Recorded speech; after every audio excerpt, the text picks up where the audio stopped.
We know that only through the full engagement of our people, establishing a health law can align expectations, we can find our way back to our traditional ways of wellness. As always, I am proud of everyone here today for the work we accomplished together. I look forward to hearing of the accomplishments you have achieved and where we may go together in the future. I thank you all for being here, and I look forward to today's discussions.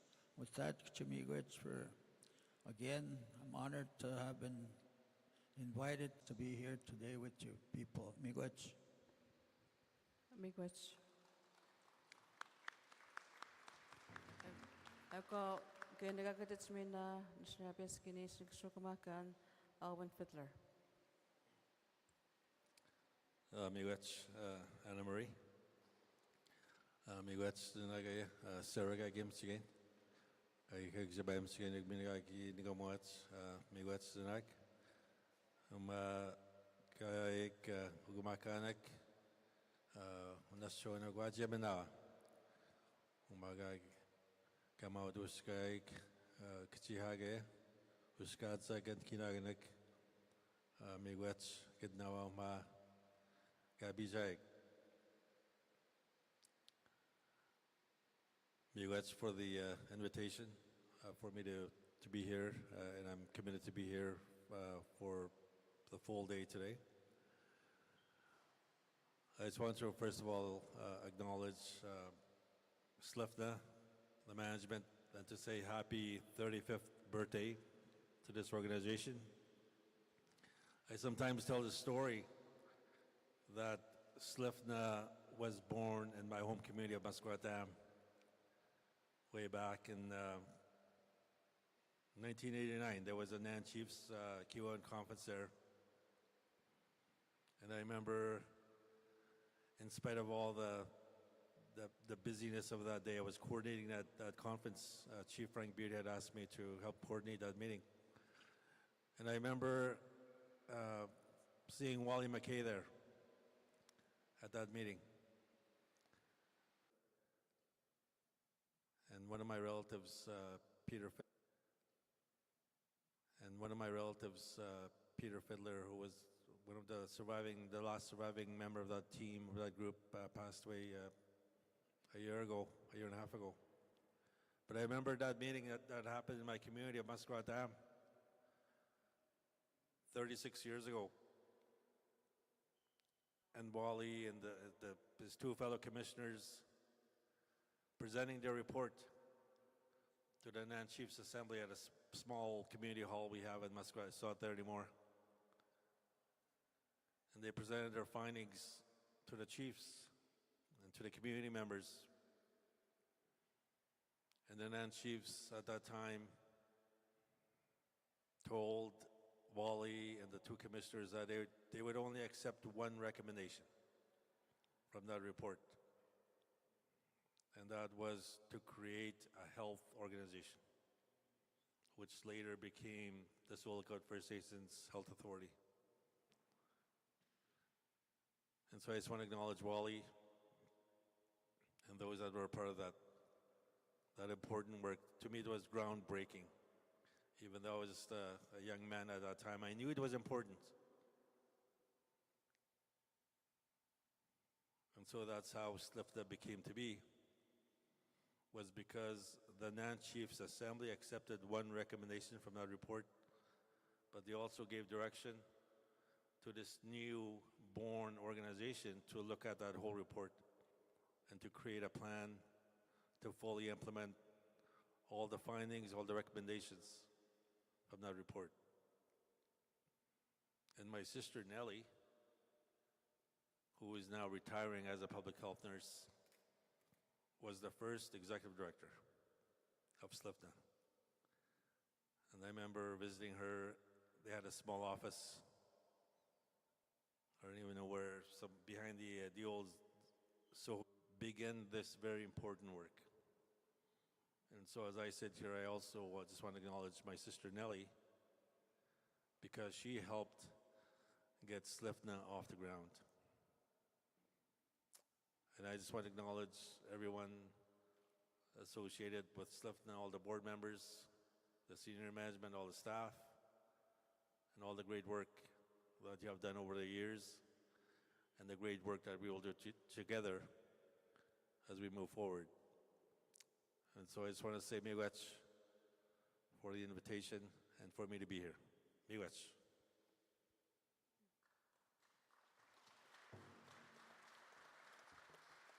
Miigwech. Kotaga nagakatat siya kumpasi ko kang Laxo First Nation Chief Clifford Bull. Yeah. Bonjour, Wajie. Good morning, everyone. Jabo Machstan, Kenin Nuna Nakama, Kenin got the Benjiget, Ichiminagijika Kuching, Kinapego Maga Pijaek, Niminandam, Ewo Minigok, Kinama. Again, Miguestina, Ogichita, Kagi Kigitut, Age Alban, Treaty 3, Kagi Kigitut Gawin, Miguestinak. Good morning, everyone. Before I begin, I wanted to acknowledge our Creator this morning for allowing us to be here this morning on such a beautiful day. I welcome each and every one here, all the delegates, elders, youth. And I'm going to read from script here. It's in your packages. What I also want to do is give a gift to our leaders, the Grand Chief of Treaty 3 and the Grand Chief of NAN. But I'll read my message first before I do that. As you may not know, it's 35 years now that Silicon First Nations Health Authority has existed, and we're celebrating a banner year. So as we gather for this important meeting, I just want to extend my deepest gratitude to the Laxdale First Nation leadership and the respected elders that are here today, all of them that are here.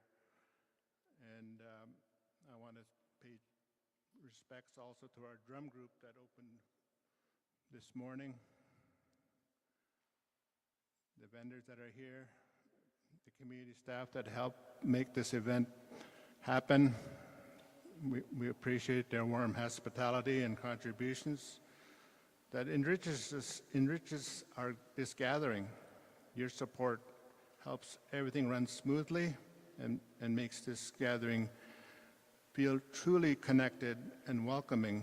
And later on, we're going to be having a dinner provided by our church group, and they're working hard cooking today, and be sure to come and hang out, have supper with us. It's traditional food, I'm told. So I say kuchu miigwech for everybody that's involved in making this event happen. We give thanks to the First Nations elders whose wisdom continues to guide us. Your teachings help light the way as we walk toward together. We also give thanks to our youth in attendance. We recognize the importance of transferring knowledge to the next generation. As knowledge keepers, advisors, and protectors of tradition, you carry the stories, values, and strengths of our people. You remind us that every step forward should be rooted in respect, history, and community. The role you play is not only in remembering the past, but in shaping how we work together today and into the future. The theme of this gathering, we need to keep doing, working together, reminds us that the path to community wellness, strength, and understanding must include all voices. Your insights teach us how to build trust and move forward to work in unity as we take part in conversations and shared learning throughout this meeting. We commit to carrying your words with us, listening with care, learning with humility, and honoring the responsibility we each hold to contribute to our communities. I want to say miigwech for your presence and the knowledge you share. Your words, your stories, and guidance help keep us grounded. We honor you. We honor your teachings, and will carry them with respect as we continue to work together. Miigwech, thank you.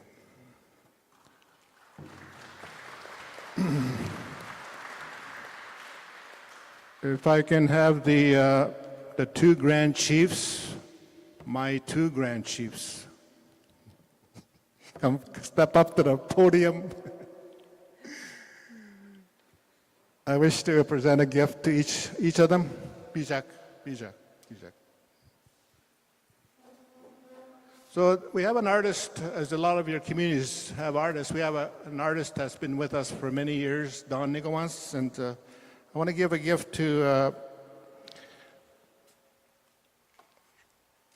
Chief Kavanaugh.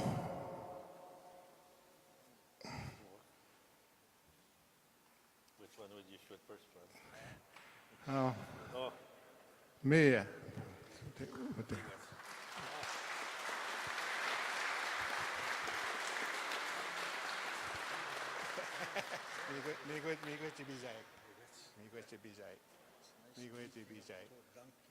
Now he's going to go hunting now.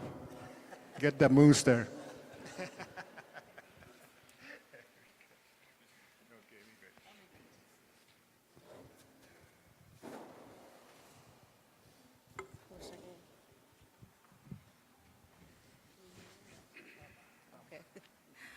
Miigwech.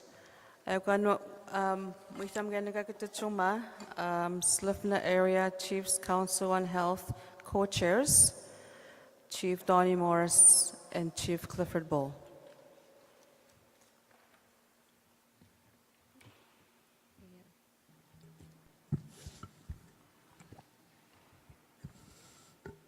Mia Wajia Gaba Bimbinigan Gigship Gonzagash Nano 1000 Nana Buega Hidnanok as a Shinyaki Gibnotadamin Ikidyak Tatabajumyak and Anabadabajumyak Miga Gashamuguan Higshibab Dabasya. I got this Gainina Nanakum Majbijan.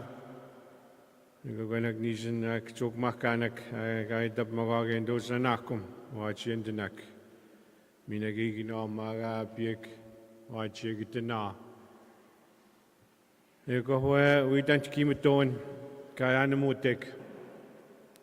Gaining Ma Clifford Makan. Doje we jiut men as a wisket.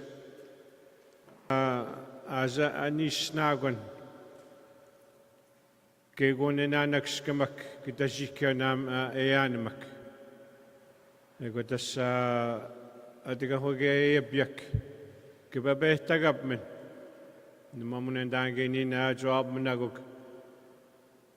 Sagots Kitashikern and we second them on Pumojamaganon. Ande kegije onatwak kegije gamnana gegnutskaba bemiayak. Ego twegeni noitsagout askamagiak.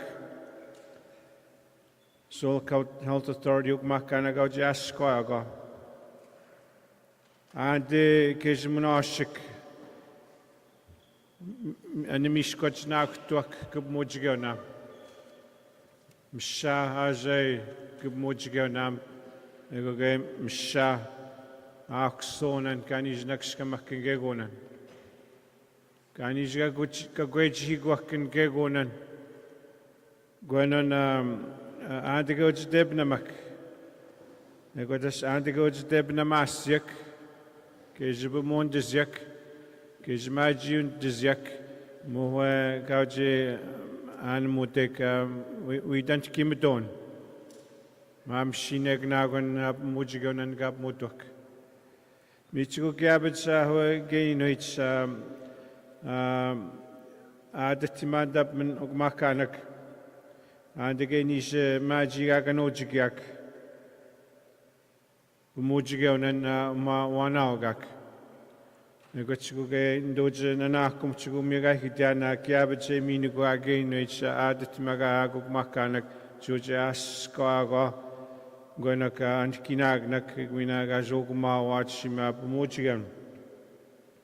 I got to Mao Chidon, Garja Bijigade, Kuhuma, Ewinat Tagwig, Anina Gegish,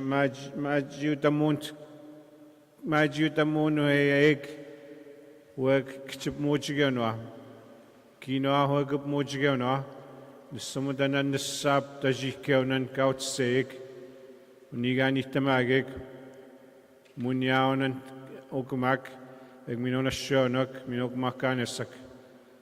Mohepen and at Negatic, Anin Yagigis Majudokwe, Gubmujiganwa. Mina Osme, Jananaga Dobachgatic, Gignen and Gay and Kimagakin. Mina Gignen, Ged Sagjo to Akuma, Nishgizga, Gijipsik. Chimanajo Nikek. How Kanaganayak, Kitchkuniganam, Uichigon, Chigimanoshinik. And the gay judge, Kishgagwe Twitch, Kishnadamun, Kevin, who are good Mujiganam, Chimashkotuk. Chimashkotuk, Egomina Gijan Dagio and Chigiksik, Egmina Nut Tamawan, can Chinat Tamwatch, Juice Chigadik. Minage, Anin Geshanat Niganok, could I get Mujiganan? And they get Nanok. Could I get quit and Kimiton and Gigs Mascot token? She not no get one at the Gemunia and Tabitamagik, the Knagan. I got Mujigan and Gaza Okmakar Gas that big subwatch. She not Minimag and Kinaganak. And the Gizawi Chidjak. Skadis. Kchiha, Egumina oil, Cap, Gagwedwits, Bagitnak, Ubox and Moon. Egots going to get on a shronik, Nakunionigay, gay one of Jaganawajagadegan. Mina Giznagok, Osme, and Otapanak Axio Mujigan.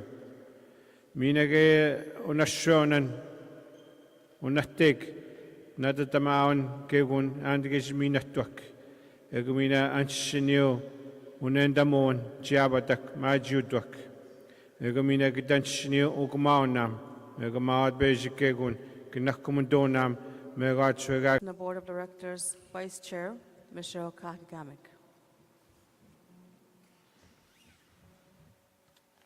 Hello. Bonjour, Wajia. Good morning and welcome, everyone. I would like to acknowledge and thank the elder for the opening prayer and the drum group for the opening song and starting us in a good way. Miigwech. Michelle Kakagamek Nidishankaz, Gwa Wajashkanamik Nadunji. I have a nursing background. I worked for many years. I started my career off here at the old Zone Hospital many years ago, and then I spent maybe 10 years in Moosonee area in the Moose Cree. And now I work at the Kiwet and Gokamak Ko Tribal Council, and I manage the home care program and the public health nursing program there. My family has been involved in healthcare for many years. In Muskrat Dam, my grandparents, Eunice and Moses, and my aunts were Nellie, Beardy, and Liz, my mom. Anyways, I remember growing up, we didn't have nurses or health care in our community. And they delivered so many babies and worked so hard for our community.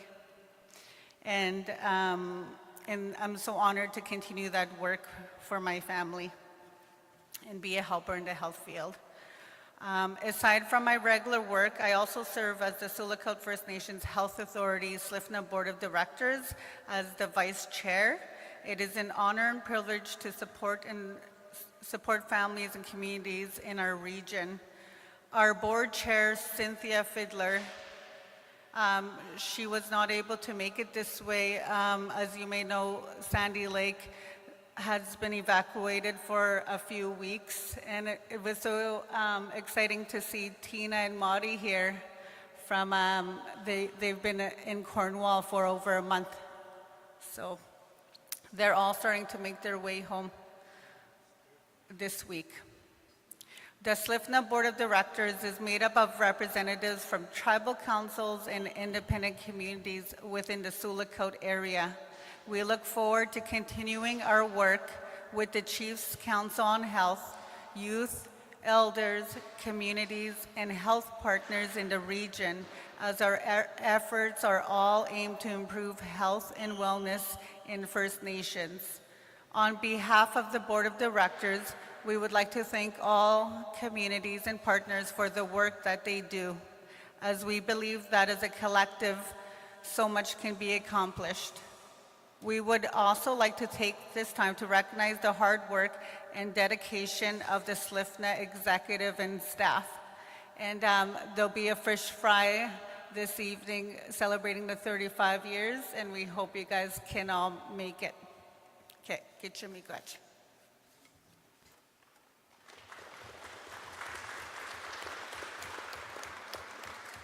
Miigwech, Michelle. With them getting SLFNHA President and CEO, Sonia Isaac Mann. Here we go. Good morning. So firstly, I'd just like to thank the Elder and the Drum for the opening this morning. I'd also like to thank Anna Marie for facilitating us over the next 2 days. It's an important role that she has to keep us on track.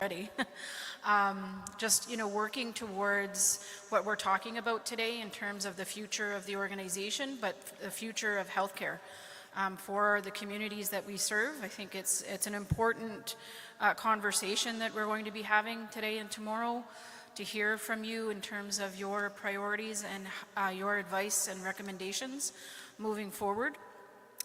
I'd also like to acknowledge the executive that are here today. So Monica, Hemian, and Janet Gordon are sitting off to the side here. Wave.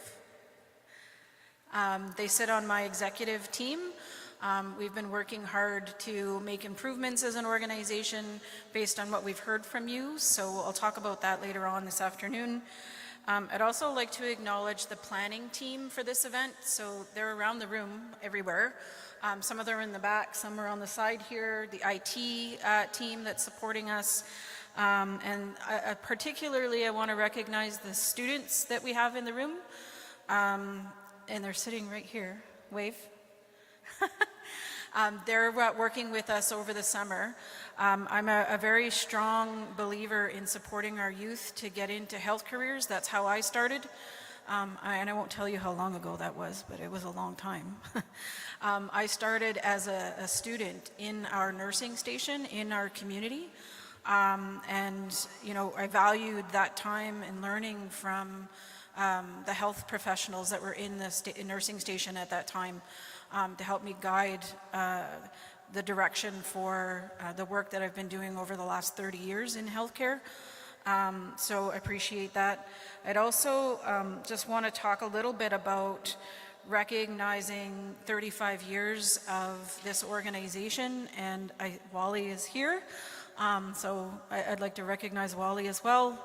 And James Morris is also joining us today and tonight. He's the previous CEO of the organization, and he's sitting at the elders table here.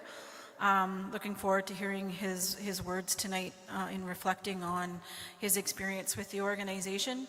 And I look forward to working with you all on improving healthcare for your communities. Part of what we've been really working towards is a coordinated, partnered approach for a regional health system. So I'd also like to acknowledge the mayor of Sioux Lookout, who's sitting in the back, and the CEO for Menuyawan is also here sitting in the back. They have time on the agenda later today to talk about some of their priorities. And I'd also like to acknowledge the Tribal Council representatives who are here today. We've also been working with them over how we're going to move forward together. So hence the theme for the meeting today and tomorrow is working together. It's a really important approach for us, considering that we are in an environment of uncertainty with a new government. I think it's important that we have a strong voice for this region and that we work with our system partners, which includes multiple different areas, including NAN Treaty 3, and looking at how do we move forward in a good way. So I'm looking forward to all of your input and feedback and conversations today. I hope you enjoy the meeting and you have the opportunity to provide your input and advice. So thank you very much and look forward to the next couple of days with you.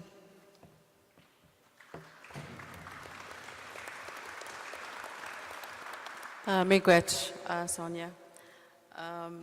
The next speakers that we have are our youth, is Eric Sanawab. Mia went to Bishop, which got to scope which you work. I mean, mistake in Kichuma, Equayanja Pijagewin. So we asked him to say our opening remarks on behalf of the Bugimina Bug.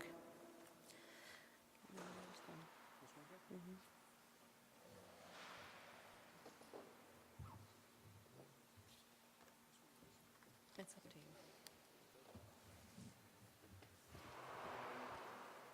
Hello?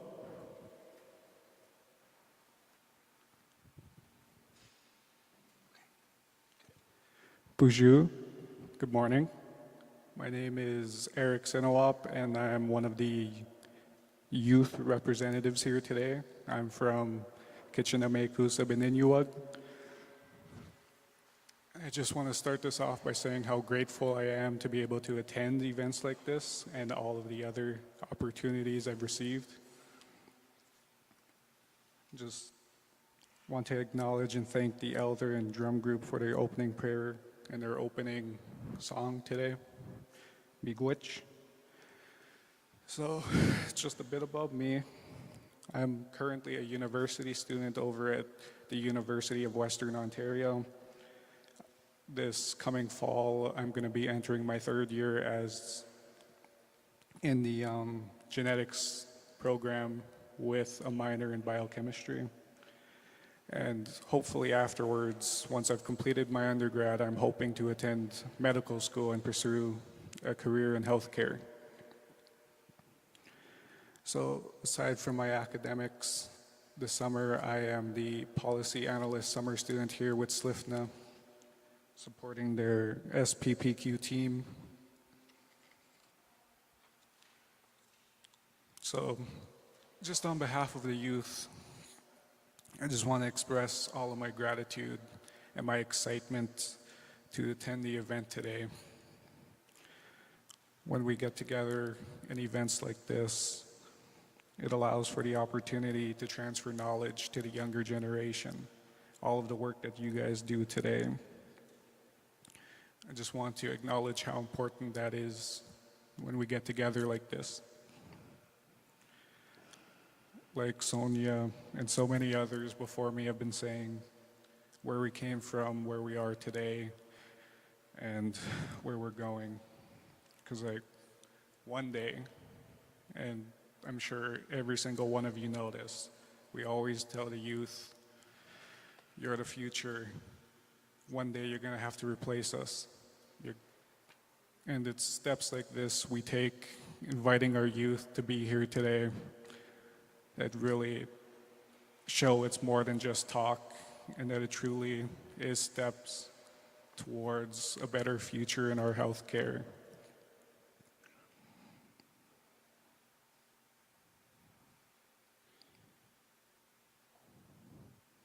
So, other than that, I'd like to say I'm looking forward to all of the discussions this week, and I thank every single one of you for your leadership and your guidance and your wisdom. Miigwech.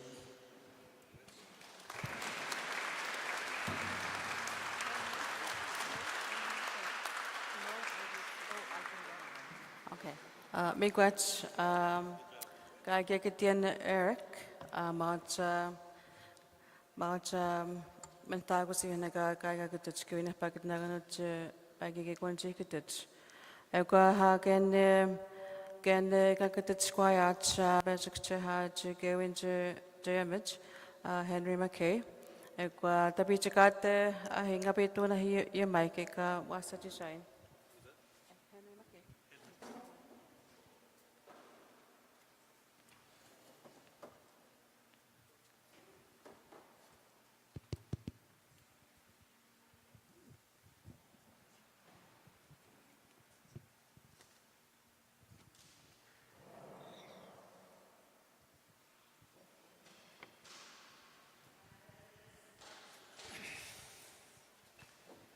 Amue wajimna do demak no kumaga na kumaga ayayik kamshinik egwam Henry McCain dis kaza de Kingfisher weden donji ye is dan Egosingika gwajimako pangige gunji kitianganin uma kamawa chitek. Nana kumago no kagi msigech minagagi nikamwach kagi matohigiwach. Agumina igwesh ndanage ukamaka nwane mami nagat kamawa chitun ket miani jo ma pija. Ego spes ke kungenin we an kitamagan we akuzion kitamagan. Nistam gaiket genin no edgak pian wanaman singi gi tajombek gi puamandan maskiwit yunanin kagi apiche nistamat sek pangay apiche Ayag agam shinoyek an kinanagay gyunjiot. Megwachwegin ka buskadzian. Wed gyuj ka na magumni no wanamang kagian ko ite kitsinamek sabi. Wed ka punjiba pijajan kinaganak maskiyukek mina maskiyunak mina nanat kainan kyot. Pimat sungan katamoj manuyawan. Kwashini chonjmam shinot. Mir guys segue. Bin skenian says nage with famina genun yanujma kanab muguman North Caribou roundly guys gade.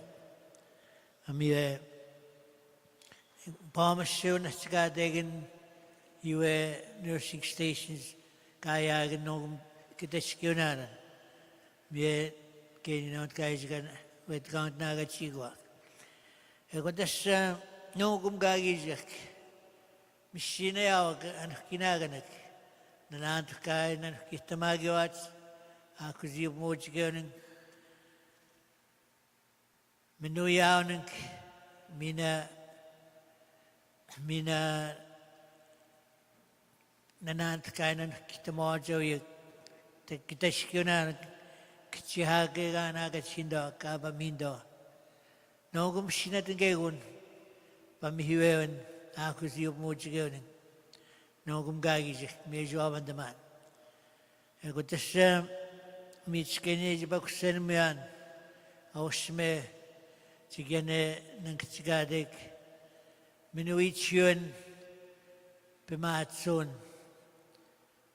Kayoskadzak ken mamnang pstehi. Kegune enutin gojib matsunan gabe.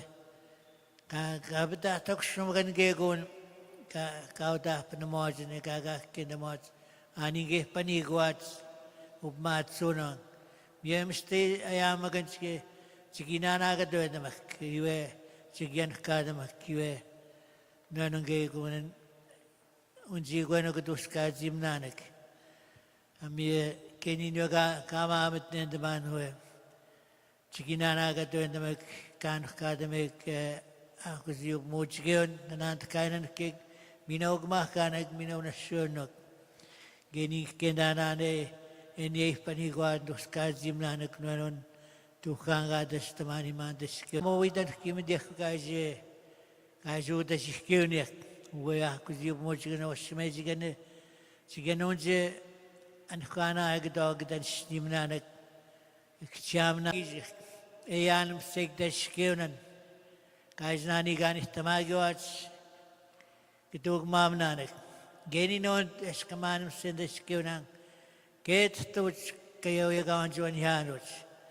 Egon kendma geni duni ganit tamagimak anum zuni yawats. Bako geni shnogi magawats skazak minoashak. Minam bakusenum handgaya ko gmahkanag minonashunum kandes kyun.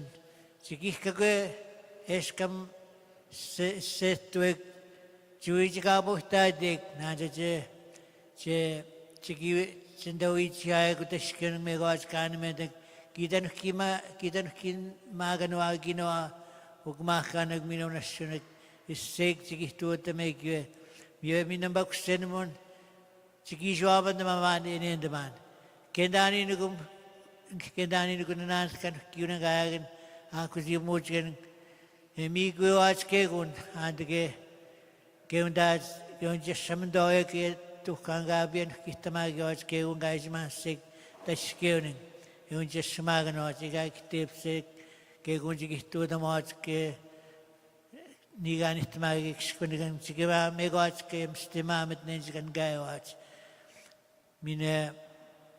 मिने के Jonje makonda mam konda dik mam konda nanak mhaunig neke Jwishabskan utan mzun ho ni gan tamage gaoni hach nandos ruskazi manandage ge gun gayagan ga kenda ko gaon juan hins tukang ga se kitsna mexing miwat pstegenin mamten mak no aku magwenog na mexing mi guys swatch Giob magmaj nung this morning with the Chibab Majitabajan with the guys Gabeshiguan again. Mitwedu Kangadman.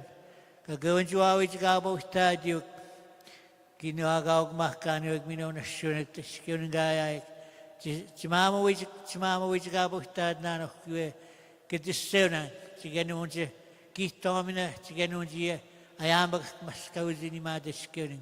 Mitchenuk Migain Kaisbak Senman Gainin, Nanakum the Shwe, Pangigamin Gon Kegun, Chief Gidian, Nabak Senmas Mandumabo, Gitav Shenum Minagavi, Minugak Minuyan, Pestagan Mominachi, Chigaman Minugistongani Minukmage, Ke Monak Skadade, Mia Mama Manduga Shenmugna. Amen.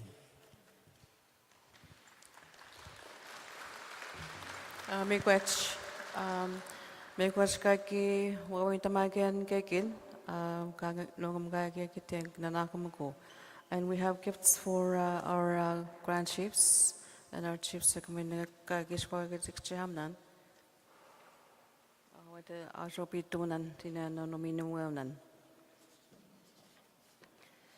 We want to thank you all for providing opening remarks. That gives us a direction, a sense of direction as well, and guidance in the work that we're doing as well.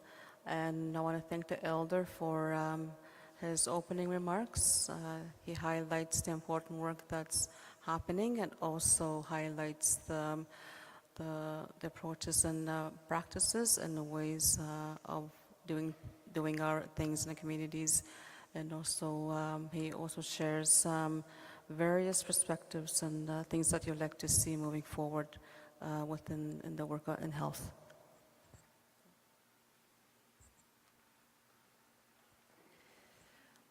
So on the agenda, we are moving into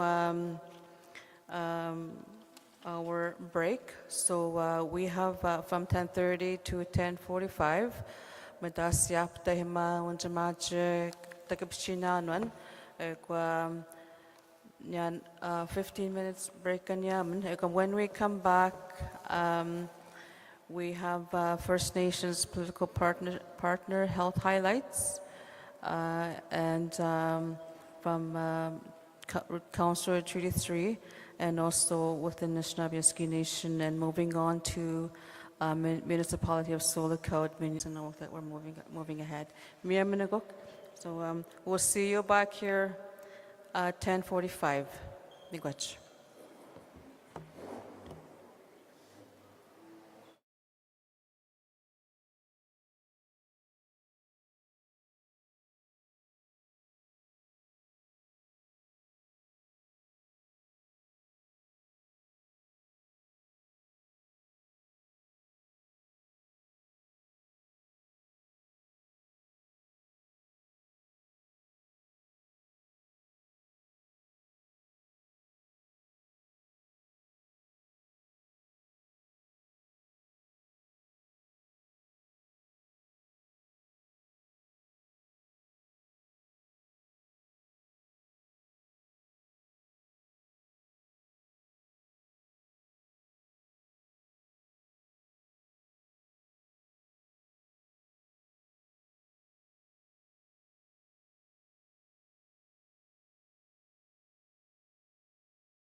and then youth and elders.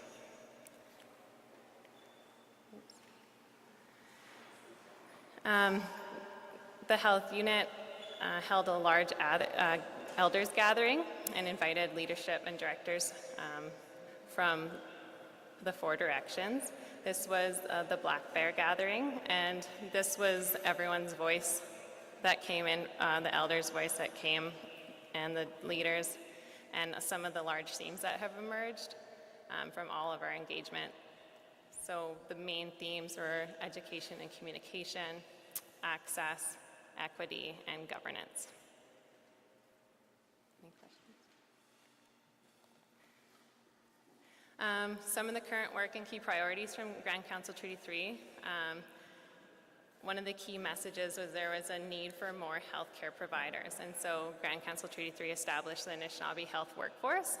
This is relatively new, so we've hired a health force coordinator, I believe, into this position.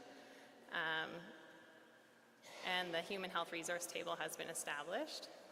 Currently developing recruitment and retention strategies, and looking at a framework for recruitment and retention for the next generation, and partnering with NAWSM or 7 generations to see how we can better recruit and retain healthcare workers in our communities. There was 2 elder gatherings done to address honoring our knowledge keepers as practitioners, and that was a very important message that came across. 1 report has been completed. We're working on the next gathering, and then the next steps will be bringing back what we found through those engagement pieces to the elders to vet the information.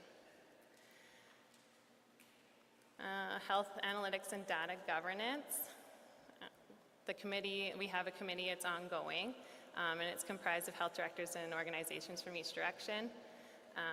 The current work is with the ICS and other entities that hold Grand Council Treaty 3 data. Any data that, the goal is to work towards data sovereignty, and so we'd like to have our own data, own it, control it, and manage it, and that's the goal of working with this data governance group.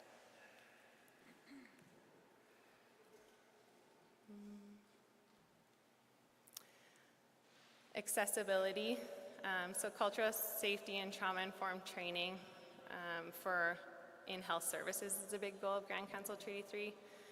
The goal and the vision is to have conversations around proper training for individuals entering the workforce instead of doing and being forward-thinking and training instead of training after. So including it in education, so it's part of everybody's learning. So when they come into our communities, we're not having to train again. It's part of it. They've also done some work and focus groups on systemic racism. And lots of the themes that came around were not just limited to health, so it was open to everybody and everyone's opinion on systemic racism. So they've done a working with Ontario Health along to address systemic racism and with health equity and the diversity table. So that's with Ontario Health. And then Thunder Bay did a research project regarding systemic racism, and Shelley Sky sat on that committee. The report has been completed, I believe, but she hasn't seen the outcome of it. So if anyone's interested in that, I can get the full report and bring it back.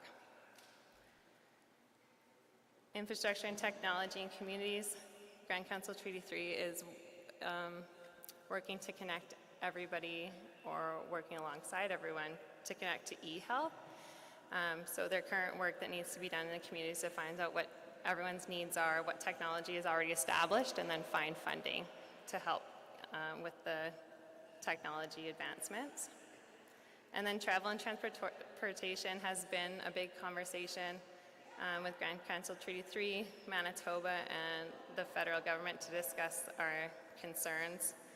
Some of the main priorities that Orange is not always available to come to isolated communities if they're busy. So there's been conversations around Manitoba coming to Ontario to help. We've discussed travel to Manitoba and healthcare services, and cross-border concerns with care when crossing. There's been the conversation that travel grants are available, but not everyone's always informed of travel grants. So that was a big conversation that was being had. And then a lot of work needs to be done within Grand Council Treaty 3 on proper medical transportation. And then we've been working on traditional medicines and foods. So they're currently working with elders to create a map of the traditional medicines and where they are, and then to protect any development around those areas that hold the traditional medicines. And the same with traditional food, so harvesting and gathering conversations in collaboration with the Economic Unit, trying to protect, preserve, and promote traditional harvesting of foods on the land of Grand Council Treaty 3, so hunting, fishing, gathering, and protect the Anishinaabe ways of knowing and to use them because they're healthy and good for us. And so that's some of the big work and projects that are going on. Work is always ongoing with mental health and addictions and the crisis work. So there's been a drug task force in place since 2018 that brings together community workers and key partners. SCOT analysis was completed with workers and organizations and frontline workers, and it will be completed with leadership next to see where we need to move. There was a mental health toolkit that was developed and been distributed Treaty 3 wide. There's a lot of resources in there for individuals dealing with mental health issues. There's resources, there's contacts, there's tips, and so those are available for dissemination. You just have to, I think everyone has them, but if you need them, you can contact us and we'll send them back out. I went to this launch, and this was a really emotional and moving launch. It's a Hope Recovery campaign. So they called for stories of people who were battling addiction and made recovery from all 4 directions. And so there's 4 women that came forward to share their stories, and they produced videos and posters with key messaging that can be distributed and used in all communities and health organizations. So it's to give, because there's so much loss, it's to give a story of hope, that there still is hope, amplify hope, and that people battling addiction, there are happy, successful stories of people recovering. So that was one of my favorite events I've ever been to. Extremely moving and really, really good work on Grand Council Treaty 3. Those videos are amazing. I encourage everyone to watch them. One-box kits were being piloted, so they were a US developed, it's like a defibrillation device, but for naloxone or Narcan. So you open up and it walks you through how to properly administer Narcan to somebody overdosing. So those are have been distributed and being trialed, and they're going to be tracking information to decide if they're beneficial in the communities or not. For social emergencies, we've hired a social emergency coordinator that works with Karen for planning and coordinating supports in times of emergency. So the most recent work that's been done was helping move people through evacuation for the wildfires. And key priorities that have been identified for Grand Council Treaty 3 moving forward is transition housing. They spoke about a youth withdrawal management program, because currently there's no program for youth in withdrawal. And then advocacy for new treatment models for addictions. We have a partnership with Bruce Oak in Manitoba that has a really great model as it supports you during and after your treatment. And so we're advocating for better treatment models in Ontario to support and better advocating with the government, federal, and provincial partners.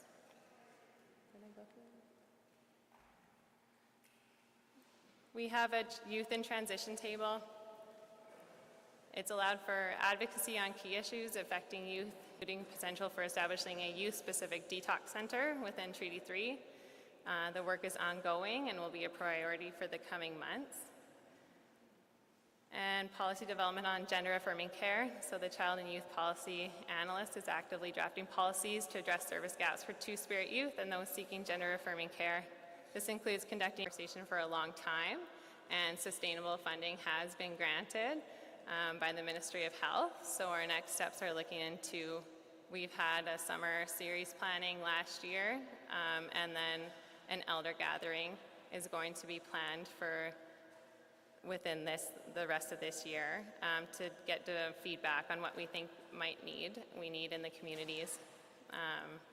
There's been engagement with key focus groups and models that will align with Treaty 3 culture and history, training with midwives and key workers, and then capacity building of the health human resources within Treaty 3 to sustain the service. And most recently, I've been able to open up the conversations with the hospital, Lake of the Woods District Hospital, to talk about planning for traditional and Western medicine birthing center.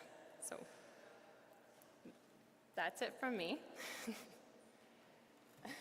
Any questions? No?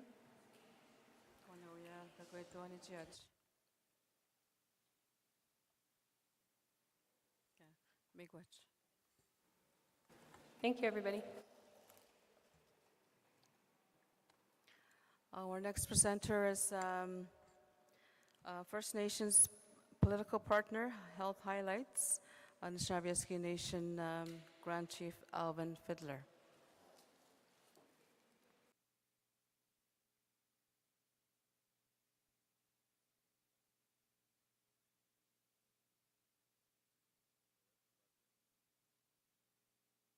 Yeah, good morning, Mina good now. Miigwets binagikit umaga gipinadumugan sa buwidab nagok mina gainsuch nanwadaman mas kiu bumuds gaun ka awanas sigadek ka bemawanas sigadek kanina wasma umaga agents New York ginawa dapan gudsan unan damak Ayn gizal kiu mas kiu bumuds gaun gmina ugumaw damak kiu mas kiu bumuds gaun gmina ay nawas mepan goods kay gino jumuni open gitan simnanak amiwa kay no deg ban hiwa the health transformation the charter of relationship principles that was signed back in 2017. And I often talk about my first meeting as the Grand Chief of the Athabasca Nation back in 2015, and then our first meeting after that, which was a few months later in Thunder Bay. And I was pretty nervous going into my first Dan Chief's meeting as a new Grand Chief of Dan. And we had spent a bit of time working with our executive and our staff to prepare the agenda. I think it was a 2-day or 3-day meeting. And we didn't have health. For some reason, health wasn't on the agenda. There were so many other pressing priorities.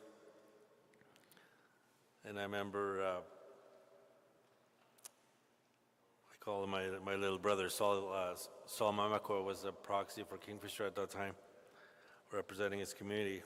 I think he was the health director for Shibogum at that time, questioning why that was. And so we had to quickly revise the agenda to include health on day one.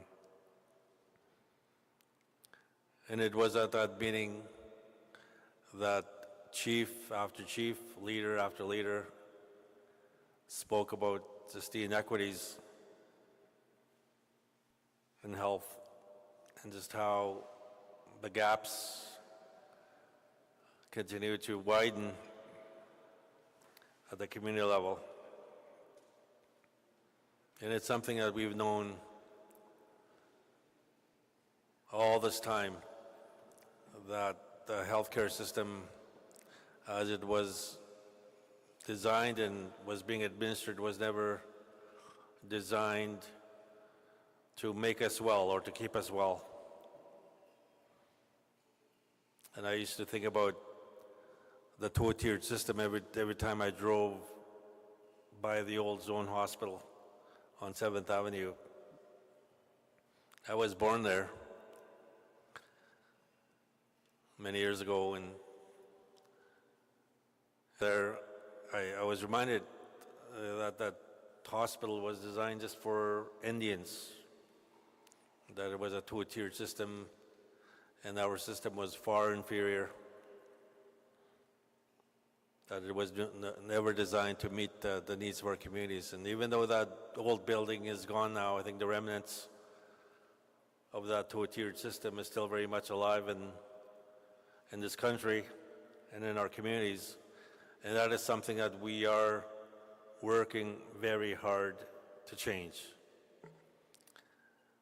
And I think over the course of the last 8 years, ever since we signed, the Steinbasket Nation was mandated to sign this historic agreement with Ontario and Canada to look at how we can begin to transform the design and implementation of health and healthcare in our region.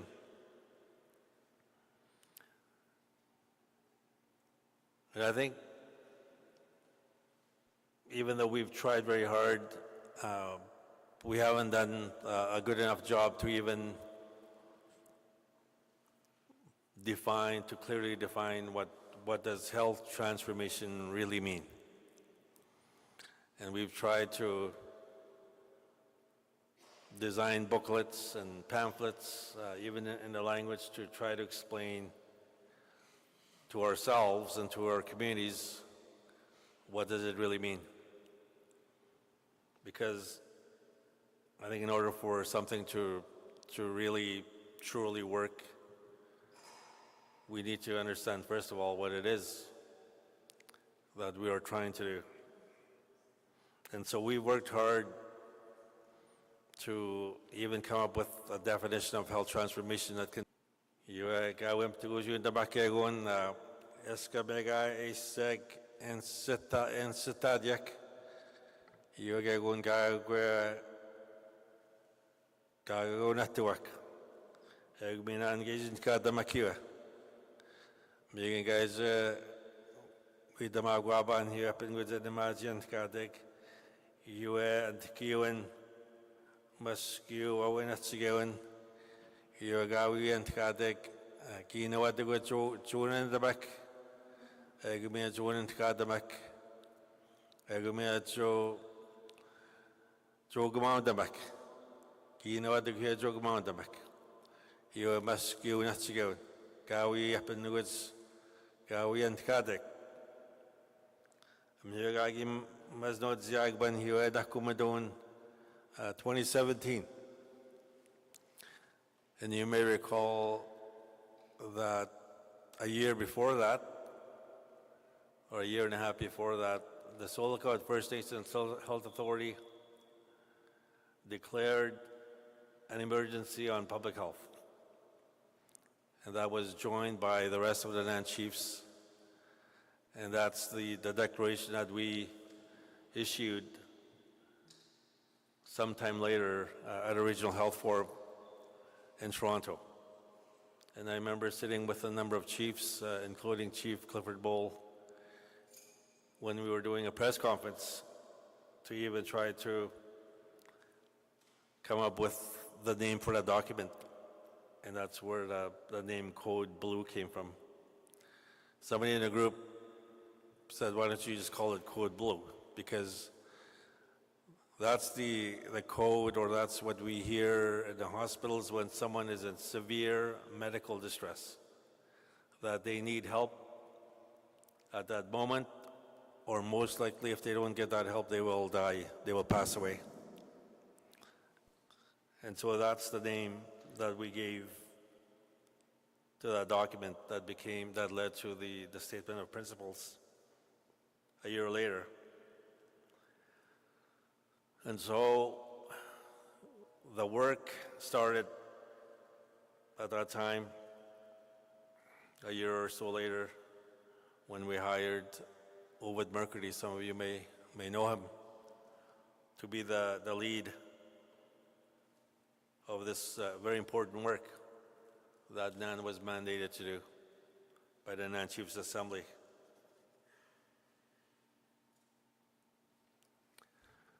And so when we started this work, all of us knew that the only way that this could work, that this could truly work for our communities, if we all came together, that we all understood what the mission was and what our roles and responsibilities were, using the existing mandates that we had and the resources that we had to work with. And so that was initially the important part of the work, was sorting out our roles and our responsibilities.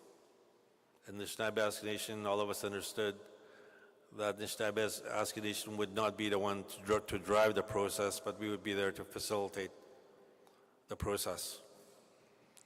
And so there was good work that started. There were meetings that we had on a regular basis with all the health authorities that operate within the NAN territory, all the tribal councils, all our partners, including Canada and Ontario. And all of us understood what the priorities would be for that year, and the year after that, and the year after that.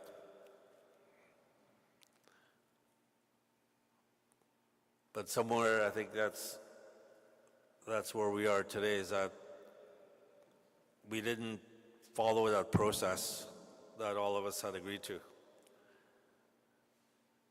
And right now, NAN, as I sit here today in front of you, is that we're looking at reestablishing that process. That somehow those relationships that we had, working together with all those partners, became lost somewhere along the way. And so the priority right now is to reestablish those relationships, and that's why I'm here today at your invitation. I've reached out to our partners as well, some of the senior officials, both Ontario and Canada, and also the need for a respectful dialogue between the NAN Chiefs Council on Health Transformation and also the Soul Code Zone Chiefs Council. The need for them to have a dialogue to identify where we are and how we can begin to collaborate again on the work that we need to do. And that's the same, not just with SLFNHA, but that's the same with all the other health partners that we have across the NAN territory. For example, tomorrow I'm traveling to, when I leave here this evening, tomorrow morning I'll be traveling to Pewanak with the WAHA CEO, Lynn Ennis, to talk about the health services for the communities along the coast. And I think despite all these challenges that we've all gone through, and some of it was caused by COVID and the effects of that there is some great work that is being done. I just want to acknowledge SLFNHA for the work that they're doing, especially in the area of mental health. And I was here last year or a year and a half ago when they released a report. And also with WAHA, they're building a new hospital. that they are now starting. They were able to secure $1.2 billion mostly from Canada, some from Ontario, to begin building a facility that will help or that will serve their communities along the coast. And they will be done in a couple of years. But the work that they're doing now to also build those services along in their communities is starting. And that is why we are traveling to Peawanuck tomorrow. And so that is the immediate priority for us at NAN, is to rebuild and to reestablish those relationships, because, as I said before, that the only way that this can work for us, for our communities, is if all of us do it in a way that respects our mandates and that respects the relationships within those organizations, and most importantly with our communities. And so that is the work that is in front of us. We will be providing a more in-depth, updated report to our leadership. That's going to be in August at the QN conference, which this year will be hosted by Moose Cree and Moose Factory. And I've been invited by the WAHA management team that they also want to showcase the work that they're doing over there while we are there. And so that's what I wanted to share with you this morning without taking too much of your time. We all know that there are so many pressing issues, and maybe I will end there. That we've been told by our leadership time and time again that as we look ahead towards achieving that long-term objective or that goal of health transformation, that we cannot forget about what is happening right now in our communities.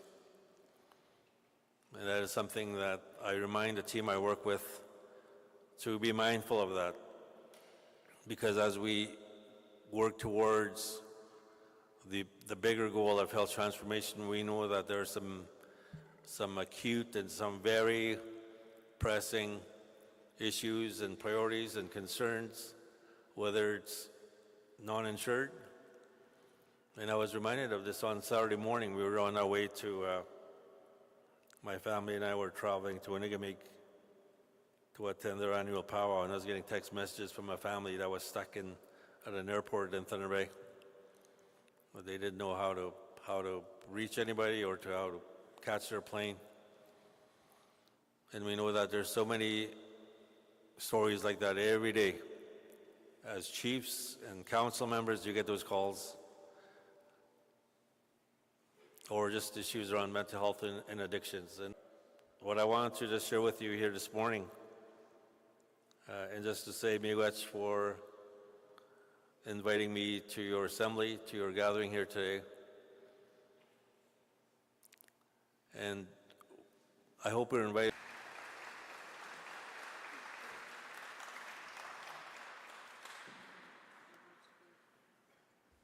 Miigwech Health Center, President and CEO, Dean Osmond.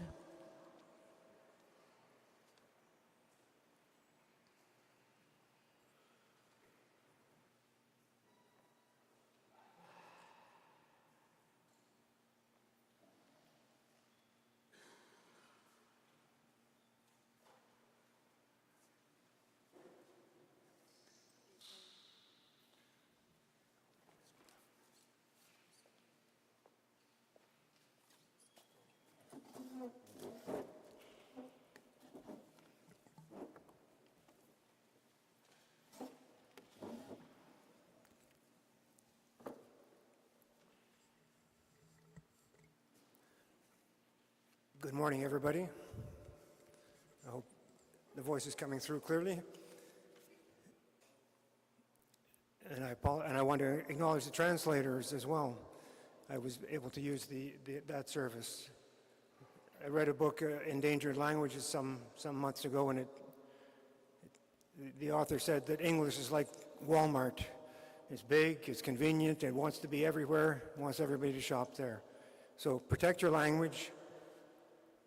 It's a significant part of your culture, and I acknowledge your language.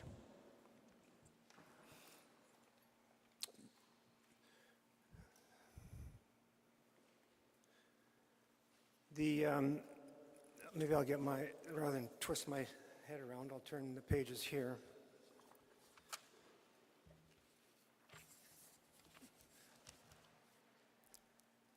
We're grateful for all that SLFNHA does in Sulakot, and in Sulakot and in the north. I'm the mayor of Sulakot, and that's where my jurisdiction is.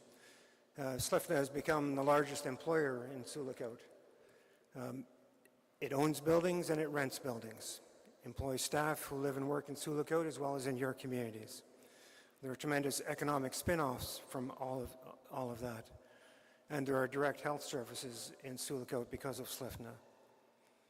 And I thank SLFNHA for some of the other specific things, the mobile crisis response team, the public washroom involvement, powwows, and other positive engagements in community actions. So thank you very much.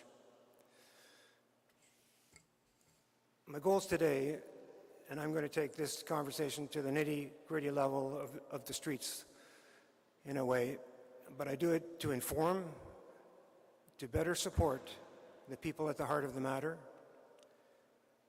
to create a path, and I hope to lead to collaborative action, as the theme here is working together. I guess, goals today, sorry. I can't do two things at once, apparently. I read the report, the mental health and addictions report that Grand Chief Fiddler referred to that came out 18 months ago. And in that report, there were stories, and I thought it's a good idea. Now I'm going to tell, throughout this, there'll be a few stories. They're real stories. The facts are true. The names are obviously, I don't know the names. It's information I get from our police. So the story of Jane Doe. Real story, don't know the name, don't want to know the name. Who is Jane Doe? A 36-year-old female from a northern fly-in community, came to Sulakot for medical in late 2024. Jane missed 2 appointments, perhaps NHIB had something to do with that, has no future appointments. Regular police involvement since arrival in December, recently in custody, charged with assault with a weapon.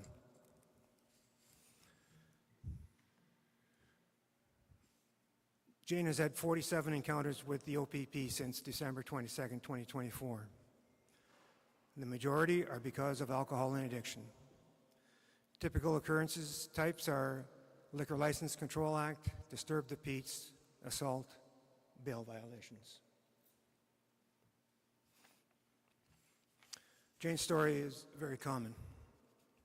Many people come for medical reasons. Some fall out of the healthcare system. Mental health challenges mixed with alcohol. Some people fall through gaps in the service care. There's a real human cost to those gaps.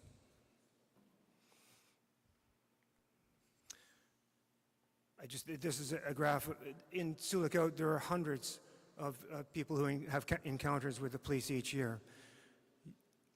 And I know you can't read the numbers on here, but this is, in those hundreds, there's top 20 who have the most encounters.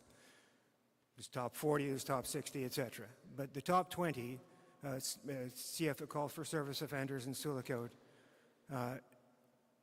in 2024 had almost 1,000 encounters between 20 people. So that's on average 50 encounters each. That's 1,000 encounters in Sulakot.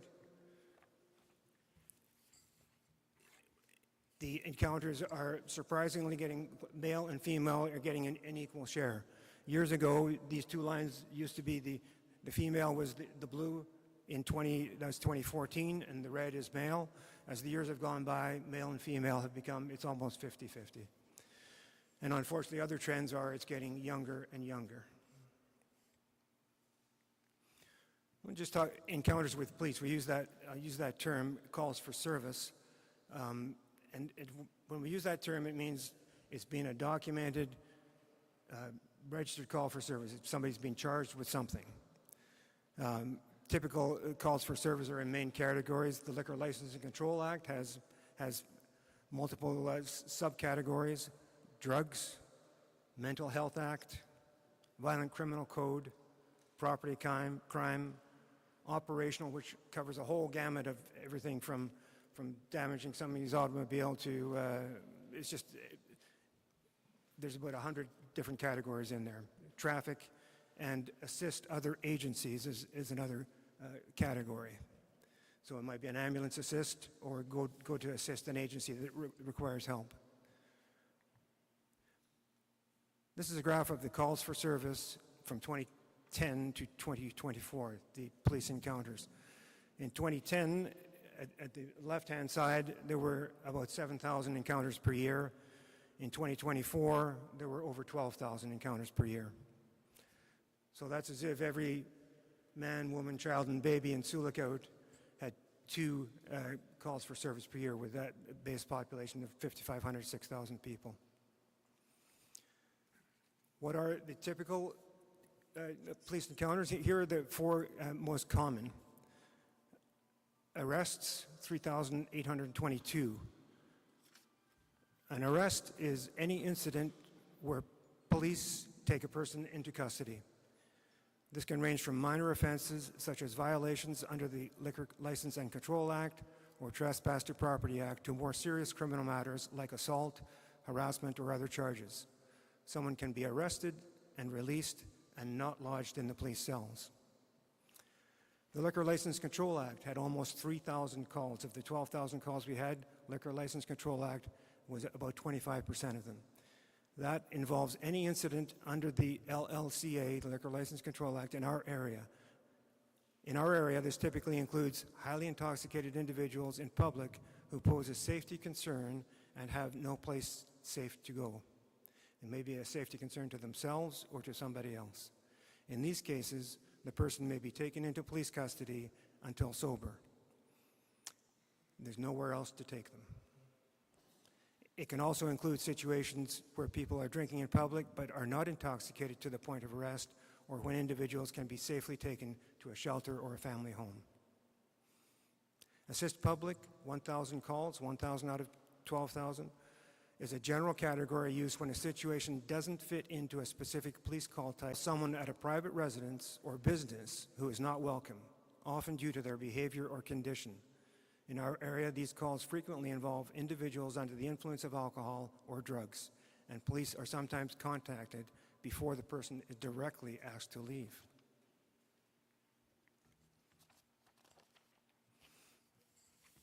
Lodging numbers. In 2024, the OPP lodged 3,560 individuals.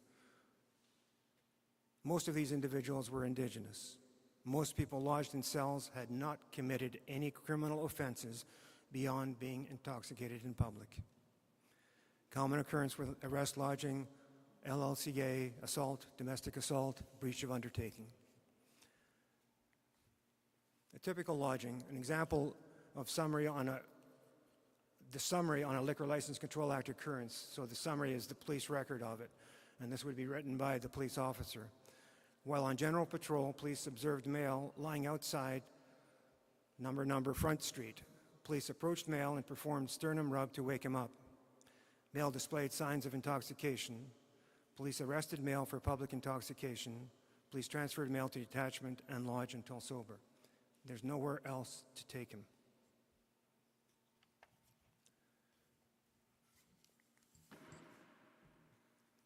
Longtime business owner story. And this is typical of quite a few businesses in Sioux Lookout. The owner is sympathetic towards the unhoused population. He understands the root causes and the history, but over the years, The owner has had the following happen in front or beside their downtown business or in the lobby of the business: urination and defecation, needles in the vestibule, garbage left in front and at the side of their business, intoxicated individuals entering the business during hours of operation, broken windows, broken front door, general vandalism, and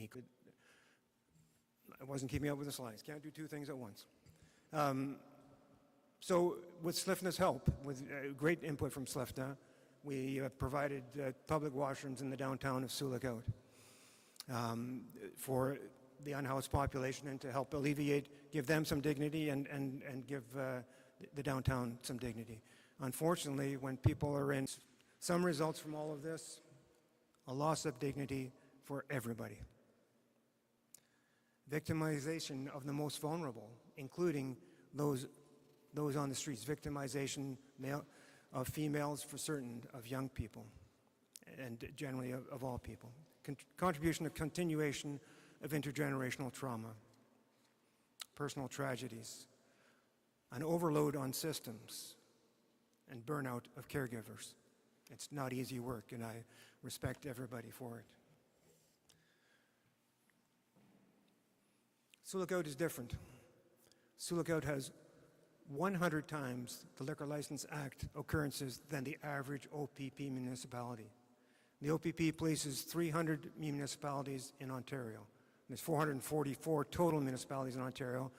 The 144 that aren't policed by OPP are the larger cities, Thunder Bay, Toronto, Ottawa. It's large cities that have their own police forces. 300 municipalities are policed by the OPP. Sulikout is unique among them. 100 times the average number of LLCA, 30 times the number of arrests, 30 times unwanted person calls, and 12 times assist public calls. The intersection happens at high-frequency sites, healthcare and associated facilities, 4 sites, 1,266 occurrences in 2024. That's about 10% of the police encounters. The emergency shelter, 455. The general downtown area, which is Front Street and the alleys around it, 500. A 30-unit residential building that had some takeovers, and it's so hard to get, and this involved drugs. It's very difficult to get people out and control it. Involves mental health and addictions, and the police were called to this one building, 400 times, more than once a day. And a local hotel is almost once a day.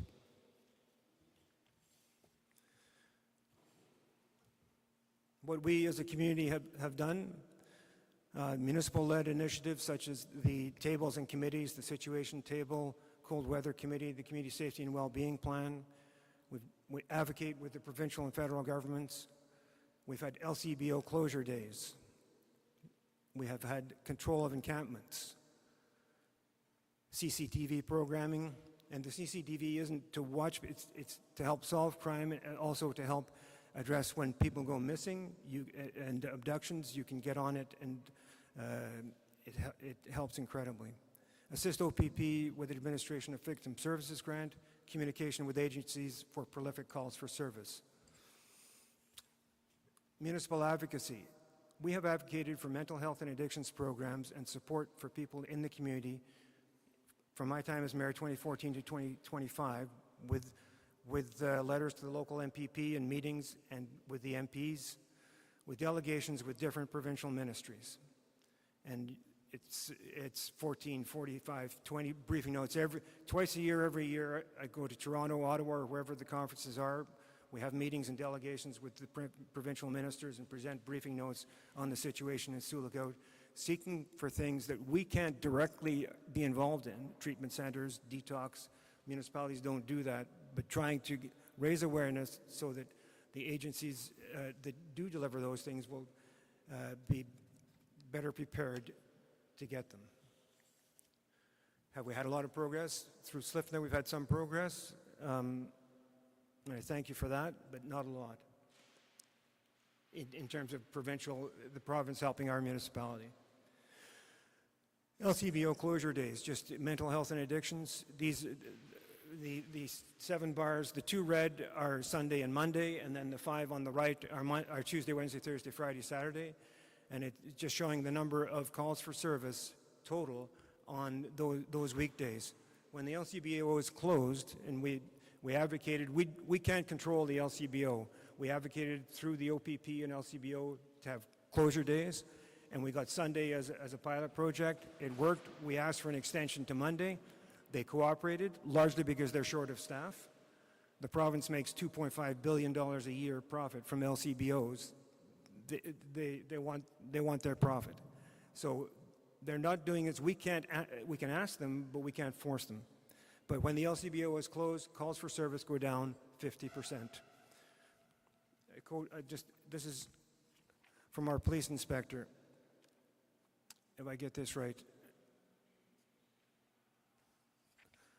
Policing in Sioux Lookout is unlike anywhere else in the province. Our members face an exceptionally high volume of arrests, complex social issues, and serious violent crime.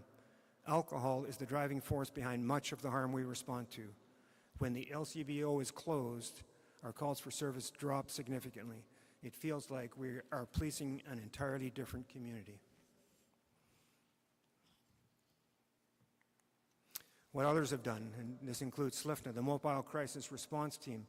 I met with the nurse yesterday that operates that van. Tremendous work that they're doing to help people. Safe Sobering Center and addiction beds. We helped advocate for, and there's a Rapid Addictions Access Medicine program. Housing across all sectors, the supportive housing unit, the first and second stage women's housing, the Makwa Clan, second stage shelter, drop-in center, connections to services for prolific calls for service individuals. You might recognize this. This is St. Andrew's Church Peace Park. This is a little area just across from the Fresh Market in Sioux Lookout on the corner of 6th Avenue and Queen Street. The members of the church built this little park as an area for people to go to. It's a peaceful place. It's actually sometimes the peace is direct. It's where people talk about the situation in Gaza or the Ukraine, and it's where it was meant for people from the north. It's often on the route between Manayawin and downtown, so people can rest and relax there. Unfortunately, the Peace Park was opened by the church to have a welcoming space by all, including the people from the north.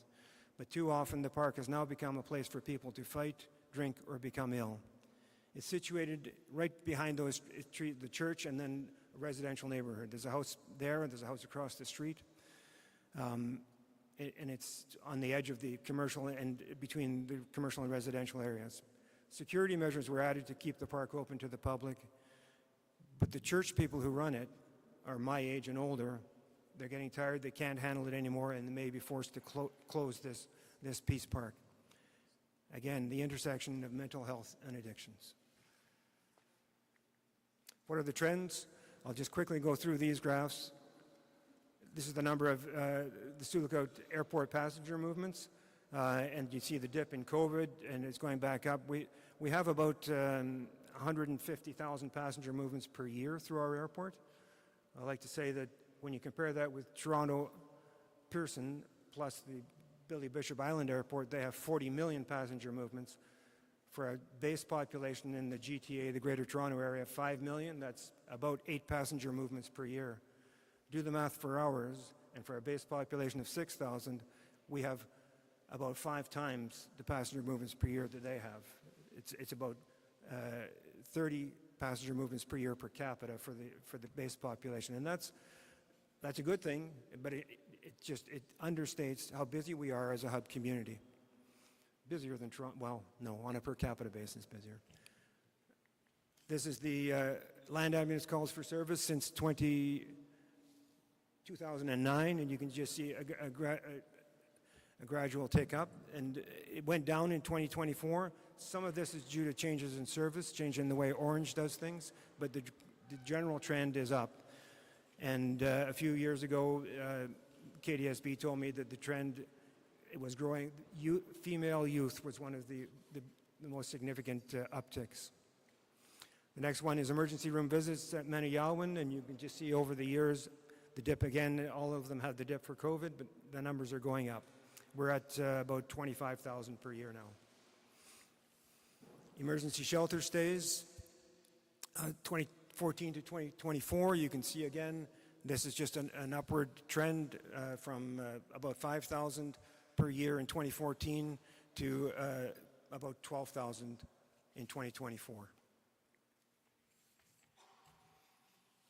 Who is Jack Smith? The story of Jack, an Indigenous man from a remote flying community, struggles with alcoholism and has traveled to Sulikout numerous times for medical services. When in Sulikout, he frequently disengages from his medical appointments to binge drink. He has been involved in 264 encounters in Sulikout, police encounters from 2020 to 2025.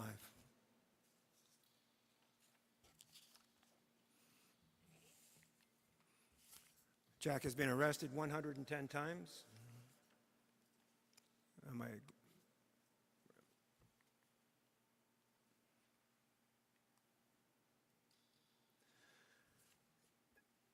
Has been arrested 110 times in those 264 encounters. Some of these incidents are public intoxication, breaches of release of conditions, serious offenses such as sexual assault.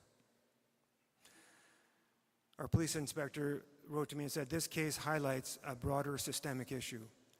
We must accept that alcohol is readily available in Sulikout, and without thoughtful, coordinated strategies in place, we are setting vulnerable people with addictions up for failure."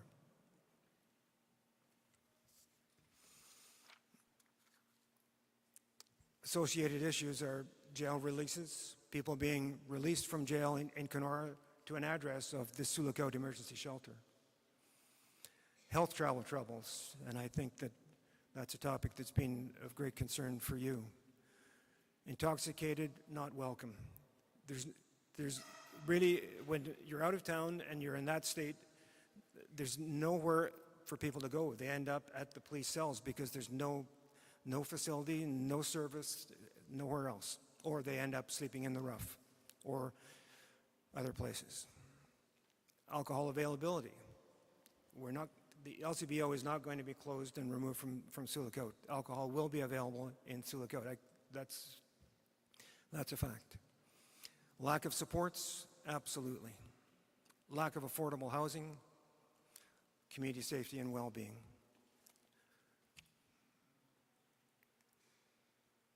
What would you do, I ask you?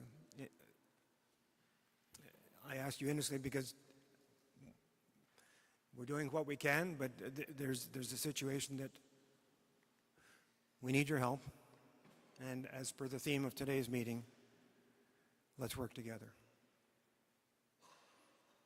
Thank you very much for allowing me to present this, which is it's just the factual information, and it's related to the intersection of mental health and addictions in Sulikout, and we want to work with you to make the situation better and support people better, make lives better.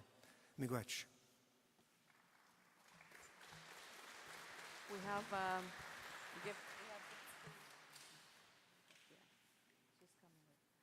Miigwech, for your presentation.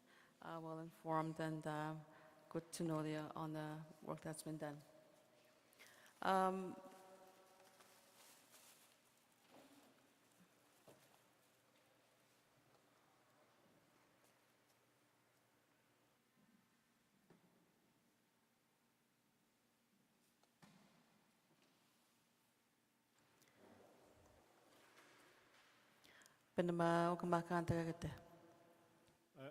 Yeah.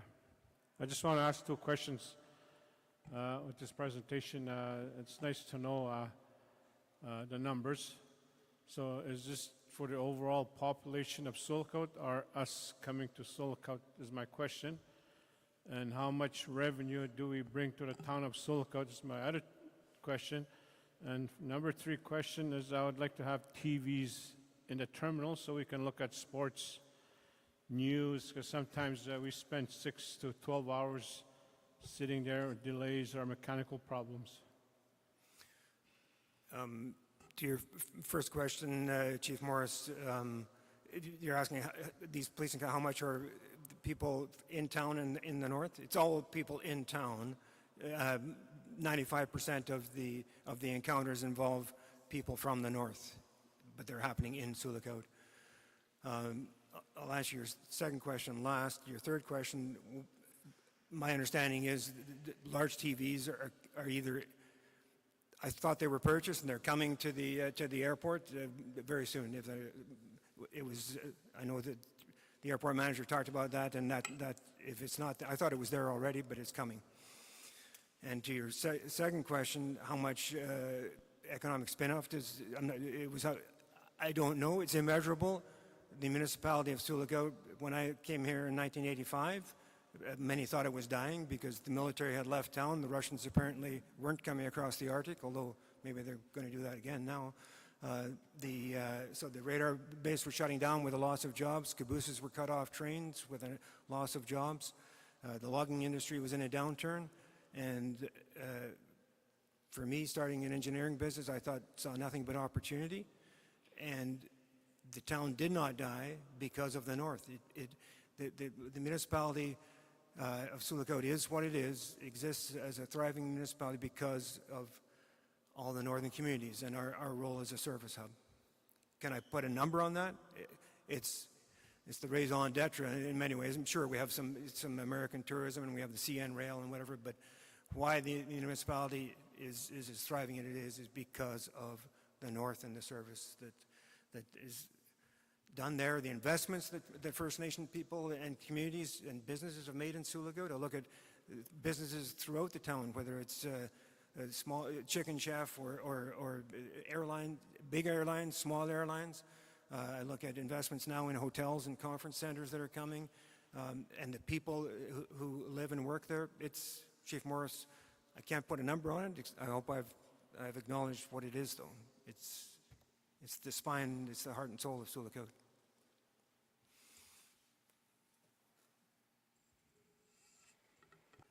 I know you're aware, and we could sense your frustration sitting there telling us the statistics of what our people are going through in Sioux Lookout.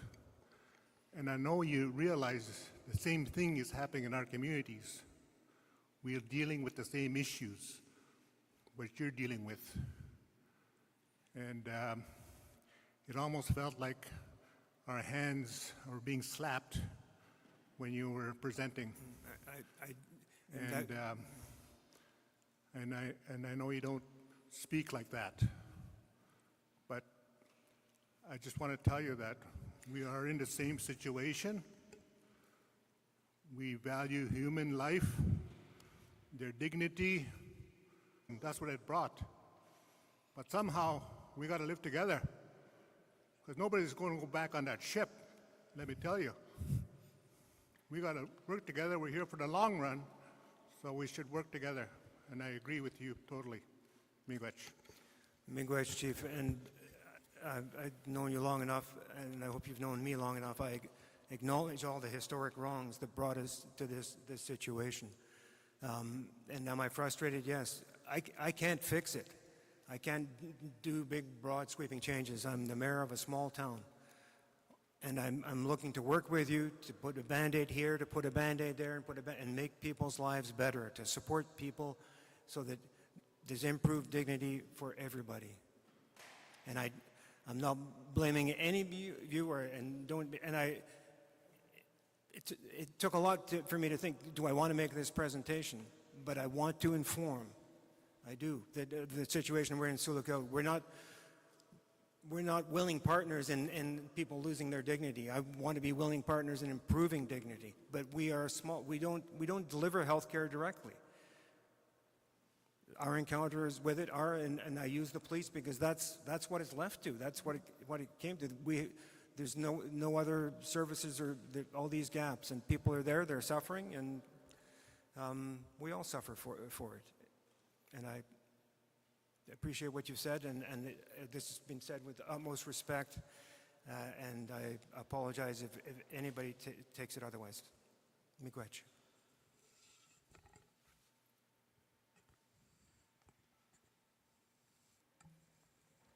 Okay. Chief Russell?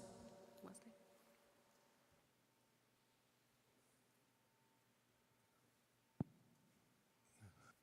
Gutsch.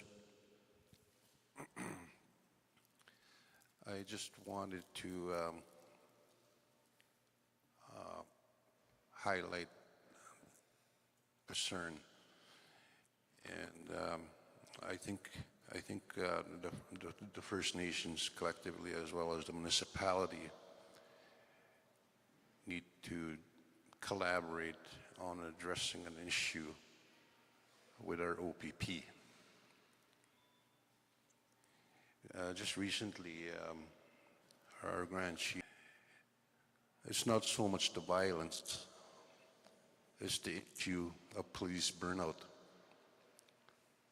and the lack of cultural awareness that needs to be focused on to prevent these things from occurring. And that's one area that we're missing in dealing with the social justice. Not necessarily in our communities, but in the municipality as well. You know, a lot of people went through a lot of grief over the Bruce Frog incident. And I think it's imperative for us to be proactive in preventing something like that from happening. And that's just a comment I wanted to make, especially considering that our two Grand Chiefs are in the building with us and they need to hear that. All right, Miigwech. Miigwech. Do we have any other questions before we resume to the, okay.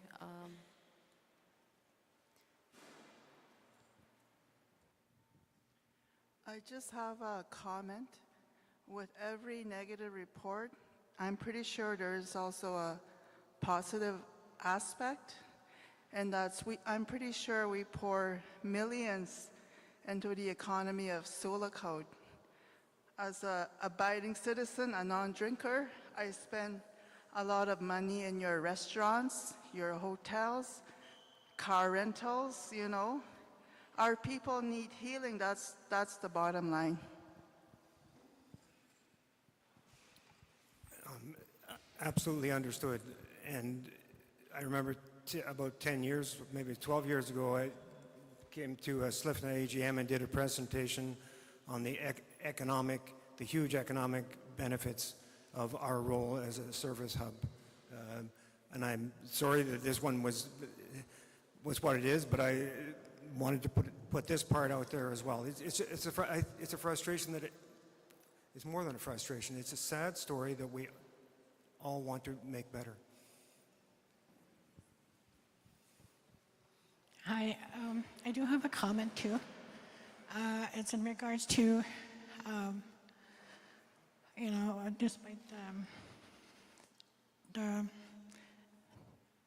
your reporting, you know, as a abiding citizen too, I don't feel safe shopping. I don't feel safe walking. I don't, you know, I think it's mutual on our experiences in visiting the town of Sullicote. And, you know, there's concerns for our young people to visit the community, concerns for our elders to come to the community, you know, and I think that we should recognize that maybe we don't want to be here too, so that's, you know, it's because we have to be here, you know, so I think those things need to be considered and they need to be mentioned and recognized because, you know, what can we do? It's the same thing too. Thank you. Chief Archie Wabas. Thank you for the introduction. Miigwech. Oega anamutak ama sulakaudo kama.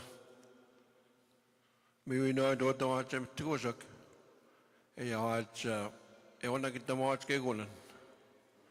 Eyawach enanagas tuach ke kunan. Kinot sin kaon here gedol simen. Itu ni god si ona ke main dog oyak ke kunan kai shot. Sagot tagi 7 here again. They nendan. Ing dat je kan tot je gaat tegen wordt. I was just saying that thank you for the introduction. And as a leader in my community, I've always wanted a report from various programs that we have, financial resources and programming dollars. You know, in our case, it would be in our community, if we had that kind of a report, it would present a good argument to try to, acquire dollars and resources to our community. I appreciate and I am thankful for your report. That tells me, as a chief, we need to do more and better for our communities, and also to work with Sulakaut and other municipalities that are dealing with the, our people from up north. I think we need to do more. I think that's what's telling me. It's telling me, although we have these programs and support services from governments, we get funding dollars and everything, but still we see these things. These things are still happening. And why is that? I think that's where we need to focus our attention. Minago kamami naganoj First Nations on health program or health funding grants. Wichi USN a guy who chigis now is off on the Sidnog. You guys now is at Eskum go up Magadak. Oyek. You might chicken nan, a communicate and the bigo. And in here is no death sick. Gigoin on G sick. Shonyan and the Mindaguank, Okamawan. A guy step sick. A guy give it you a sit. Or Shonyan. I think there's more work that we need to do in addressing colonization, the impacts, generational impacts, in dealing with these traumas. I think that's what I'm trying to do in my community, is addressing these things. So I like the report that is presented. It's telling me we need to do more. Thank you very much, Mayor. Thank you, Chief.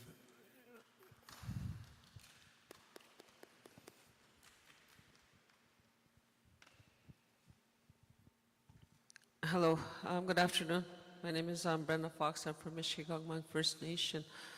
I've been in leadership for so many years, and one of the things that I've always held was health and social, and I'm sitting here very honored to sit beside two health directors. Health directors are the movers of our community when it comes to health and social. And I always acknowledge mine because, she was a strong mover when it came to COVID. She was our first line of defense. And I always acknowledge the people that work with us. And I want to say, I didn't know there was time for questions, pick some questions for our Grand Chief also. Because for me, health, building health, we have a lot of programs.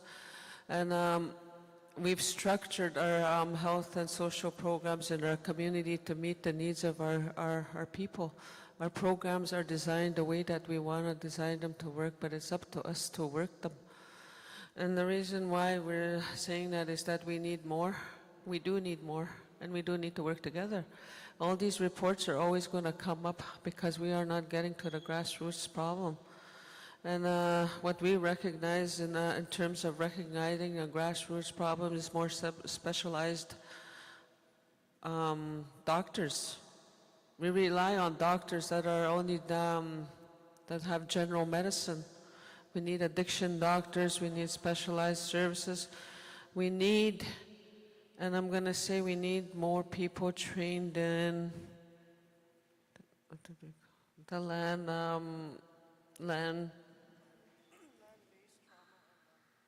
land-based trauma, people in trauma. Anyways, people that can go help on the land to help people with trauma. You know, a lot of our people, like, you know, Chief Wesley had mentioned what happened with SIU, that Nan had didn't accept that. And there, in that report, there is a grassroots issue, and that's something that we need help with.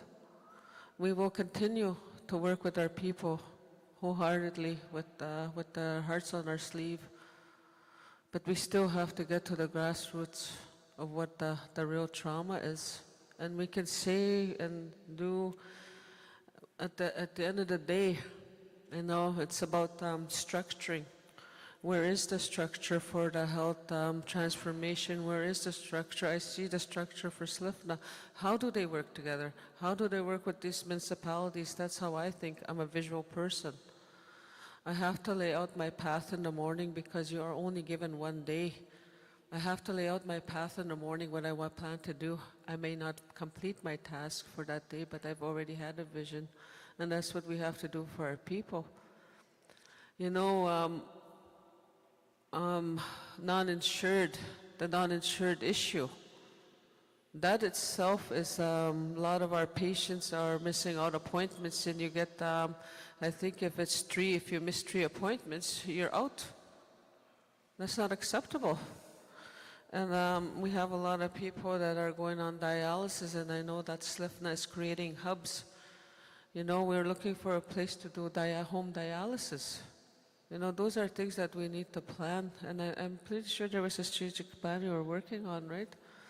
So, but anyhow, those are my thoughts, and one of the things that I want to bring to light, you know, that's something that a leadership, we really need to advocate for our own public health. You know, that Public Health Act during COVID was really binding, that we had to follow the rules of somebody else when we had our own entities like SLFNHA and WAHA and those groups. So I really found that, and I think that needs to be brought up, because if it were to happen again in 100 years or whatever, and you know how the government don't change its laws until it suits them. So that's what I think, Ninin and Endaman, that's something that our young people don't need to have to deal with in the future if we ever to face another pandemic. So miigwech, and I do support Chief Morse, Donnie Morse, in getting a TV at that airport, 65-inch. Thank you. Miigwech, kaki pakat na may katiktuanawa. Thank you all for sharing your thoughts and recommendations, concerns. Kung ano ko tagawya, mastach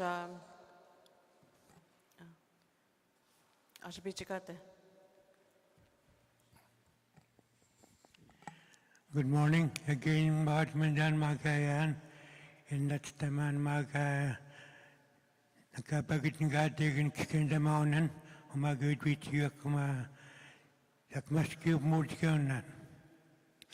And I'd like to thank the Mayor for giving us his presentation on the outlook of Sulcoat and some of the problematic behavior that we see on the street. And over the course of the years, I have witnessed evolution and escalation of those problematic behaviors from the people from the north. And why is that? For the past few years, we have witnessed elderly people that were on the street. But the last 5 to 10 years, the age group has changed. And the problematic behaviors have changed to a new level. Just out of curiosity, I was just wondering if it has any way being contributed by the change of drugs that we use, Before that, it was all alcohol-based. Now we have all kinds of drugs, illicit drugs that are on the street. And with those illicit drugs, new behaviors arise from that. And that is a reflection from our home communities, not only in Sulcott, specifically speaking of my community. We do see that escalation of those manufactured drugs that are evident and create a lot of different kinds of part of non-insured travel.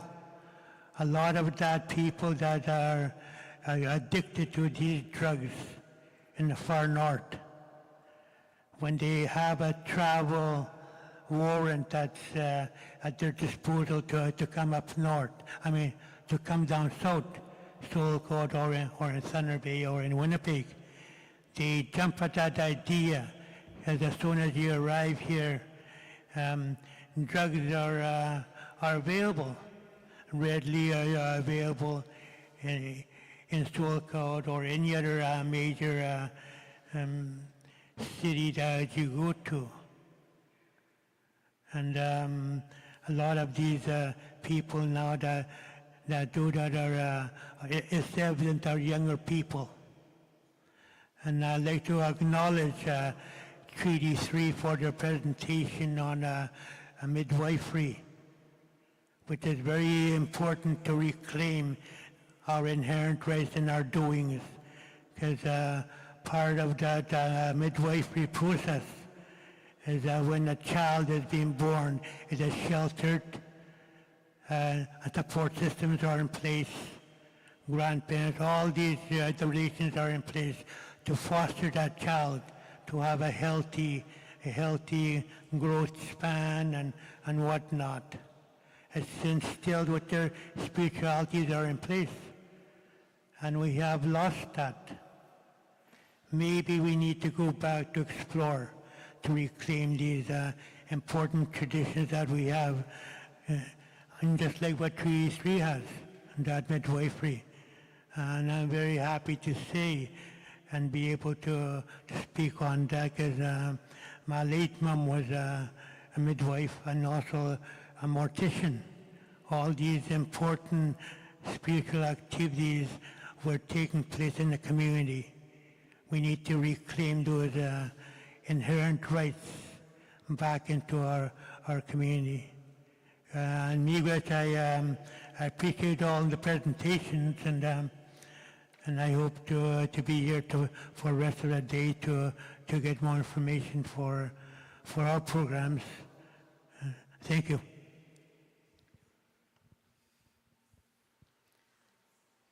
Miigwech.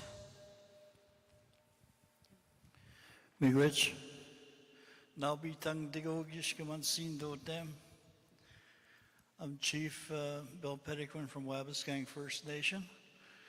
And I've been sitting here listening to all the issues and everything, and I heard Chief Bull say that everything kind of dates back to the time when somebody landed on our shores. And a lot of these problems that we're having is caused by these residential schools. And that's, my family went through residential school. I didn't, but I still feel the impacts from it.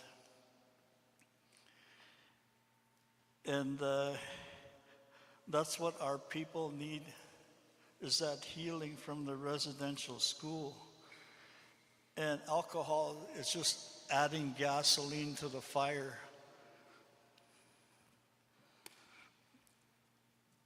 And natives need healing to forgive. Who's doing this, but they're also getting the alcohol from the same people. One morning I was down by my dock, and it was a quiet day. The lake was like glass. And I looked up in the sky, and the the sky was clear except for 4 clouds hanging in the air, and below them was 7 little clouds, all in line. I didn't know what that was at first, but then I understood that's the 4 directions. There was a 4 on top. And the 7 on the bottom was the 7 teachings of life of the Anishinaabe people. And I finally understood what I was looking at. And they weren't moving, they were just hanging there. It was something for me to see, something for me to tell you today. And as I watched these clouds, I didn't have my camera, but I wish I did, but I probably wouldn't have seen it by the time I got the camera. But as I was watching it, there was all of a sudden an 8th cloud appeared.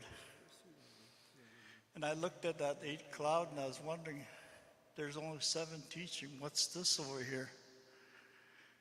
And after looking at it for a while, I understood. Once you understand those 7 teachings, you'll learn the 8th one. And the 8th one is unforgiveness. And that residential school, that hate, resentment, alcoholism, drug use, everything that our people do to forgive. And as I was watched those 8 clouds, and then I thought about myself, and I thought about the people that was responsible for my child, my son. He was only 21 years old, and he froze to death because of alcoholism. And I thought I'd had forgiven, and I remembered that. I remembered my son, and I loved him very much. And as I watched that 8th cloud, all of a sudden it disappeared. And I realized I don't have that unforgiveness. I still carry that hate for people. And when I saw that, I understood something. Our people are not ready for that unforgiveness because the alcohol is driving them to that point. The drugs, everything. And we'll never understand because we're cursed by these people that were running this residential school. And they blame God. That's not God. God loves his people. And these people that came here dressed in black. Only Johnny Cash dresses in black. And you know his songs.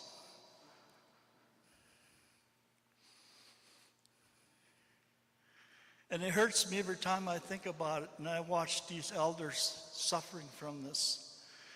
The elders suffer from it. Their sons see it. Their children see it. And the babies see all these things they watch as a vicious circle.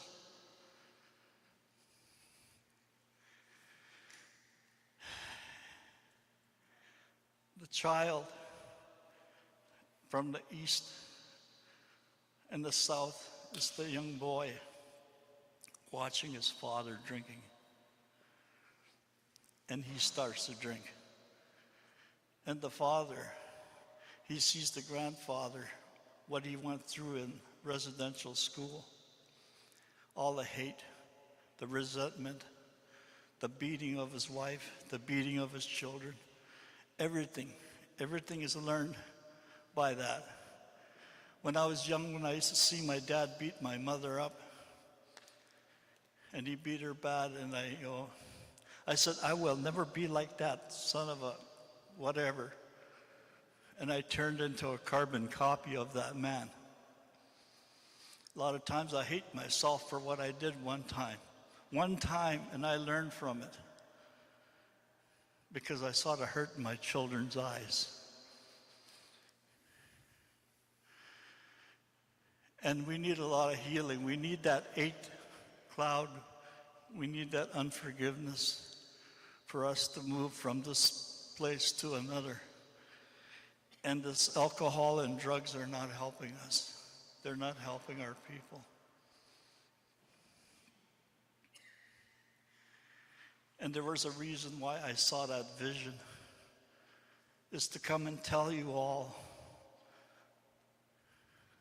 that we have a lot of work to do and we have a big problem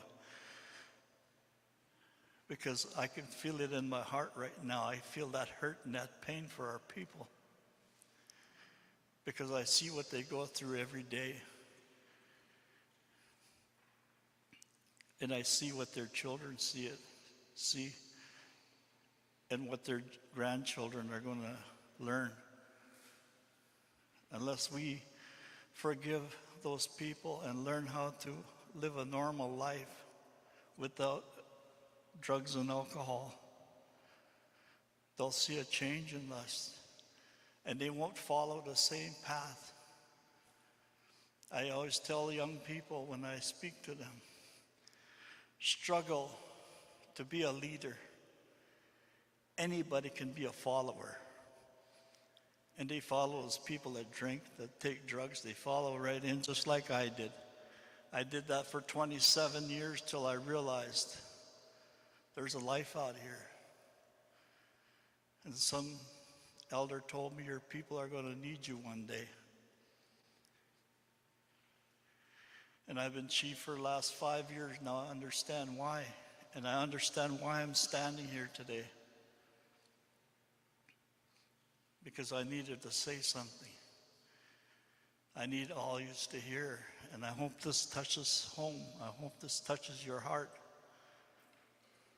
to know why we're the way we are.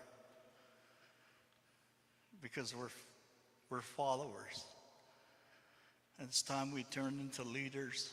And our children,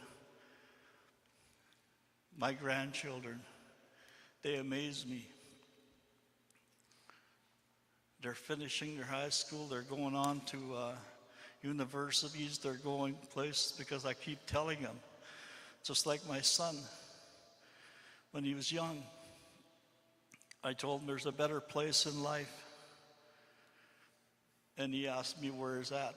I told him the Army. That's where you can play with your little toys on your gadgets. And he just laughed at me. 2 years later, he went to the Army. And I didn't see him for 21 years, and he called me about a month ago, Dad, he says, I want to come home. I don't want to be in the Army anymore. I want to be with my family. I want to spend time with my dad. And when he left, I told him, you know what's wrong with you, son? You're just like your dad. And he laughed at me. He said, you're stubborn. And let me tell you something. When you're stubborn, that stubbornness is going to take you a long ways. And you're going to keep going until you achieve what you're looking for, what you want to straighten your life. And my son cried when he said, I want to come home, Dad. And he's going to be here home next week, and I can't wait to see him. Because that's what love is all about.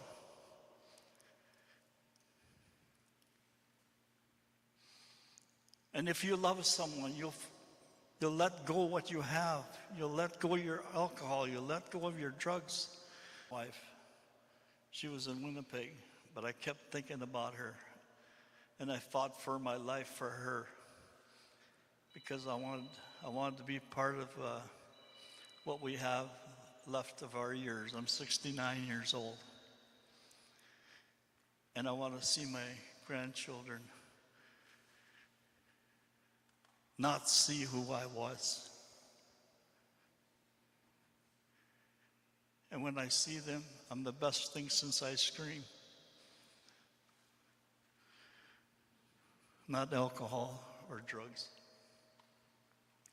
So I just needed to say that. I need to share that with you so we can all carry something out of this place and understand that every one of us sitting in this room, we're set here by the Creator, and He saw us sitting here before we were even born, that we're doing something. And to be leaders and set this problem straight. Miigwech. Miigwech. The food has arrived, so we will.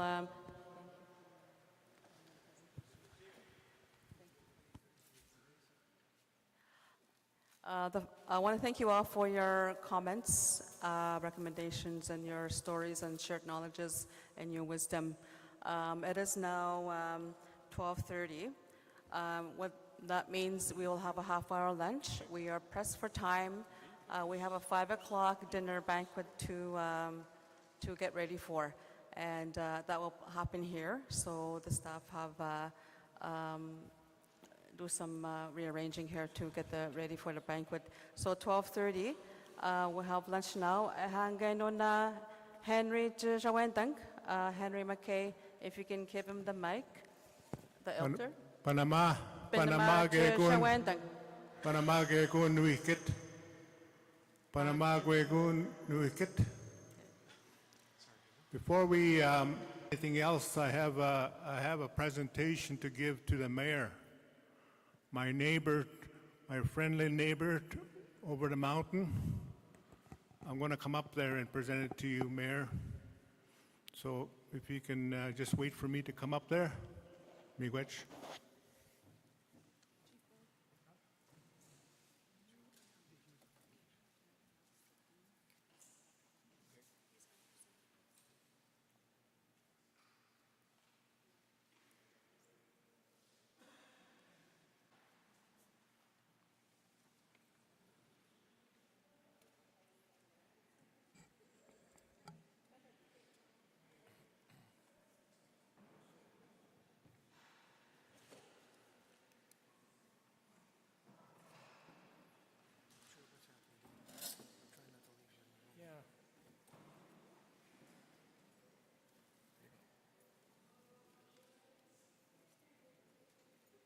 I just need like 10 minutes. Or you want me to wait till after lunch? Okay. Yeah. Yeah, no, that's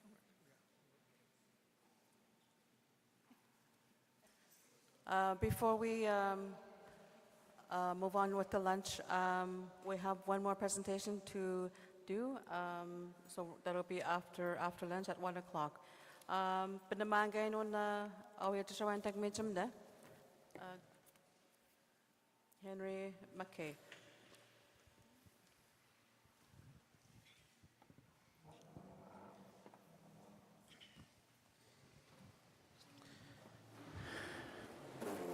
Pasaguyok.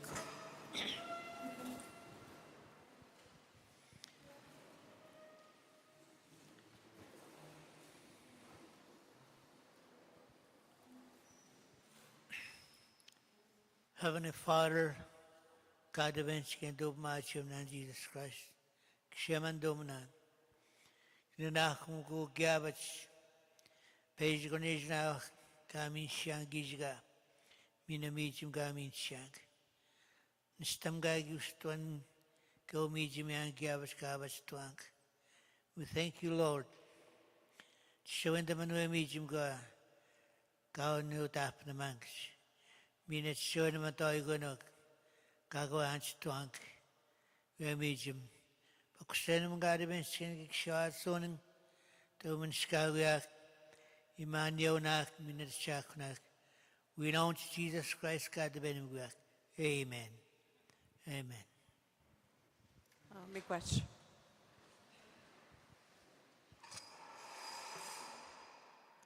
Also, we have vendors in the bear room. If you want to go check it out later, there's vendors there. Also, the SLFNHA AGM will be on September 10 at the Laxo Event Center, now open for registration. Please see the main booth and the main entrance if you want to register. Miigwech.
Waje. Ego Pijayuk. Bojo, we are going to reconvene at 1:15. We'll have Dean Osmond, Sulakod Minyawan Health Center President and CEO presentation at 1 o'clock. We'll have the Chiefs Council on Health to discuss the 5-point strategy update on First Nations Authority and Control over Health. And then we'll have the Regional First Nations Health Partners Tribal Council, Independent First Nations Executive Panel. So if you can make your way, you have 2 minutes. Make your way to your I almost said desks, to your seats, and then we will resume with the presentation by Dean Osmond. Also, we have the checks are available for pickup at the registration desk after the during break.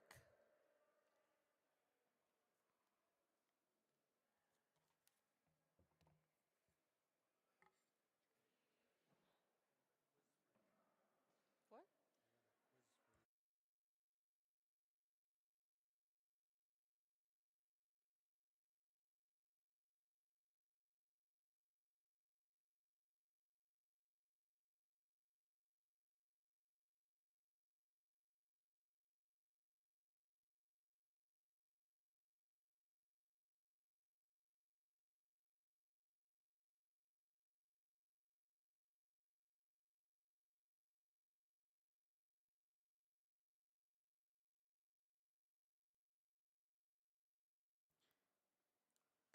Okay, waje.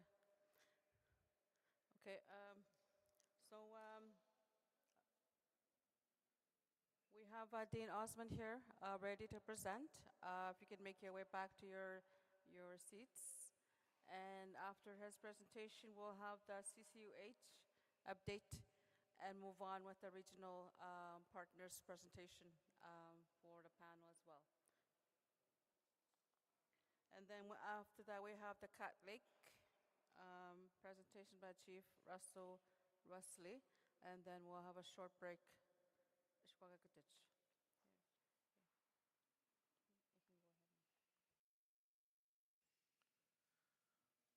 Bonjour, good afternoon. Miigwech for having me. It's an honor to be here.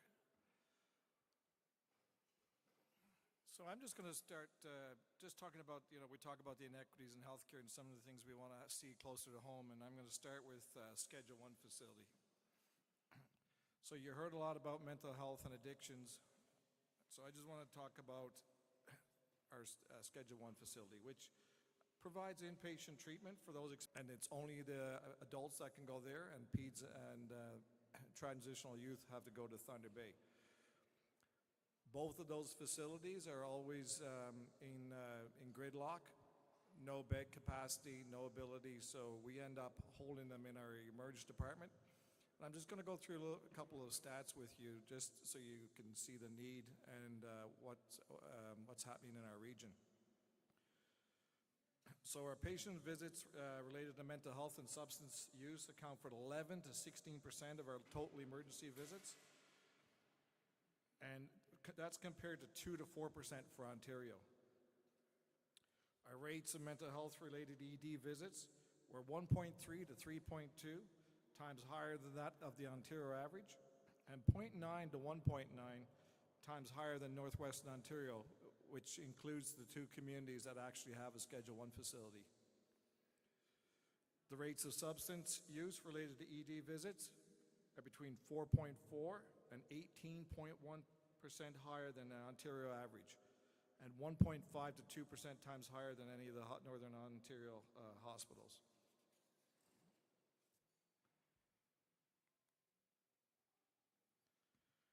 So in 2021, the self-harm related deaths in Sioux Lookout catchment area were 9 9.1 times higher than the Ontario average. And this is not a this is not a typo. 87 times higher for children and youth, and 27 times higher for transitional age youth, which is around 16 to 25 in Ontario. That's staggering. In 22-23, Sulaka Mental Health Center had the second highest number of hours in ED visits related to mental health and addictions and or injury indications of self-harm all through Ontario. A study was done on the needs for our region, and it was determined that we needed 20 Schedule I beds. We've submitted a pre-cap, which has gone to Ontario Health, and Ontario Health has endorsed this in the letters with the Ministry of Health. And today, we are now at the Capital Branch where it's being reviewed, so we're hoping to get our Schedule I beds. Hopefully, we'll get them to say, we've been advocating to do this with the bill for long-term care. So you can see that the need is there, and it's very important. I just got a graph here just so you can see the Form 1s in our emerge department. So on the left-hand side, you could see that by month, these are patients that were formed and that were sitting in our emerge department. And for the year, there was a total of 256.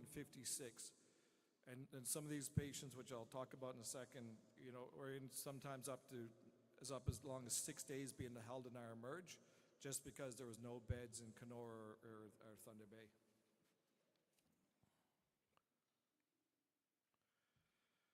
So you can see the Form 1 patients are waiting in our ED, and this is just an average, and this was just in 2022, so between 19.2 hours to 1.8 days for Lake of the Woods, which again only accepts adults, no peds or transitional youth. And then for Thunder Bay, 17.9 hours to 2.2 days. And as I mentioned, we've had admissions in our emerge for as long as 6 days, just waiting for the care that they need. And this just, you know, illustrates our bed capacity. So right now we were a 55 acute care bed facility. We added 10 beds in non-conventional spaces for a total of 65. 5 postpartum and 3 labor rooms. Including the 65 beds with the 10 over, we're at 120% capacity at any given day. On average, there's 8 admissions in emerge. There was 10 there yesterday. And between 2 to 6 Form 1 patients could be in our ED on any given day.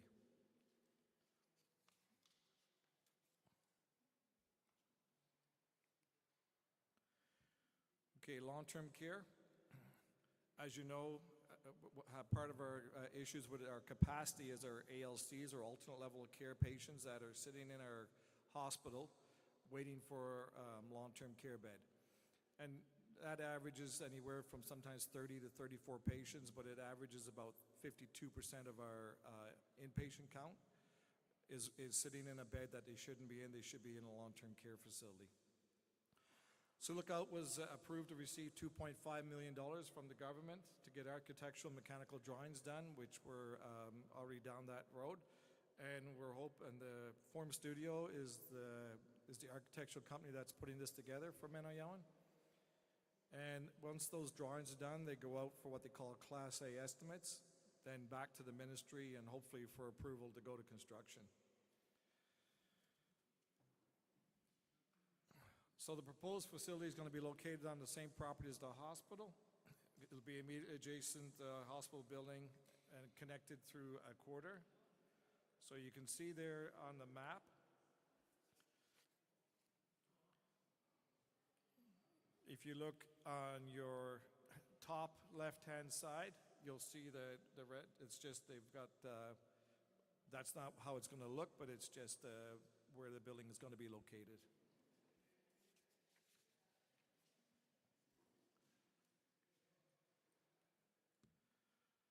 So Menoyawan, of course, went through a campaign for our MRI, which I have to big thank you for organizations and communities in the room for their generous donations, which made this possible.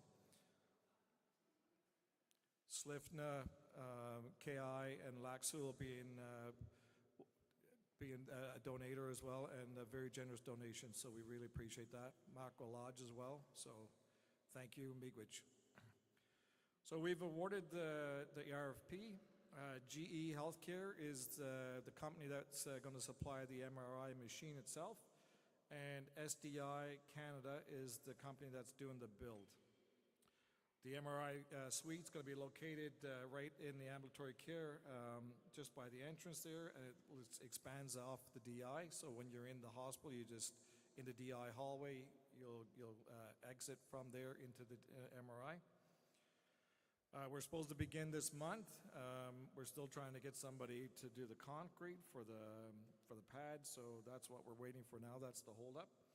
And we're hoping that we're going to be, if all the timelines line up, we will be doing our first MRI scans in August of 2026. So this is going to be a game changer for us.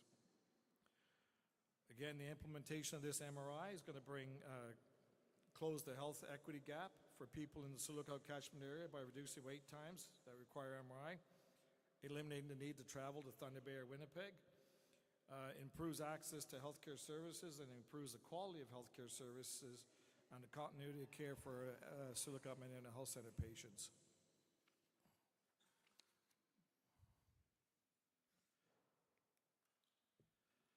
This is just a picture of the machine itself, the MRI.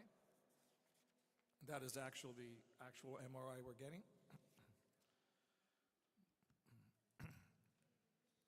And this is where the location is. So if you could look at the main parking lot, that's the ambulance garage that's ahead of it, and in orange is where the new build will be.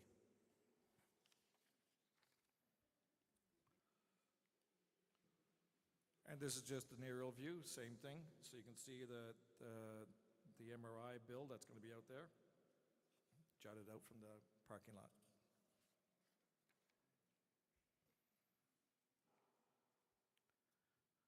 Miigwech, thank you very much.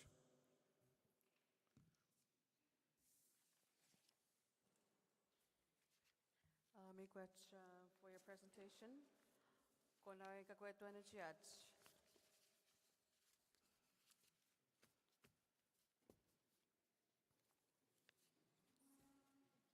Oh, you're welcome.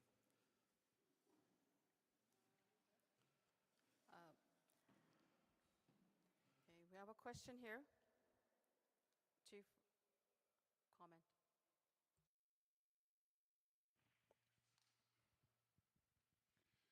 Well, thanks. Thank you for your presentation. Very good. I was sharing with you over the lunch table there about an experience I had when we're talking about the ongoing need for wraparound health care in our region. And I just wanted to share with you that I spent 7 days in Winnipeg with my mother waiting for gallbladder surgery. And you know, I have to say that the healthcare system in Manitoba is pretty dismal, probably in the Stone Ages. And I want to applaud everyone here for the current healthcare system we have. You know, we're able to achieve a lot of things, and we've certainly improved a lot of the services that our people need. We're still a long ways from you know, making really significant measurable goals. But one of the things I noticed about Winnipeg with my mother was the fact that she was sent there because of the need for specialized anesthesiology. And I think that's another area that in further, you know, improving our wraparound services, is that something that we should be striving for, so that we don't have to send elders like my mother, she's 80, to a place like the Health Sciences Center. And the stuff that I saw there, I can't wrap my head around what a patient that doesn't have the ability to defend themselves goes through. I couldn't believe what I was seeing. And to me, when I think about it in that context, I'm not doing my job. So I certainly think that we need to address those issues with Manitoba and as well as Thunder Bay Regional, where we need to improve on certain things, perhaps engagements with our folks to address these issues. I certainly understand that SLFNHA is moving towards addressing patient care needs in Winnipeg, but I don't think that's enough. I don't think that's going to be enough based on what I saw last week. And as of right now, she's still waiting for that surgery. Yes. No, thanks for those comments, Chief Wesley. So what I will take back is the anesthesiology portion of this, because we do have just GP anesthesia, and I'm sure that if I went back to the RSN, see if there's any way for... Chief Russell Wesley has one more comment. I'm sorry, I forgot one other comment I wanted to make in regards to Form 1. And again, this is an issue for two Grand Chiefs to address with MAG. One of the prevalent problems we have in the First Nations when we're trying to address addiction issues, mental health issues, and specialized mental health issues like schizophrenia as an example, is the issue around Form 1. The issue is on self-declaration that they're well. So I had raised this with the Crown Attorney with a specific matter in my community, and this happens in all the First Nations, is that issue around Form 1 and the ability for a family or a council or somebody to declare them as a safety risk. It's a gray area, and the Crown and MAG acknowledges that it's in a gray area, but it is something that we need to address. It needs to be addressed because it is one of the biggest barriers we have when we're trying to address an issue, is that ability for a patient to declare themselves well. And of course, the doctor can't do anything about that, and the patient just walks out. And in noting that, I don't want to go too long on this, but all of these things are connected. There's the issue around long COVID and the development of mental health cases such as schizophrenia. We don't have any data on that. They've risen exponentially since the onset of COVID. And I want to bring that up again because this impacts the hospital. We really need to understand these things. All right, thank you. I'll shut up now. So those are good comments. We also recognize those stats I just gave you, like for the wait times, that has nothing to do with how long they wait in the community once they have been formed. And, the Mental Health Act's clear. When somebody's been formed, they're supposed to go to a Form 1 facility forthwith. And Sulaka is not that facility. But yet, we continue to get Form 1 sent down. And then they come here after being sent down by Orange, sit in our emerge, further delays for care. So it's a broken process all around. We agree. Miigwech ugamakan gagpakat naman kituan. I want to thank you for your presentation. Dean Osmond will inform Miigwech. We move on to CCOH presentation on the 5-point strategy update. I want to call up Chief Clifford Bull and Chief Donnie Morris.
Binamang Hugama Shuji Packet Sugumak. Nui Budak Mina Dodgeman Sevagayam, yeah, Nigachkit Nagakna, Magabijaik. I'm going to go gain each Goji Askmagiak, Health Authority, Makanak, Guji Asugak. And Stamnekit Magaya Biak Nin, Donnie Morris, Clifford Bull, Laxal First Nation of Independence. I've got Chief Adi Memekwe, Shibogma First Nation Council, Chief Lorraine Crane, Windigo First Nation Council, Chief Dolores Kakagamic, Independent First Nation Sandy Lake, Chief Merle Loon, Independent First Nation Shkigogmak. I've got 3D3 Bishiga, it's vacant. Chief Louis James Kiwad Nukugmakanak. I've got Sharon Sakani Madawa First Nation Council, Grace Matawabit, I've got Hammond Laxo, Kchao Bichtamagumanak, Kchao Shkio Gonagnijan, Kchiko Kchiha, Kendemic. I've got this Gwenan Nian and Ganamu taken Yidstam. Nation-driven decision-making process kajgatik. Maga gatan abyak ignich gam stebyak ma giwad nuk sol kadugapm se giwad no gaisen kadamak. Mima kegun genoje kegan abajgatik adi gishmauto abyak chigena ustoyak. Gwana gutagan kenishi I ask Kamat Nanwak, my Judwak, Osme, Kubmondazonam, Ujaxio Mujigan. Mina Ganawan Nimitson, Mawachidon, Gaka Maji Bachgatik, Wagat, Wamagajkaya Biak, Gignege Bidwak, with new Natigo Kumaga Ginwana Biak, Match Town. Egomina Anges Bette Nagwak. Kitan Kyob Mujigonanan, Dukan Gawin Ogmakan Wesley Gaikdich, Miniawan Gayam Hats, Gwenan Hina Gadet Baskin, Axio Wichio Mujigonan, and Gigis Wichio Magak, Osme Gwenan Chikanova got taken and Gigis Munsik, Wichi go, Axio Wichio go nam. Which action Mujiganik Gamina where Axio Mujiganam Health Authority Gajadik. Nijan does she hear me no? Mina not negate the system planning, trilateral negotiations Gajadik. Gizanat Namak Osme Kitashiko Nananet Gaknaya on health authorities Gignich health programs. Mshinat non Kitskuniganana Nugana Tanskinagananak. The Gujas Skoganots, Osme, Chigimunsenego Munzona, Kevina. Egoge Adrigis Bituek, Gwenana Huma, Kitashiko Nama, Twitch Tamagaka, where my Solcot, the Gauge Mayor, Gaigikidis Solcot Mayor, Gaiguaba the Higuakam, Shinoste. You gave one and Naganak Tujan. You got this Kinotaman, our again 1 month sagging you Makangakdich. Muntak, Minemunak, and the Osme Gwenagun and Gigi Nanagatabat the Makagi Noich, Mawana Gakajadik, and Gigis we cheat some, we cheat sick, we cheat yak, 1 hour Gagak the Jikonan. Michigo Gwenagakina, Kitskuniganan, Jibatajan. He Nakumudon and Ganan Gamauchit Nanok, the Gigi, yes, a talk and Gagonan, Kaboksen Munanan, Gaza Bapag, George Bapag Higiak, Gage Bapago Makin, gwanan ka nuta makin hatiga mina ka pinch si hagnoch mina ka iktisawag makan Wesley ega ayak mi gwanan dukkan chigi nanna dawa chiga degawanin hatiga igujibit tuakin gwanan mina ka rights-based approach kikken damen kanch niuyak kino damen kanch niuyak kitashitamagunam Chigunenim wak hukumaunik ditch. Egoch mia basic mau no das semagakahi. He emptuose egamet ne Owen Stonak. Egis the magwak. Gone go join Skadak. Gone go join Stonak. Gone jui dash the muntkits. Sago tsugu kinuich ganch niuyak ni ganich tamagim nanak mima eisek osh mewek kwegat nigatik kwegat nigatik inuganan kinutis sew nanan ogumawan wabat haganoch kwenstamun haganoch chigi dewe odes ki kaganoch chidip haginuganan kidash tamagunam uch muniawan miha basic eisek Ego ke gitanchniu bemonde zonnam. Gitanchniu bemonde zonnam age chigenik masko naktochban. Ego mina nianen hier recht domgak hier onasho odekeskigen. Kitmen kan go ek kan opmugak. Aksio mojiganik. Kwabatamen Ega met ne emunatek kawi chigwak taksio mujiga namga minugwak. Minagap majayak kawanen damaka wanen dam sewniga ekmaut densiganam. Kwabatamen mina ega ginuich ewi chigwak. Pejga geinin gyawatan namex bigam tugoje ekichukskagban. Schmagen schubm gitak 7 mashkionok igipnas ganan form 1 eaganoch egachingi nich mina pakan gichagan abmugomen egangi nich jisik eskam goanda skedvak egajgadig edodagno egamaji shagnoch ebichubato segakuge himedvak skadujgadegen Michigan gan abogin Montezon nanan antig munatig minatig egmina osmej and nagoyak adiga he Chihagomuga Ostigatig egmina MRI Miaga Jekidangini Aminigok Shunyan and Shaniu Shunyan epitiges 1 hour Mia basically jigi quick and dagokban job what tamajugo magaga best shots kinuichigo here modoko axio wichon mina washio mujigan mina gutagen good mujigan nanan mstehi bitiges benamen ma and snusunian 1 hour gajigadik ego das mia pagi ochawi tamanu ganan ego Clifford Winston mina gawin gaguna we nagnak.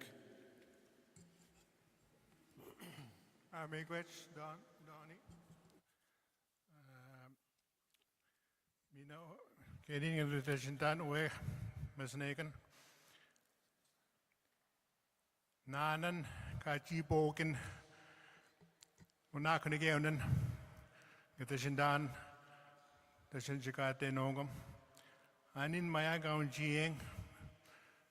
Miyaja kwech mikowek anin the mayakaw jing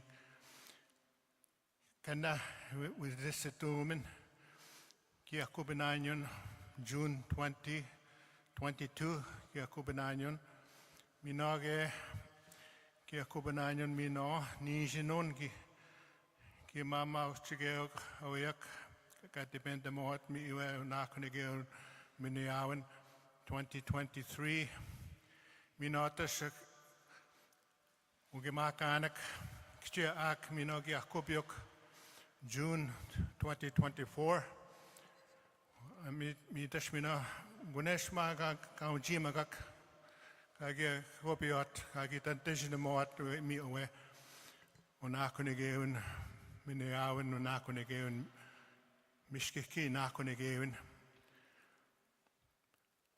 mi tosh ma ka ujima kak I ujibi egan ani maya kejipi mi chigate mi owe mishkiki onakunegeun anin me no geje depende mang iwe nikchiga ko tap ni ga tek mi no iwe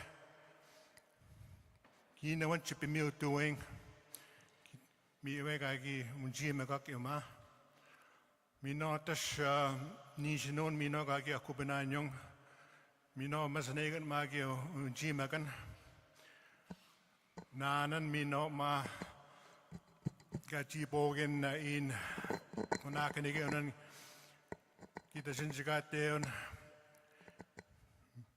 minoske kubina ki kopiok mino ugemakanak kche ak wewene mino china isijikatek kijnagok amia go ahead Don.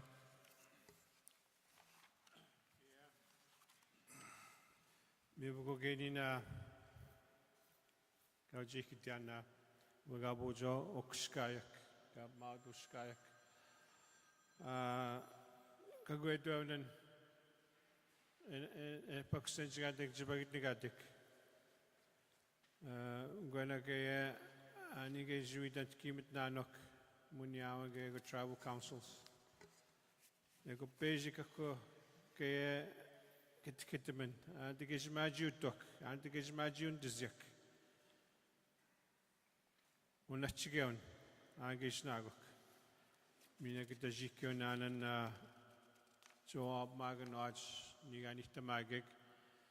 Which ma gawin Brenda Guy did health director's act. So going to go out nigad kitschuniganan. Adi gay noich na mexibik new and guy when you have on those cats simnanak last week. Maybe our health director will in o monton o donaton. Chibigyo taking game meal and me snagok kajiko nanan dinendan. Ego gayos me chinanat the mak ankish majun dizyak with the nigan. Gnodaman stehige go jimishkot sek kubmonda zon nanan. Kainch New York komashik wakkaun das simiki noich kiwed nuk and giz next kamak.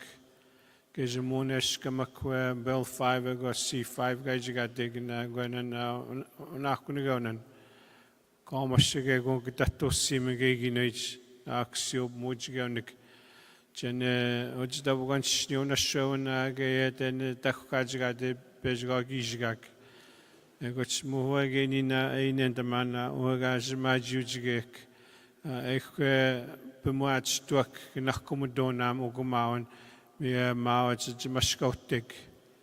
Ego basic Kegunakumoja Genotamag, Ganiganitamagiakuma, non-insured health benefits scan Mujadik. Mia basic Guedown Gekendagok, Anapi, Ego Egua, Gautapanam Jikit Nanok, Sagutsupin Magwana Ganigans Kamagwaka, he and Jigi Manoshik, Nakamon. Egan go jijo tap niga de ko me gaj kaishnagok konte bena inagok shunyan bagit nagnok kundentamen ego tsugo bena magoyak jona bena nok maochi don witujigadik wikanojigadik kishigo tap na mokon michigo he osme bugo kayend kitmen jikhe mamon dik we don't kimeton we don't keep it to me. Chimashkona tuak ke zone anan.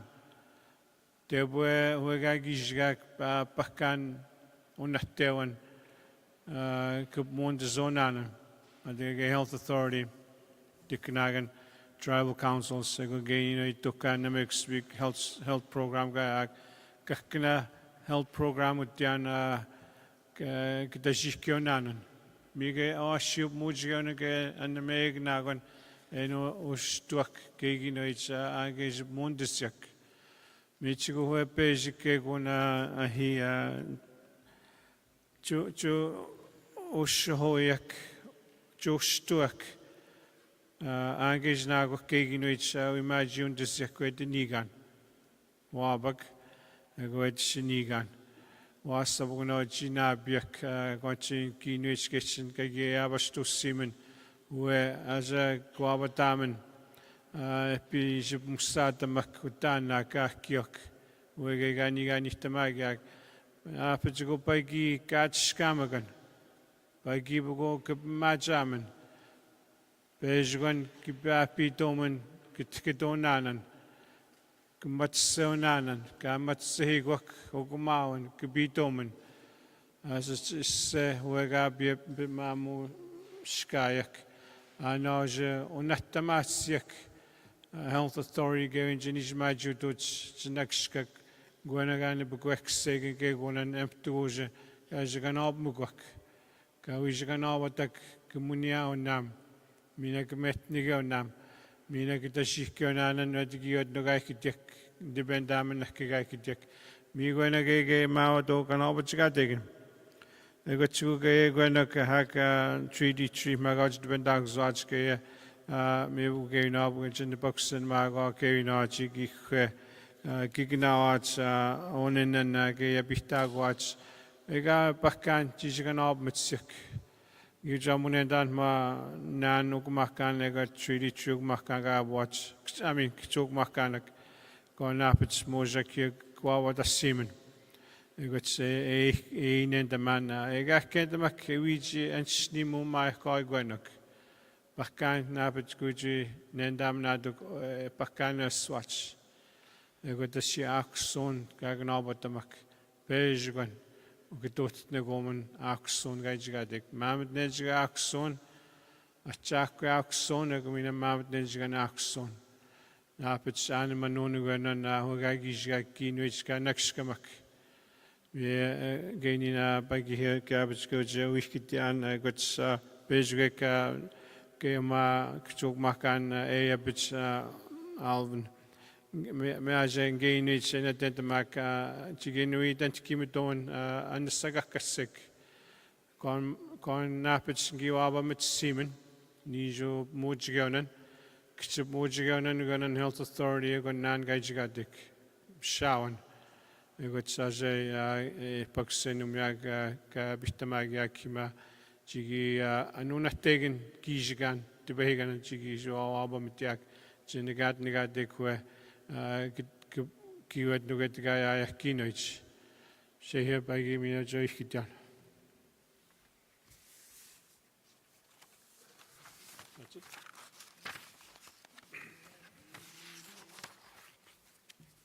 Mie Kegon gaben nu ket kenin mi gosh da Donnie paket naman yue tepe kan tepe mendeses nun ngom kai sigenanyong kan wewen napses nun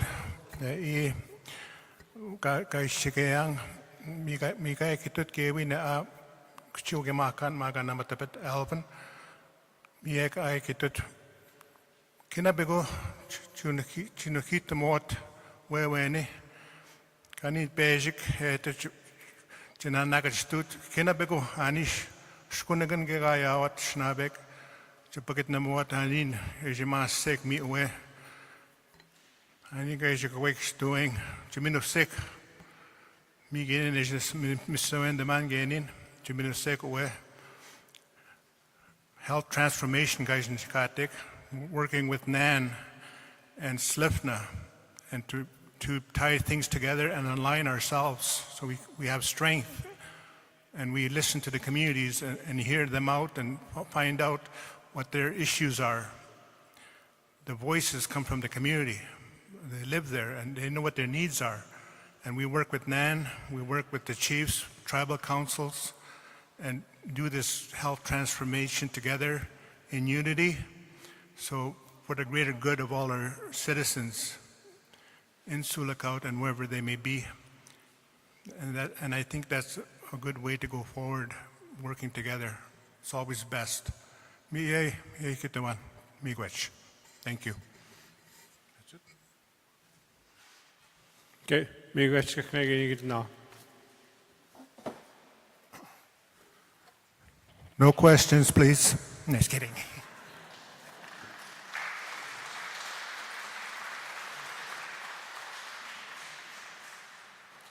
Miigwech. So we have our panel guests. If you can come up, Tribal Council reps, Matawa,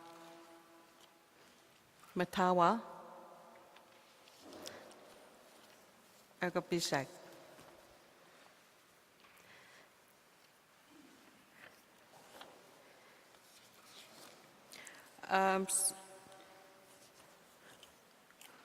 Also, while we're waiting, we have the SLFNHA AGM registration now open. So when you get a chance after the meeting, you can see one of the ladies at the vendor, at the booth.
Hello, everybody.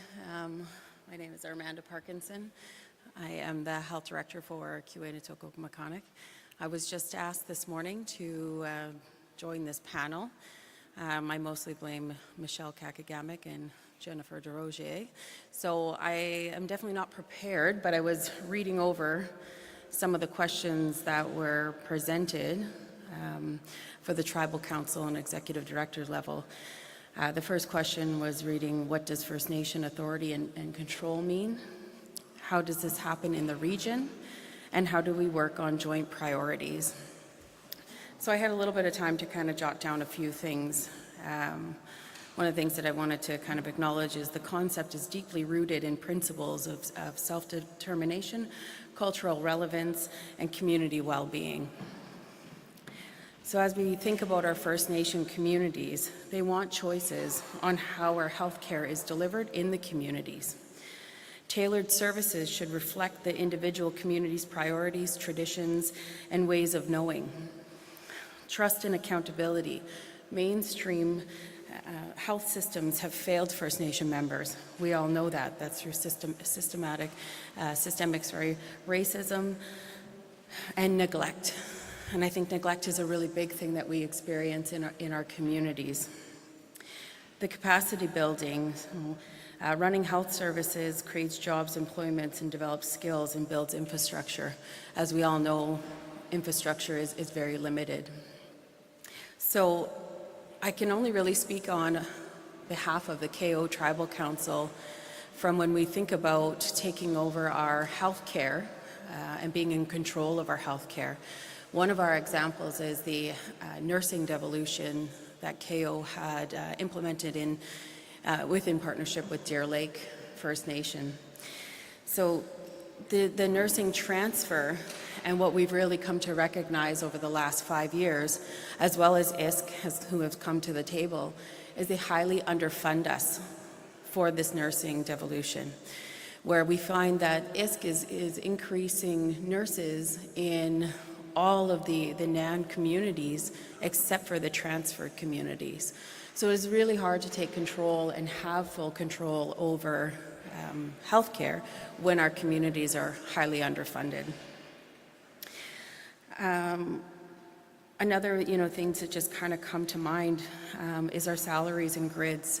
We're often pinned against each other because of different salary or wage disparities. Our tribal council does not get as much funding as health authorities, and our community-based programs are even less than that. So I think that that's a really big thing that we need to talk about, because we all need to work together in that aspect. So when I think about First Nation health and control, it means reclaiming the right to heal and provide health care in our own way. So when I look at the other questions here around how does this happen in our region? So when we get together and we have big forums like this, it's always really great to hear from other communities. But from a tribal council level, it would be nice to sit down with health authorities, and then we would focus on our KO communities, because they're all so individual.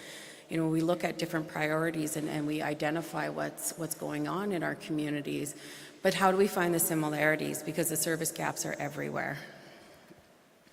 And so basically, again, the joint priorities is working alongside SLFNHA. Like Jennifer, has been absolutely wonderful. We also have Ashley Pressinger, who has also helped with mental health in the communities, and again, trying to bridge those gaps. But there's such a long way to go about it. Another thing with the orientation.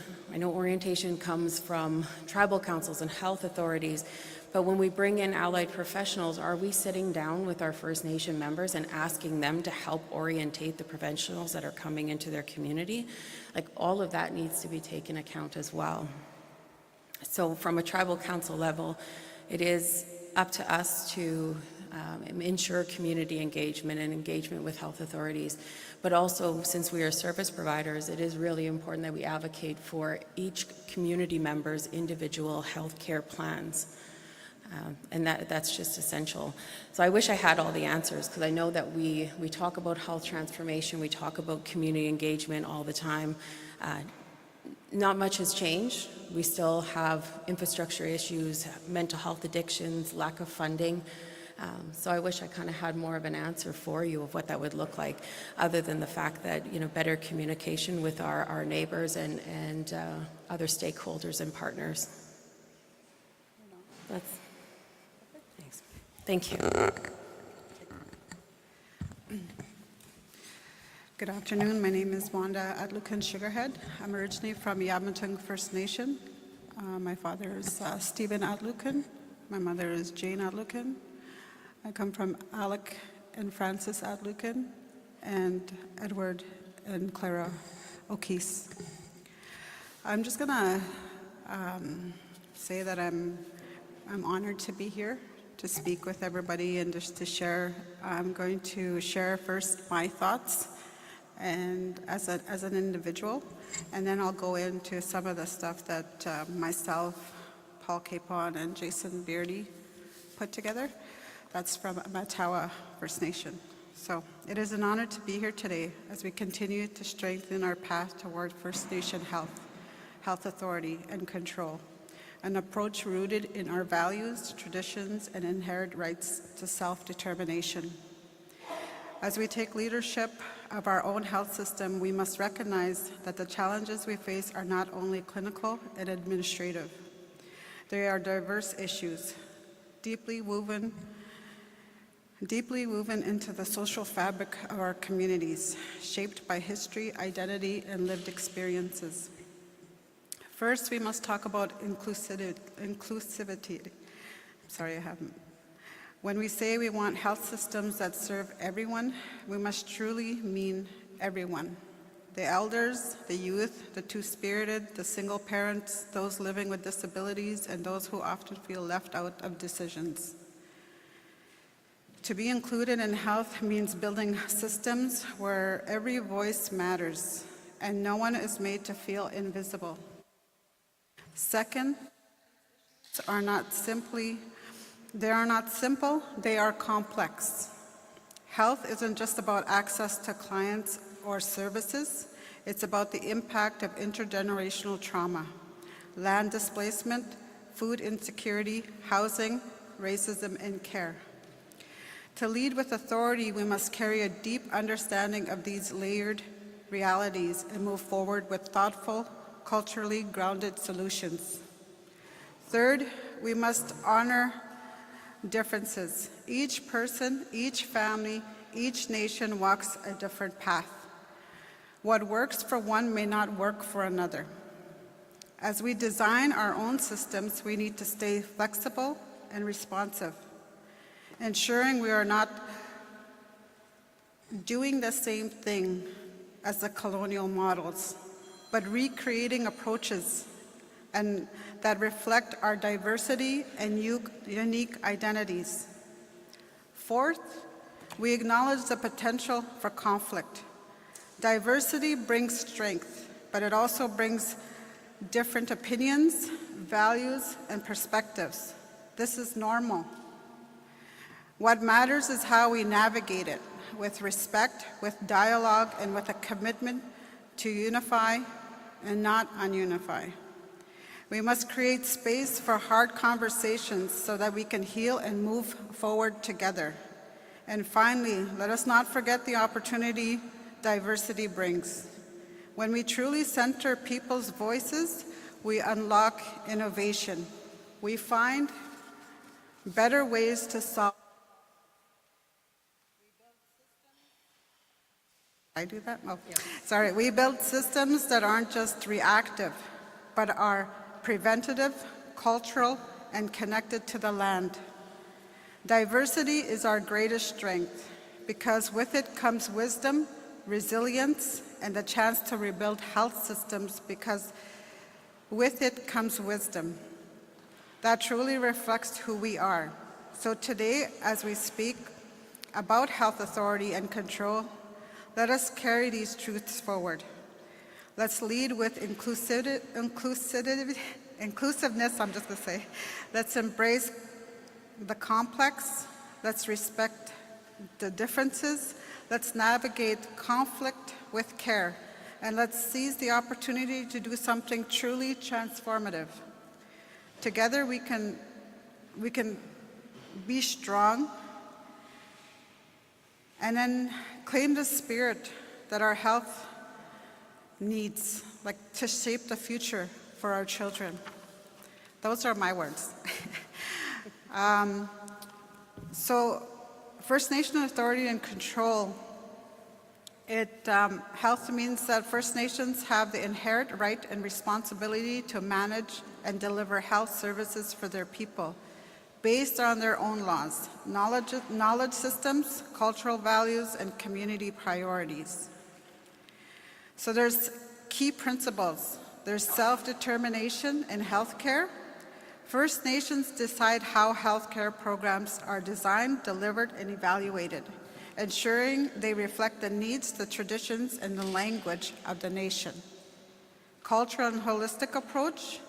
Health includes physical, mental, emotional, and spiritual well-being. First Nations control ensures services are grounded in traditional practices, elders' guidance, land-based healing, and cultural safety. Community governance. Leadership, health directors, and community members govern and oversee health services rather than external agencies. They set priorities, make decisions, and monitor outcomes. Access to sustainable funding. First Nations seek different funding agreements to support long-term planning, workforce development, and cultural approach within the health infrastructure, without having to go through provincial systems. Data. First Nations owns control, access, and protect their health data, using it to improve outcomes and advocate for equitable services. I just wanted to include on there, as I was listening to the data that was shared by the mayor and the CEO of Minneawan, it was very interesting because that data itself could be taken to the community to help alleviate some of the differences and then highlight exactly where and how we are going to use that. Like, that's data that we can't collect because we don't have those services in our communities. So So the quality of service is First Nations need the best standards of care in their communities as much as possible. We all know what the care is like in our communities, and it's not the best. It's the least. It's like almost nothing. So why this matters, why having your own health to control your own health is colonization disrupted traditional healing and imposed systems that often ignored or harmed Indigenous health. For example, the pharmaceuticals. I think that we have so much medicine on our land that we fail to utilize. And I think that's one area that we need to navigate as people when we build this health authority over and within our communities.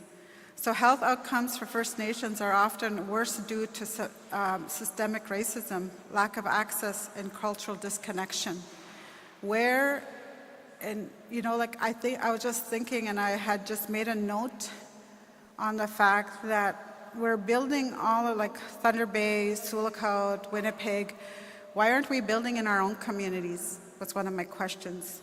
Why is the government and the provincial government putting so much money in building outside of our communities? Aren't we people too? Reclaiming control leads to better, more trusted care and empowers communities to heal and thrive on their own terms. When I was here, my mother was in the hospital here. I came to Sulakaut and I created my own circle of care as a daughter. And I included 4 or 5 different people because I didn't want to leave my mother in the hospital. And I worked alongside with Thunder Bay and with the Yabmatung, and I had my mother transferred in less than 5 weeks. And it's all about advocacy, advocating for your people. Examples for action is a First Nation running its own healthcare, staffed by local people, offering both Western and traditional healing. The reason why that is put there is I believe that we can't just remove the Western teachings, the Western medicine, because we have adapted to that. So it's almost like weaning from that process if you're going to go back into the traditional aspects and the traditional healing medicines. Community development, mental health programs rooted in language, culture, and land-based therapy.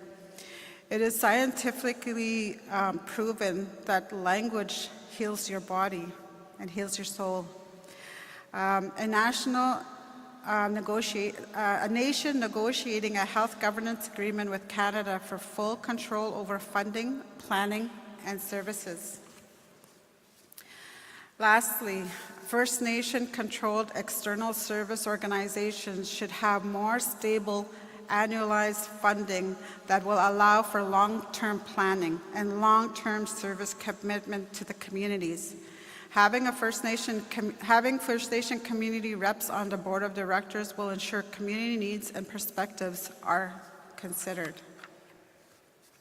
Thank you.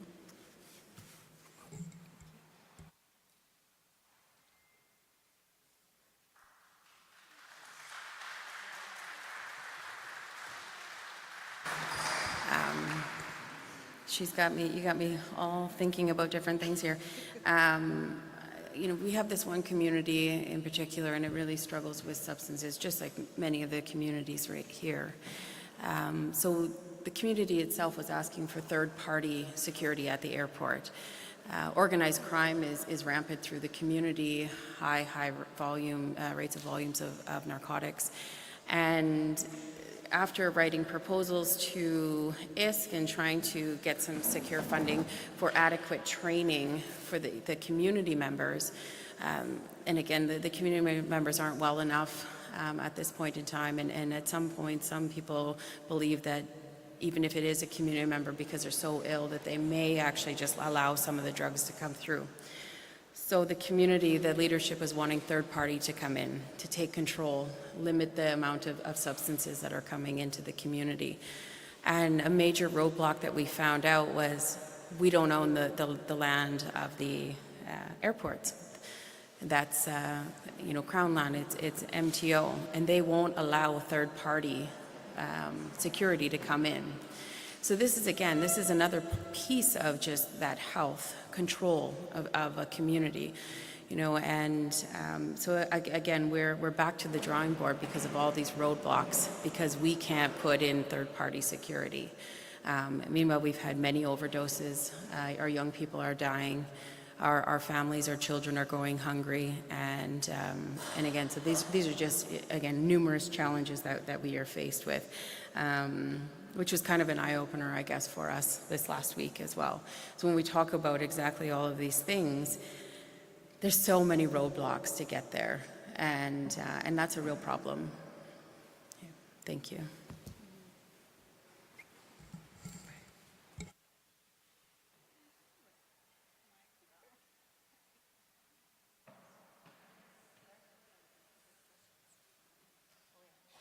She said no questions. I did not say that. Harmon Blackstone.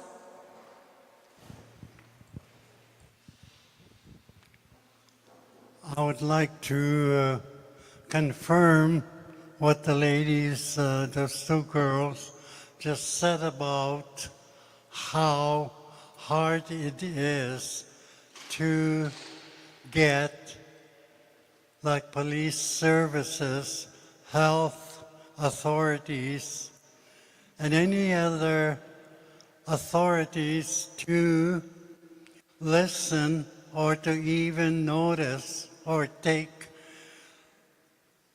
the advice or the concerns of the reserves over drug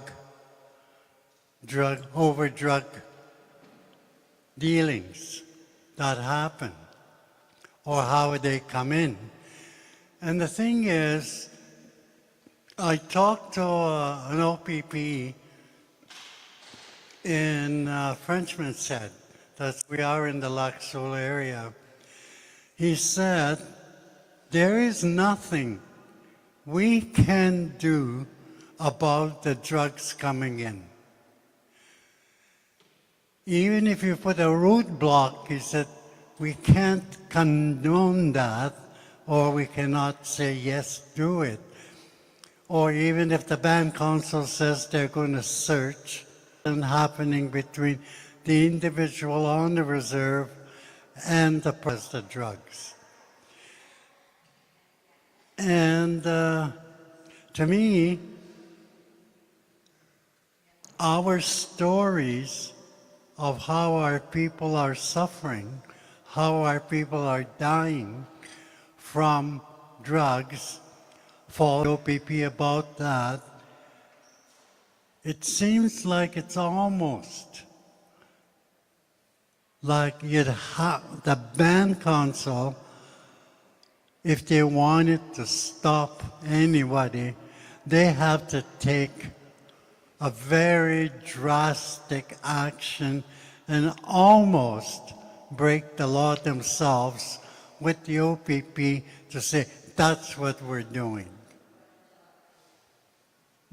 Because I think we think as a Indian people with our ban authority that we own it. But the thing is, we don't own anything. There's always a government regulation that will just wipe us out on anything we want to do. And there is nothing we can do. That's a law. That's the law of the land. That's the law under federal government, under the province. Because we don't own anything outside the reserve land. We only own something within the reserve. Well, that's my understanding. Now you can tell me that that is not the fact. But the thing is, that's exactly how perceived what the OPP told me about trying to stop people from bringing in. I've never had children, but I do know what it must feel like to lose somebody from drugs. If I think, I don't know whether I think like a white man, or if I would take revenge and say, I want the police to find the person who delivered this drug to my son. But then again, as I said, that wouldn't be the case, because then he would say, we don't know where he got it from. So I agree with what you're saying about self-government and how we reserve authorities have no more clout to enforce anything we want outside the boundaries of the reserve. So I think this has to be done maybe at a higher level, at the higher political levels of Indian governments, so that they can sit with the OPP or the RCMP or the provincial government or the federal government to discuss these kind of bindings that we have, which we cannot break through. So, to me, I agree, I personally, too, agree that we have to take our own control on the lives of our people. But how do we do it? We have to go against big governments that won't yield to anything we say. I've watched I've watched the Indian chiefs of Ontario in the 1970s when I used to be the recorder meeting governments. That's almost 50 years ago. We still we had that problem. They wouldn't listen at that time, even with the Ontario Chiefs, that organization that they had, which was quite a political club to have. But the government still said, that's the law. That was their famous reply to us. That's the law. The law of the land is this, boom, boom, boom, boom, boom. And I used to watch them because I did the recording for all the meetings that they had.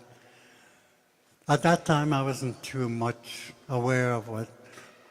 But then I saw how they stopped the Indians from doing anything.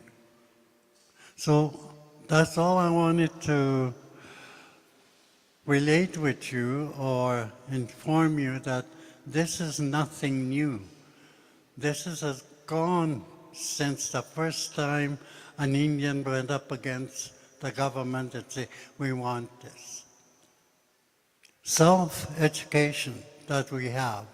We're on the reserve, you can do anything you want with education except the 4 core subjects. But there is a line there that says it has to be approved by Indian Affairs. So even at that level, ourselves that we are still, blocked by all kinds of regulations. And the government and the OPP say they can't do anything about that. The reason being that Indian Affairs is an identity by itself. It's an entity on its own, meaning that even the government can't say anything about why they're keeping it. So, to me, I've listened countless times for meetings of how we as Indians are going against the government for all kinds of things. They give us a little bit just to keep us going. And then they keep adding more stuff. All of a sudden they found a role in the government, which binds us back again to where we are under their control. We don't control ourselves. But I'm hoping that in the future that I will be able to see where they can say, yes, do what you want to do as far as drugs coming into the reserves. You have the right. But right now, like you were saying, you can't do anything. And it's been that way since I joined the government in the 60s and 70s, working in education, also in sitting down with the chiefs of volunteers as their recorder. So it's nothing new. I don't want to discourage you, but I just want to let you know it's a battle we've been doing for the last 60 years. And we're still battling, and you're going to be still battling once I'm gone. You know, I'm 85 years old, so I'm hoping to live another 20 years. So I can say I'm 100. But anyway, thank you for listening.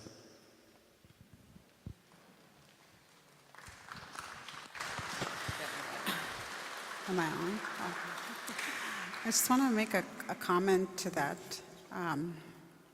As he's talking and he's explaining, you know, the history and the battle that we've been on as Indigenous people when it comes to wanting to have control, wanting to be able to speak and say, you know, this is what we know of our people, this is what we know, and this is what we want to do.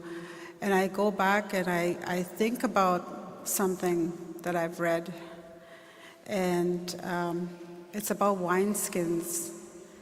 And it talks about when you have old wineskin and you want to put new wine in there, it will break. And so when I think about that, I think, why are we repeating something old with our new ideas? Why aren't we not coming up with a new strategy and a new format that we've never ever seen before? I think that as First Nations people, we are very, very innovative. We come up with such ideas, and they're taken by the people outside of who we are, and they use it for their own strategies. And I think that as I'm listening to this elder, it's like a long-standing battle that I think if we were to start thinking about how are we going to do this, and how are we going to come in control of what we want to do in the area of health when it's concerning our people, is basically go to the drawing board with a clean slate. There's this theology where you unlearn what you've learned and then you relearn. And I think sometimes we forget that we've learned a system. We've learned a system that we've been carrying, and we have to go back to what was working for us. Almost every meeting and everywhere that I go, they talk about the traditions, the old teachings. And do we practice that? There's probably like a little piece of gold that's in there that we haven't touched. And I think that as I'm listening to this elder, I think there is a winning end, you know, and I've thought like this for many years, because addiction can be overcome. We can overcome addiction. And I think we have to remember that each individual has a choice. We're born with free will to decide what we want to do. And we have to remember that that's something we need to teach and pass forward, because there's a generation that's growing and they're fighters. Like if they say that you need education, they'll go right to the very top. And what we need to do is that we need to be able to retain the knowledge of the old and rebirth it in the new. And using that to build such as this. And we're forgetting how strong we are. So you know that there's a hunger to do better. You know that there's a hunger to ensure that things such as this will happen. It's just that we have to continue to fight and remember that we can't do it the way we've been doing it for the last somewhat, like, hundreds of years. We have to redo the whole thing. We have to start from new. We have to be able to take that control. And then when we have it, we have to know what we're going to do with it. Because sometimes we fight and fight for something, and then when we get it, we don't know what to do with it. And then it crumbles and it falls. So part of the strategy is, when you get it, what are you going to do with it?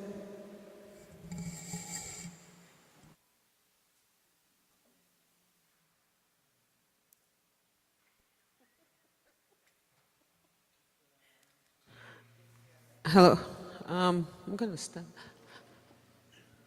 My name is Brenda Fox. I'm going to stand up and I want to acknowledge Chief Vo, and I apologize on my opening comments this morning that I didn't acknowledge you, and thank you for allowing us. I got my health director, my chief, and we got 2 elders from Mishkigogmang here. So Kchimigwech for allowing us and to be part of this meeting and the drum and the prayers. And I guess the panel itself there, Kchimigwech, for the information that you have shared. For me, as an independent First Nation, what does First Nation authority and control mean to our community? I think one of the things is that you can never reinvent the wheel. You have to go with the wheel and learn from what the mistakes were. And those mistakes were, as follows, is that there was a lack of communication when health transformation and SLFNHA happened. Because there was recommendations from our community in terms of NHIB that were sent and that got lost in the thinking that we can fix this overnight. And I also want to say, when we win this battle of health, to be able to have health will be the first time we have a child born in our community the way that we were supposed to have a child born. When we take over that midwifery, that is the winning goal. Because now we have taken over her health transformation, that child. That is the end goal. That's how I see it, because now you're able to watch that child from birth all the way till they're elders. That is the cycle of health. And I also agree with the elder. We are going to continuously battle the Western laws, because we do not impose our traditional laws. We have laws, we have traditional laws, we have rites of passages. We have really painful deaths, people that have died with cancer and whatnot. And those people, when they're dying, there is something called the rites of passage. There's people that need to go see that person, because sometimes they have gifts that they have. Each region is different. We have decrees, we have to make sure that we align ourselves, that the basic component of health is really protected for our people, right down to that last child. Those are things that we have to make sure. And when health transformation, in my mind, I was so excited because I was a part of it, because now you are going to start looking at the things that we need as a human being, need this nishinabeg as on then that was young George Bino Yang, need kitan like then doing nothing, Margag in Kitchak Naning. Can they nano tagin and like then she got dealt, Maga wish Bagit got tagible. Me any got in the man in again Chichin and the man Tapsco Panekio tap in the man, yeah. Yeah, can Jimino Yang, I get Shinagos Yanksigo. Me met chip in the Mago, Sian Gagon. Me got in the man. That's what I always believed in. And one of them was taking control. And I'm not going to shut up about it. I really hope I live to be 102 again, because I am going to keep talking about taking over Public Health Act, changing that to our laws. So that is what I'm going to say, Nin Miigwech. And I really enjoyed your presentation and the hope and the vision that you have. And and I share that. I share that with what you're doing. So, and there's a lot of things that we still need to work on, because like I said, my right-hand person is the health director. There was a NAN meeting in I think it was on health in Thunder Bay. There was a lack of quorum, and the health directors. I think a lot of times we forget the people at the grassroots level that really run our programs. They see it day in, day out, and they fight every day to try and correct the systems. And I think somewhere, and I was thinking, and I was asking her, I always go, every time I want to ask a question, I always ask her first. And I said, so how would that organizational structure look if it were to be with health transformation and SLFNHA? Who would be the leading people in that? And she said that the Chiefs Committee on Health and NAN Transformation have to work together how to structure what it needs to look like and how to tackle the Public Health Act. Those have to be joint, I think, a joint voice. So those are my thoughts, and Chimigach again, Clifford.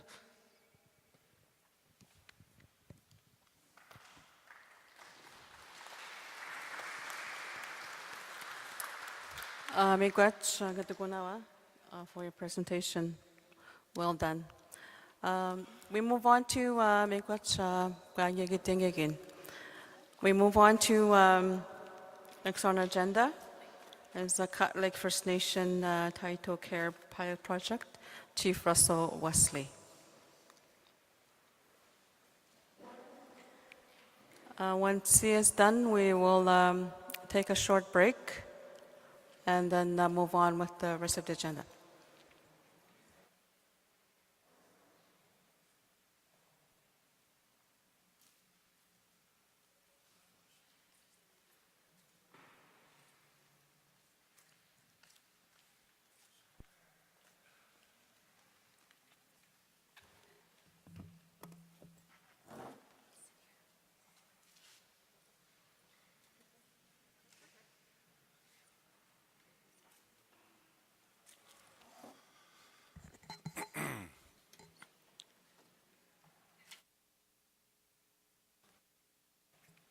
Hello. Am I good?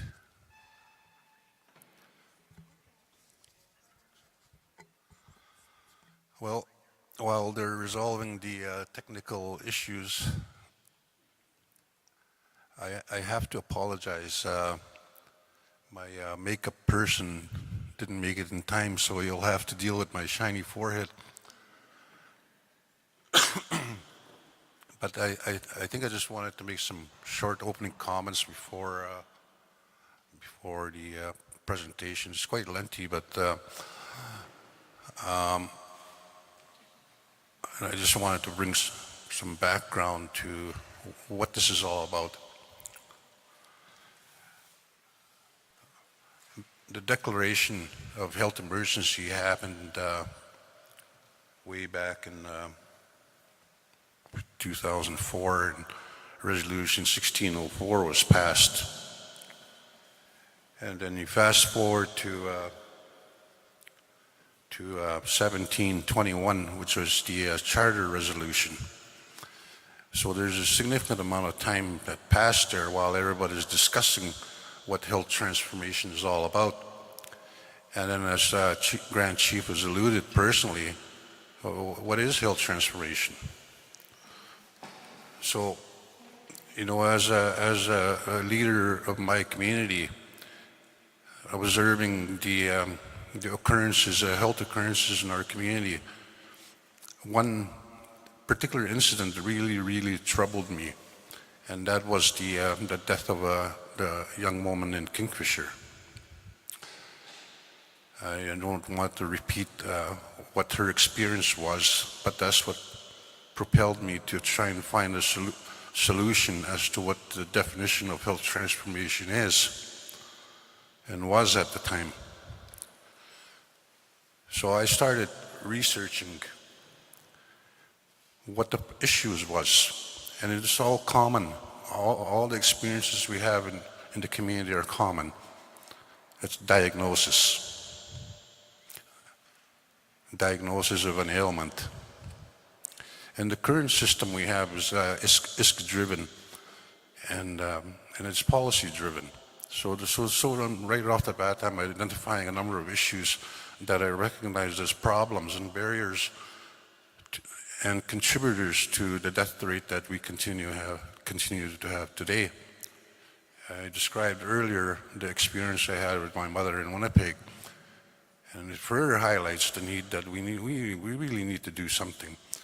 But at that particular time, in the death of a Kingfisher Lake woman, I really started to look at the issues systemically with our health system, and I identified that the problem was in diagnosis, is that we needed to correct that aspect purged in the last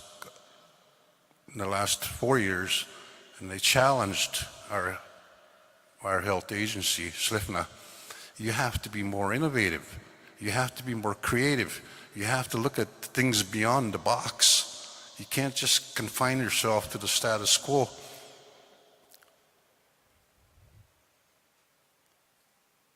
So I looked and looked. Google is an amazing thing, you know, you can search anything in Google. That's how I stumbled upon 73 Health, the Finnish groups, which I signed an MOU with back in 2023. But ultimately that has failed because they weren't able to meet the credentials of the provincial government. So we moved to Taidako. But the key thing that we have in healthcare with our communities is the time it takes to arrive at a diagnosis. 9 to 12 months. By the time you get your cancer diagnosis, you got 2 weeks to live. So how do you fix that? Well, you need two things. You need some kind of a remote virtual diagnostic tool because a large number of our First Nations are remote flying communities, and that's another contributing factor, is the amount of time it's required to access a specialist. And that's the reason why you find out 9 months later and you're dead 2 weeks later. So we need to resolve that part. And in doing so, in doing all of this work, I've also uncovered a lot of barriers. Our own people are barriers. Our own systems, our own organizations, because they refuse to move from the status quo and look beyond the box that they're in. That is the reality right now. Everybody's busy defending their silo. That needs to stop.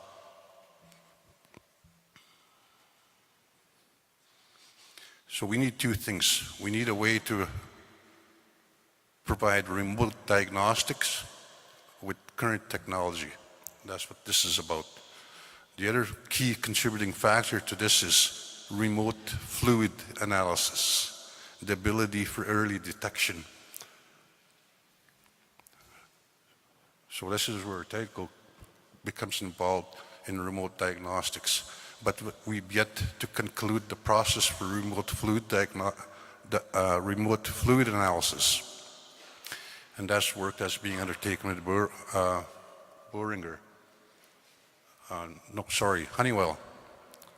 Honeywell, Canada. And what we hope to achieve there is the ability to analyze fluid, early analysis of diabetes, early analysis of cancers, and whatever else that can do. And that's what we are hoping to achieve. To me, that is health transformation, because you're actually doing something. You're actually doing something to try and end the current state that we're in. And that's what this is really all about, that I wanted the opportunity to be able to change that so that the loss of our families ends.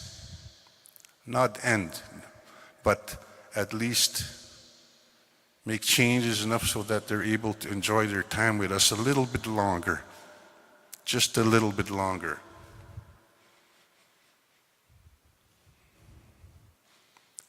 And that is really all I wanted to say.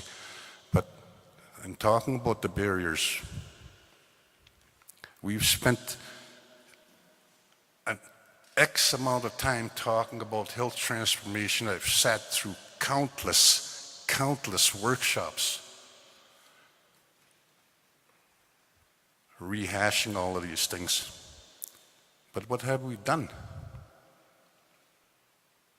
Really not much.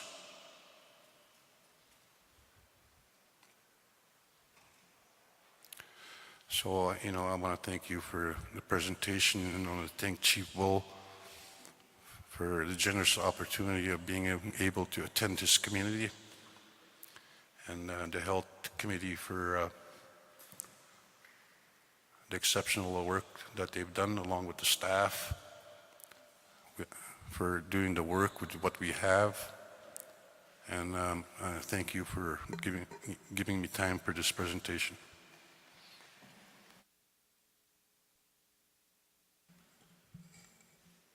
Thank you, Chief Wesley.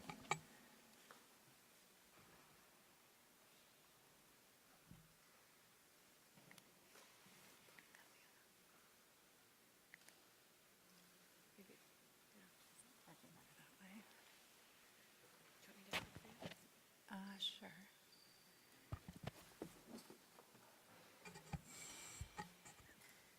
Bonjour, Tammy Lettinen, Indigenikas.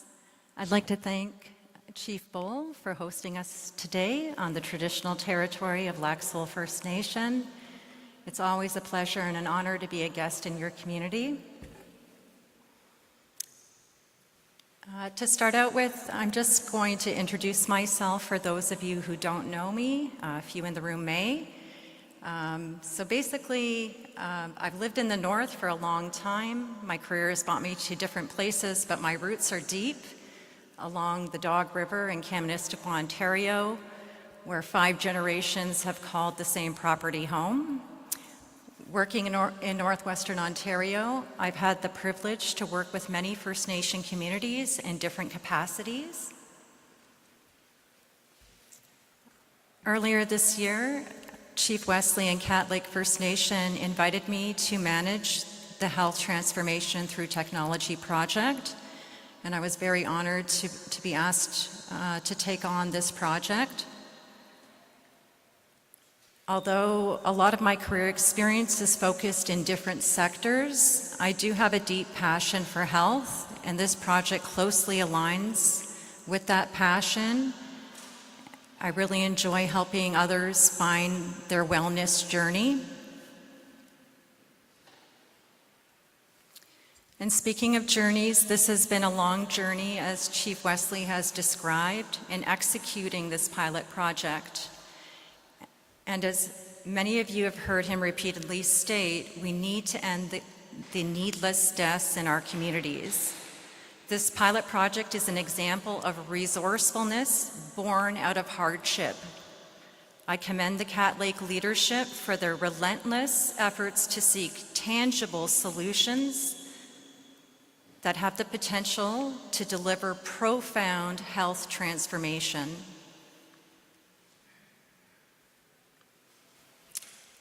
As many in the room are aware, remote First Nation communities face significant and persistent health disparities compared to non-Indigenous populations. These disparities are rooted in complex web of historical and contemporary factors. The combination of geographic isolation, funding gaps, shortage of healthcare professionals, limited facilities and equipment, and medical transportation challenges has resulted in higher rates of chronic disease, lower life expectancy, higher rates of infectious diseases, disability, and mental health incidents.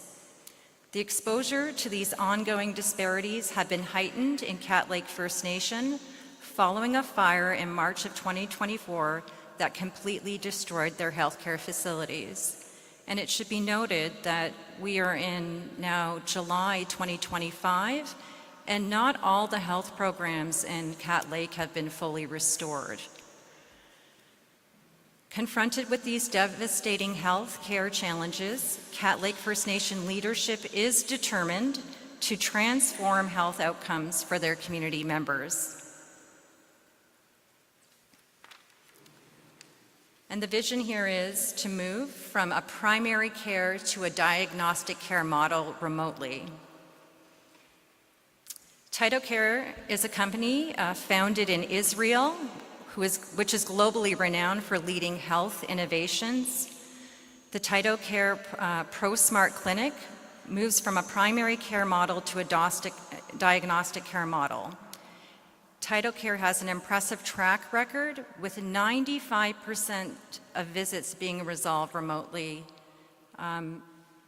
This company is operating in many jurisdictions, and they have a very strong data set to support this, so we are highly encouraged by this. The TytoCare ProSmart Clinic offers significant advantages over traditional telemedicine by moving beyond basic audiovisual consultations to enable comprehensive remote physical examinations. The crucial difference allows for a much higher level of diagnostic accuracy and quality of care. And this is the root cause that Chief Wesley was really speaking of earlier, is the accuracy and the quality of care. This is not an issue of people not trying to offer quality care. We just don't have the right tools in the toolbox to deliver that to these remote areas.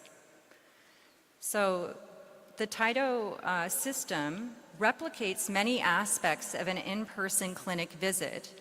As you can see, the system is very small and portable. It even has an option to carry the system in a backpack from home to home. Or, if there's an emergency somewhere in the community, it could be transported.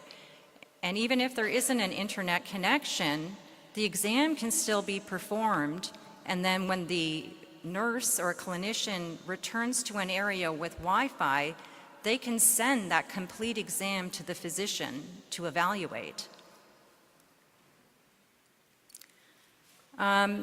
So, as I mentioned earlier, the key distinction between traditional telemedicine, which many are familiar with, and the TytoCare system is the ability to move from a reactive care model to a proactive care model. The diverse capabilities of the system allows the physician to clearly see what is happening with the patient in real time. The TytoCare ProSmart Clinic elevates telemedicine from a virtual consultation to a more robust virtual examination, providing clinicians with the objective data they need to make informed diagnoses and deliver higher quality care remotely. I just want to give an example.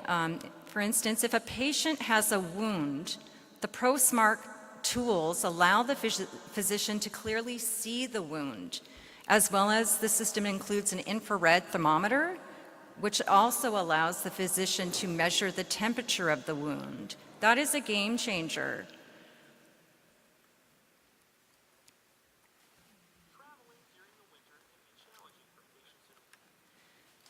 I'm going to introduce just a very brief video of one example of how the system is being successfully deployed in other remote jurisdictions. As you will hear in the video, the physician is working with a patient who has a serious respiratory condition.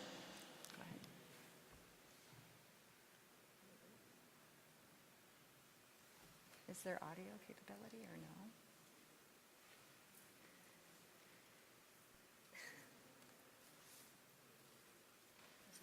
Audio? Is there audio?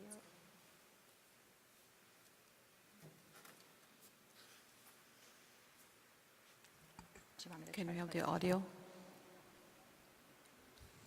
I can try to play it through my mic if you just want to pause that. Try.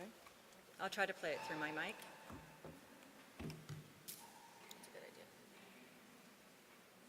Traveling during the winter can be challenging for patients in rural areas across the upper Midwest.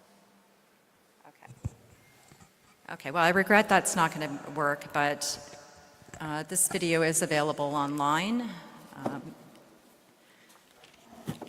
Effectively, this video was demonstrating how a mother with a child who has cystic fibrosis, who had to travel 500 kilometers every month to have her son's condition monitored, which is a quite serious illness, was able to reduce their travel significantly to a nearby clinic where a physician who is a specialist in respiratory disease and pulmonary disease was able to continue to see the young child and monitor him, because the system doesn't only provide imaging, it also provides acoustics.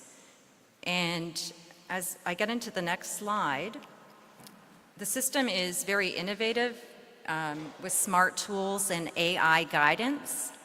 The system provides AI guidance at the point of care to enable high-quality examinations for the clinician provider on the other side.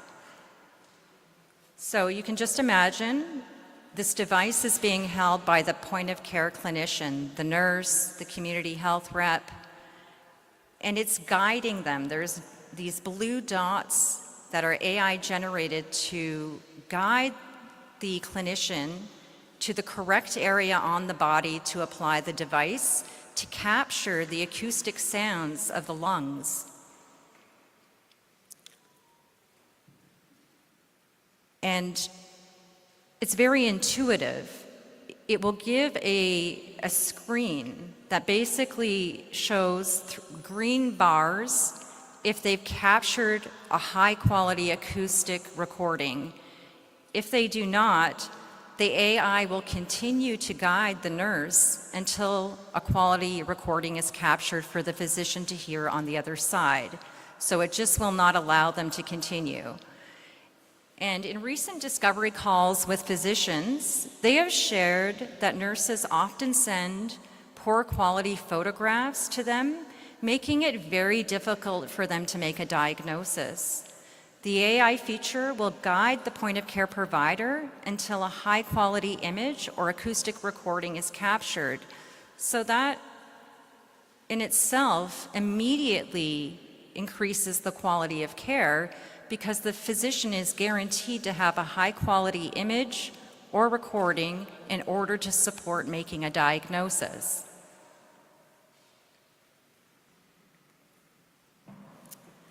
The pilot project uniquely blends a grassroots community-led approach with the rigor of a professional research study, with the objective to capture robust data and measure outcomes with a clear pathway for potential widespread future adoption. So on the surface, this just may seem like some community, testing out a device, but it's far beyond that. And the level of professionalism that Cat Lake is pursuing in conducting this pilot project is quite impressive. As you can see, the matrix on the screen highlights the different stakeholders who are participating in the pilot project. So we have a clinician team, a sponsorship team in terms of financial sponsors, the solution. One thing I really want to highlight is the importance of all the stakeholders' participation in the pilot. There needs to be a high level of enthusiasm and participation by all partners in order for this pilot to be successful. And before I hand off the podium to Megan, I would like to highlight the impressive support Cat Lake First Nation has been receiving from Ontario Health. This is unprecedented. Without any solicitation, Ontario Health contacted Cat Lake First Nation to learn more about their health transformation project and how they could support them and collaborate with them. So I think it's really important to recognize when there is a genuine commitment by other agencies to support the transformation of Indigenous health. So with that said, I'm going to pass it off now to Megan Gilfoley.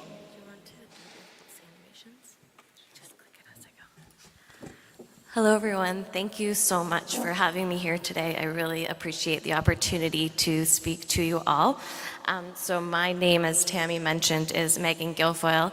A little bit about my story. I grew up in a small rural town in southwestern Ontario, and I currently live in Hamilton. A little bit more about me is I love the outdoors, nature, hiking, canoeing, much more. I'm a dog mom to my husky shepherd, Rue. Love to travel. I lived in Ireland for 4 years with my partner while he completed medical school and I completed my PhD. But also I'm very passionate about health research, especially around primary care and health equity. And I truly believe that the people most impacted by the topic being researched should be at the heart of the research decision making. So while I've done a lot of work in a variety of health topics, from cancer screening to now digital health, at the core of all of the work that I've done has been a collaborative approach to this process, which really excites me about this work.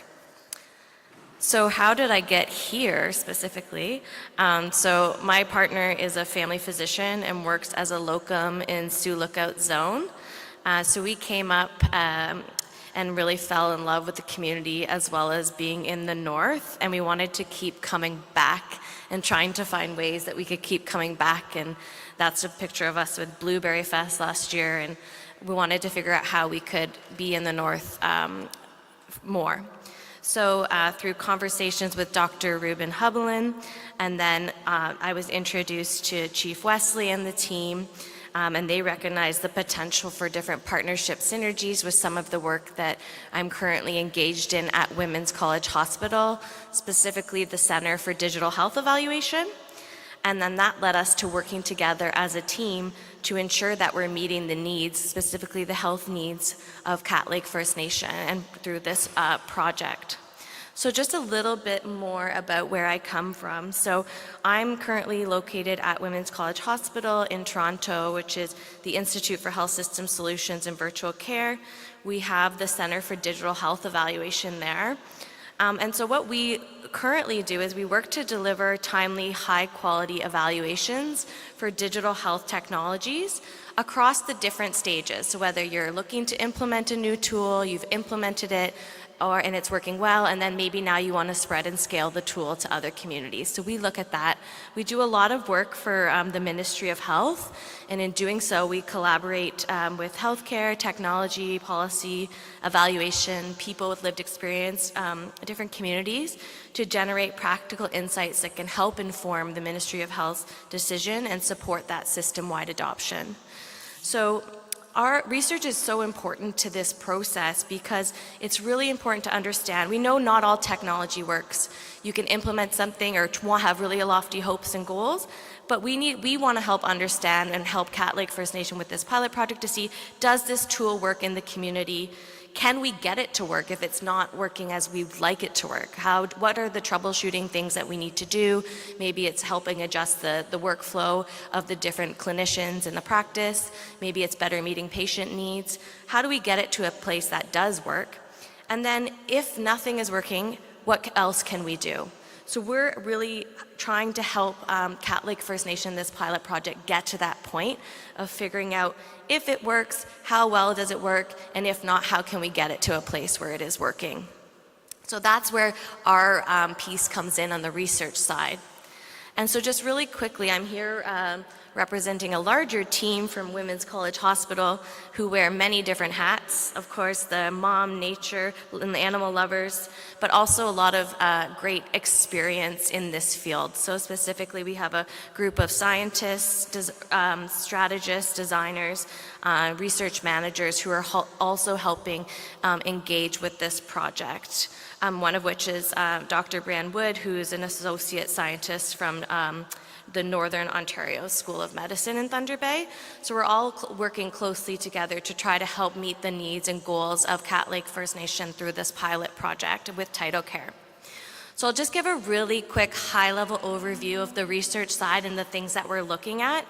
So I want to start by highlighting that this work, as both Tammy and Chief Wesley underscored, is very much grounded and defined by the Cat Lake First Nations needs and goals. So they are guiding us and telling us as researchers what is important. This work is coming from the community, so it's really grounded in that. The second is we're working collaboratively as a team from the start across all that the partner matrix, with the core being Cat Lake First Nation at the center of that. And so this work is also about building relationships so people feel part of shaping the why proactively and not just reacting to a preset plan. And that starts with community partners, project partners working together, for example, to identify what do we need to collect, what is the important health data, the things that we need to look at. And that's, as I mentioned, defined by the community. And so as Chief Wesley mentioned, how do we move from that sort of reactive form of care to that proactive form of care, where we're trying to get increased diagnostic capabilities through these digital platforms.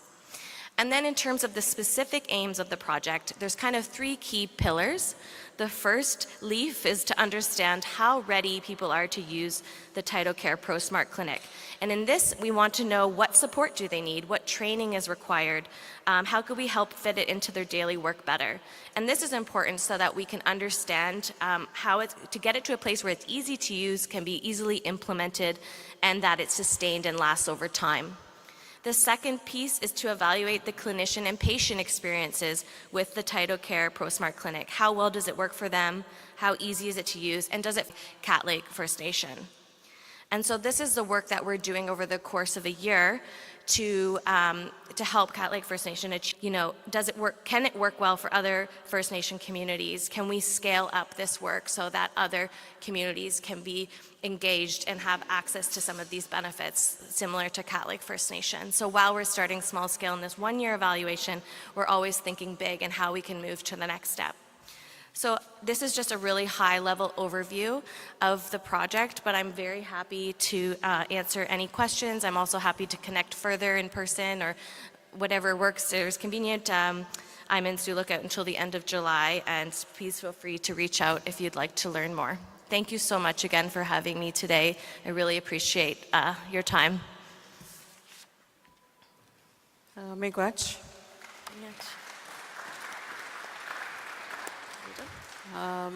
We have one question if anybody has any questions or comments.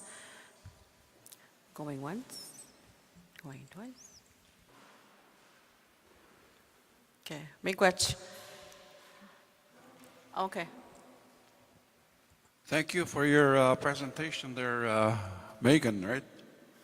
And Russell, because I really like to see a report after in terms of how it would work for our communities, for my community especially. I think this is a good project. My question is portability. Can you actually take it to the patient's home? Yes? Yes. Okay. The system is very portable in comparison to the traditional telemedicine cart.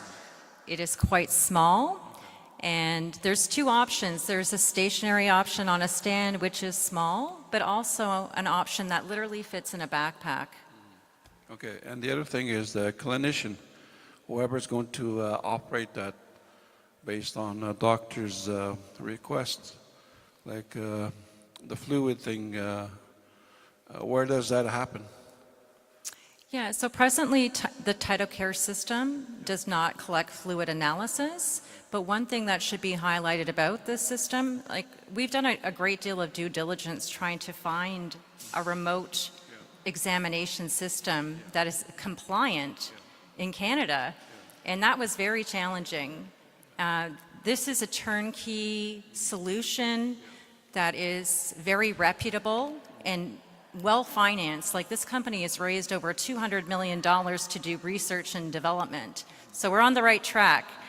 They have a pipeline of development items to add to their toolbox, and that is something that we will discuss with them as well as Honeywell.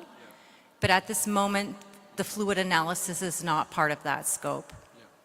Okay. All right, thank you. And I wanted to make some comment on the previous presentations, 5-point strategy and health transformation, and the questions that were raised pertaining to regional First Nations health partners, tribal council, and the First Nations executive panel. I just became a chief last year in September. I was off for about 20 years maybe from politics.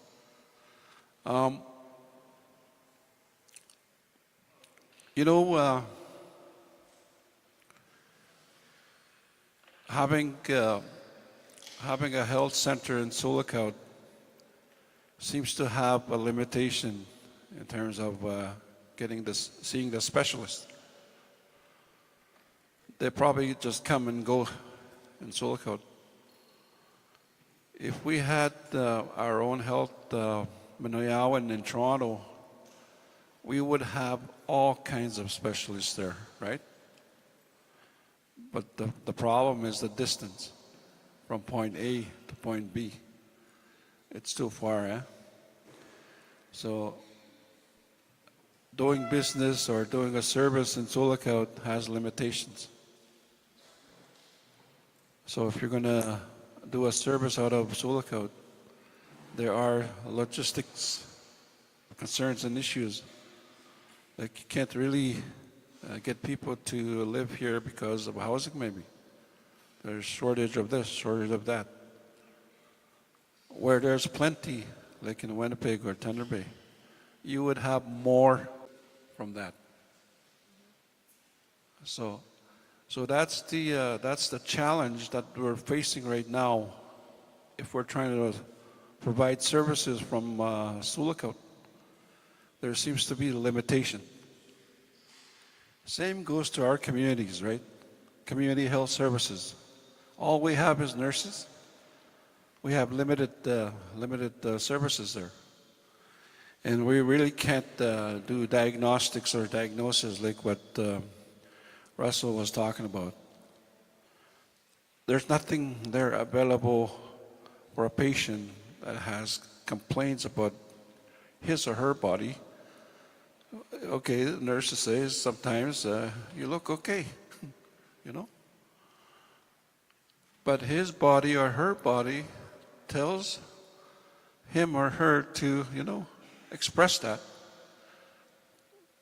That fluid diagnostic like blood work would really help for finding the cause of illness or the cause of complaint from that person. So I think one way is doing that remote thing that you're talking about. I like the idea. I wonder if you guys can try to speed it up and bring it to Wonderman too, eh? No, I'm just kidding. And that's the concern that I have in terms of logistics of our health delivery services. It seems to be there's limitations in Sulakaut. We can't seem to have all the specialists in one area compared to Toronto maybe.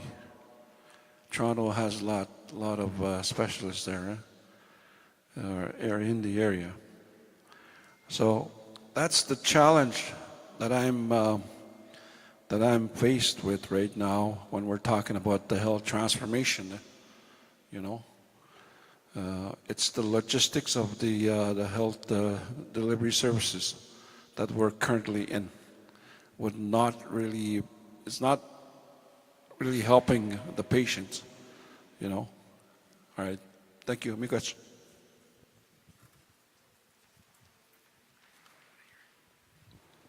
Miigwech. We want to thank you for your presentation. Very exciting work, beneficial to the community as well. And miigwech kadun kagi gagatian nukmakan Chief Wabas.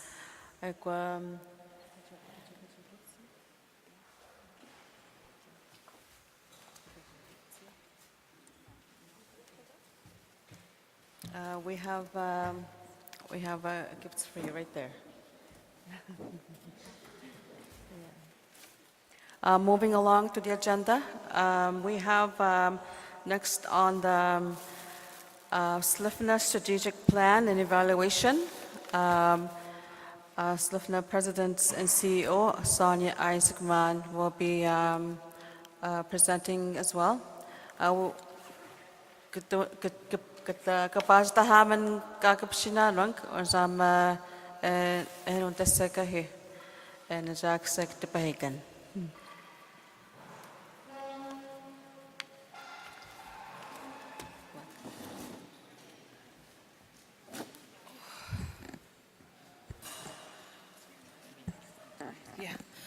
Good afternoon, everyone. Thank you to the previous presenters. It's exciting. We've been involved in supporting Cat Lake in this project, and I'm really looking forward to the outcomes of that and what that'll look like in terms of scalability for our region. So he's left the room, but my hands are up to Chief Wesley for leading this work. It's really important for us. For all of the communities that we serve. So we're going to try and make up a little bit of time here. There is no break, sorry. But there are snacks and drinks to the right of me. So if you do need to, munch on some cheese and crackers or some sweets, please do so, or take a bio break while we're doing the presentation. The other piece I just wanted to mention to everyone that in your packages, there's a green sheet for evaluation, and there's a ticket on that sheet. So if you fill out your evaluation and provide it to, who do I provide it to? Registration desk. You get put in for prizes that will be happening tomorrow afternoon. So don't forget to do that. Do we have our presentation up?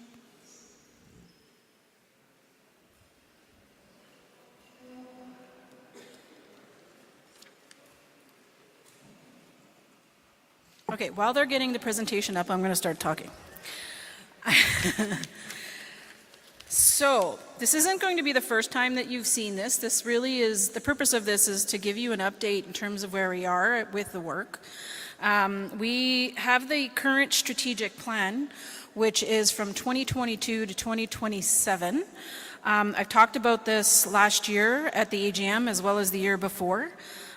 We are going to be coming out to meetings like this talking about evaluation, and that was mentioned in the previous presentation, the importance of getting feedback from those that we serve with the strategic plan.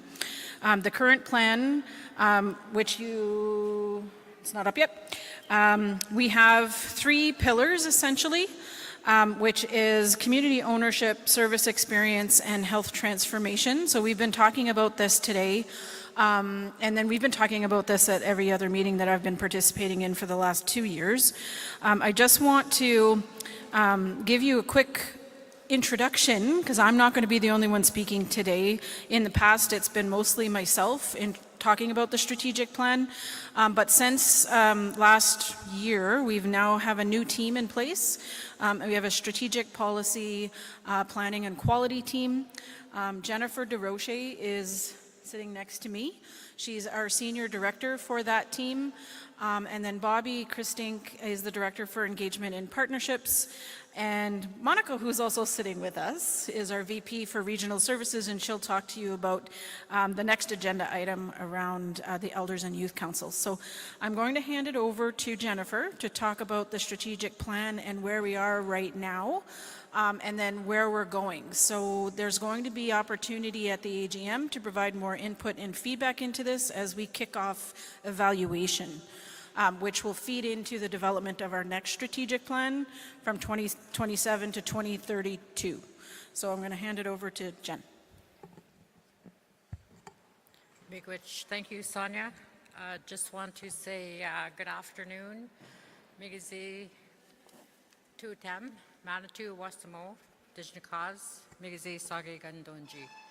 My name is Jennifer DeRoger, and as Sonia had mentioned, I currently serve as the Senior Director, Strategic Policy Planning and Quality at SLFNHA. I started off doing frontline work as a clinical counselor, providing mental health services in the communities. Been at SLFNHA now for 10 years, and am grateful to continue to work to serve the communities. I also wanted to acknowledge our opening prayer from our elder this morning, as well as the drum song, as well as Chief Bull for having SLFNHA in the community and being a wonderful host. So with the strategic plan, the team's still working to put the presentation on the screen, but it is available in your packages. Just wanted to start off that this was developed by the SLFNHA Board of Directors, CCOH, Tribal Council, and Elder representatives in our efforts to work towards community-driven direction and providing that guidance for SLFNHA. Ultimately, the strategic plan was approved by our Board of Directors in 2022, and we had started work to develop a plan to implement it. So with Sonia coming along into our lives a couple of years ago, really helped to propel that implementation work, and we're just going to provide a brief update of our work done to date. Sonia mentioned that we do have 3 strategic pillars: community ownership, service experience, and health transformation. So we just wanted to share the work that we've done. Oh, I'm not a very good clicker. The work that we've done starting in 2024 to really formalize our efforts at SLFNHA to align and create more efficiency as a regional health organization. So in Q1 of last year, we did establish a work plan organizational-wide. We do have 15 department and service areas, so we thought that to create that alignment, having one work plan would help to streamline our efforts. So the first quarter was focused on structure, planning, and developing those internal tools to start collecting the data and information. In Q2, there was a lot of internal engagement that happened across the organization to really work towards implementation and integration of the department areas. Q3, our activity starts peaking with multiple goals being completed. We're then seeing more integrated service delivery plans and governance improvements. And our fourth and final quarter, we've seen over 380 of our goals being completed, and a big emphasis on cultural integration and regional collaboration. So the next slide just shows some of the rates of progress throughout the 4 quarters. I'm not going to go over the numbers, but the completion rate of our goals over some outstanding goals in our work plans identified. Overall, we do have over 600 initiatives and goals in progress or near completion. And this is just testament to the organizational momentum that we're now seeing and that focused work to execute our strategic directions. For the first strategic direction, one of the key highlights was the development of a concept, which is the First Nations Health Directors Network. Bobby will speak a little bit more about that when she chats about engagement and partnerships. But the concept was really to develop and create a platform for community input, regional collaboration, information sharing, training opportunities, and peer support. We've taken a lot of the feedback and input that we hear from community members and health staff when we're developing those plans. Part of the community ownership goals would include communication strategy. So in total, there's 53 goals across the organization, striving to work towards co-developing the strategy internally and also externally with our partners. The community engagement process, we have 7 overall goals to recognize the importance of community participation, increase awareness of what we do at SLFNHA and how we provide support, and the drafting of a regional engagement pathway. Again, Bobby will speak to that when she chats about engagement. And community relations is basically about strengthening the relationships with our regional partners, with our First Nation communities, to improve our strategies and increase regional leadership dialogue. The second strategic direction around health transformation, one of the key highlights we'd like to chat about is the launching of our Chikate virtual traditional teachings and the Jitawin Cultural Awareness Program, which we have integrated into our staff orientation and ongoing professional development. We do have sub-goals around First Nations control of health programs and services. We did a resolution audit for the past 10 years to identify the mandate that was provided to SLFNHA to do the important work. So we were able to complete that task. We have identified some outstanding pieces that we need to continue to do, but also some of the completed work that we've done throughout the years. Building cultural informed services is another emphasis that we place within the organization, providing land-based teachings, traditional knowledge, and how do we incorporate this into our clinical world. We heard about the importance today. I believe it was our board member Wanda talk about the importance of integrating culture into what we do, and it's that blending of the two worlds. The First Nations perspectives, traditional medicines, our cultural teachings, and how do we integrate that into the clinical space where there's physicians and privacy and confidentiality and all of that. So we're looking at how we do this within the system. Healthcare professionals from and in the community, 25 goals across the organization, looking at internship potential, workforce development, partnerships development. Some of this work is being done. There's been multiple career fairs that our people and culture team has attended and participated in, and we continue to work towards strategies around recruitment and retention. Health transformation plan development. So SLFNHA does provide the technical support to our Chiefs Council on Health, our board of directors, and our executive, included the development of tools and technical input and processes around regional health planning. The third strategic direction, service experience. One of the pieces that we heard even with the presentation previous to this was around the importance of client coordination and trying to really coordinate services. We know it's been a challenge in terms of our geography and specialty services. So achievement this past year is the Oscar Client Electronic Medical Record System. So it's a platform that was made accessible in partnership with ISC, Indigenous Service Canada, the nurses and community providers, to talk more and to share our care planning and coordination of referrals. There is a lot of work that still remains with that work. There's an automated chart auditing platform called Sphere. It was deployed across all CEMRs, and this is enhancing of our privacy and accountability measures that we're planning to have in place and work towards.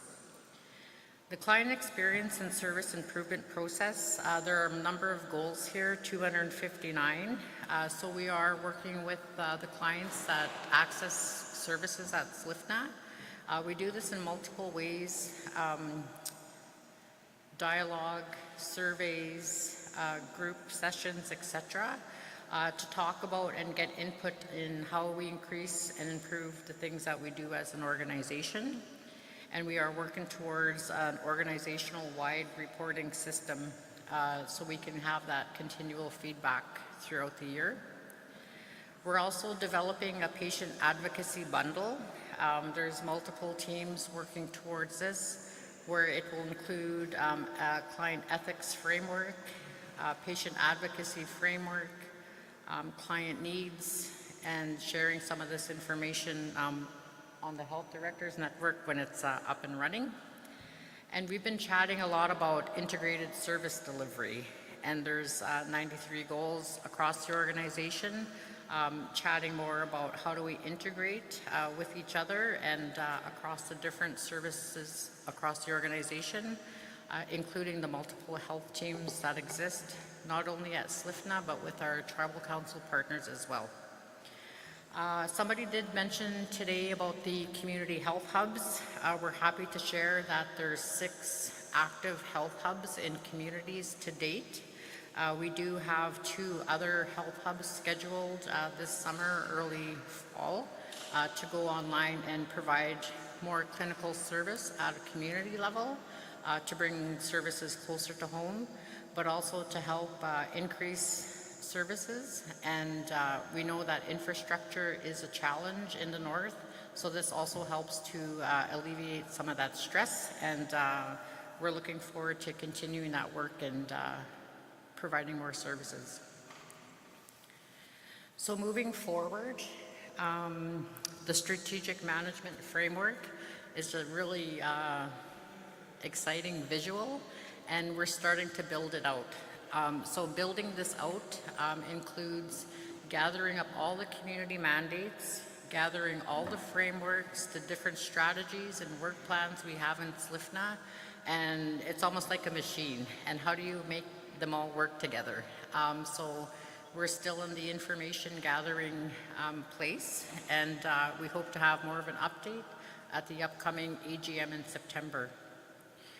We also have started to share annual spring chiefs reports with the chiefs. So our first one was released 2024. We recently released the 2025 spring chiefs report. It's available on the website, and it will provide updates across the organization as to the work that we're doing. We will have more information around the strategic plan at our annual meeting in September, and it'll also be part of the annual report.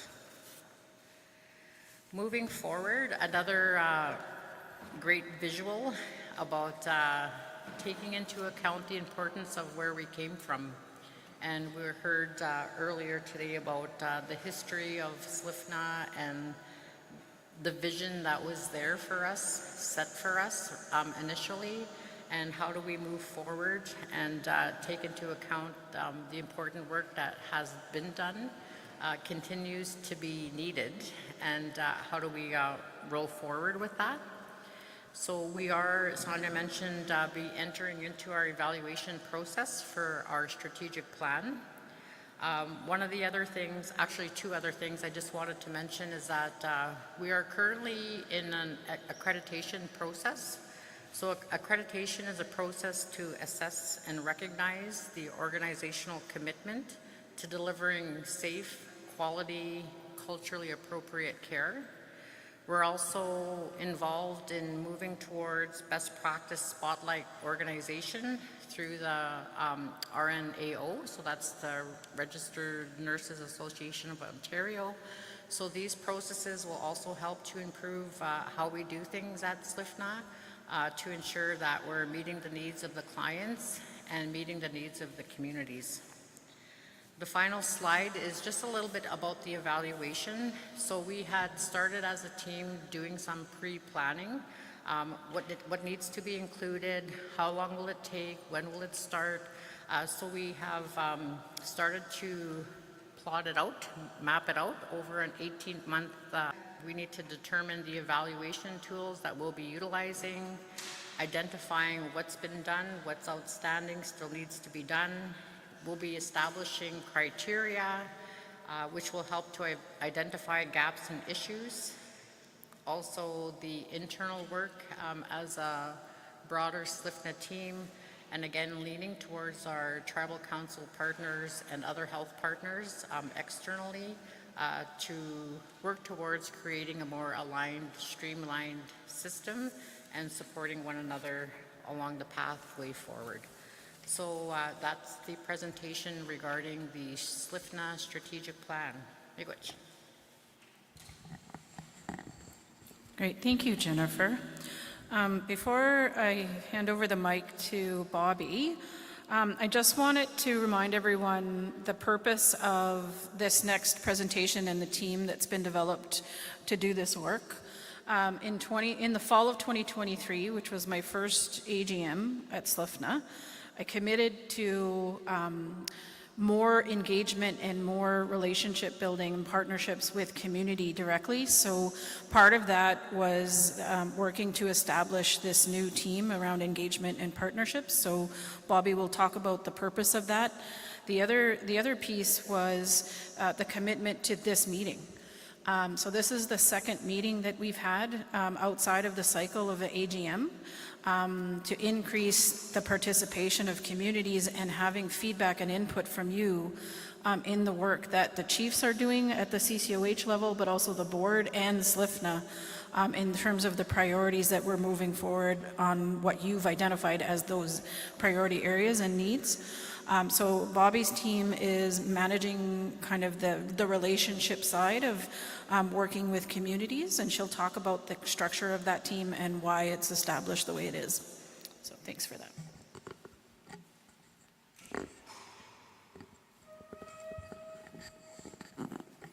Perfect. Sound check. Okay, good. I'm just going to say next slide. That'll be easiest. All right. Buju, good afternoon. Just want to say thank you to Laxul and Chief Bull for hosting us. Thank you to the elders. Thank you to the chiefs, grand chiefs, youth, drummers, and all the partners. And I hear we might have some singers. So thank you, Miigwech, for your time. My name is Bobby Christink, and I serve as the Director of Engagement and Partnerships here at SLFNHA. I am a member of Laxul First Nation, and I've been with SLFNHA for 7 years now, 6 of those years in health services, and now in my current role for a year in engagement and partnerships. So next slide, please. So today I'm here to share an update on the work our team has been undergoing.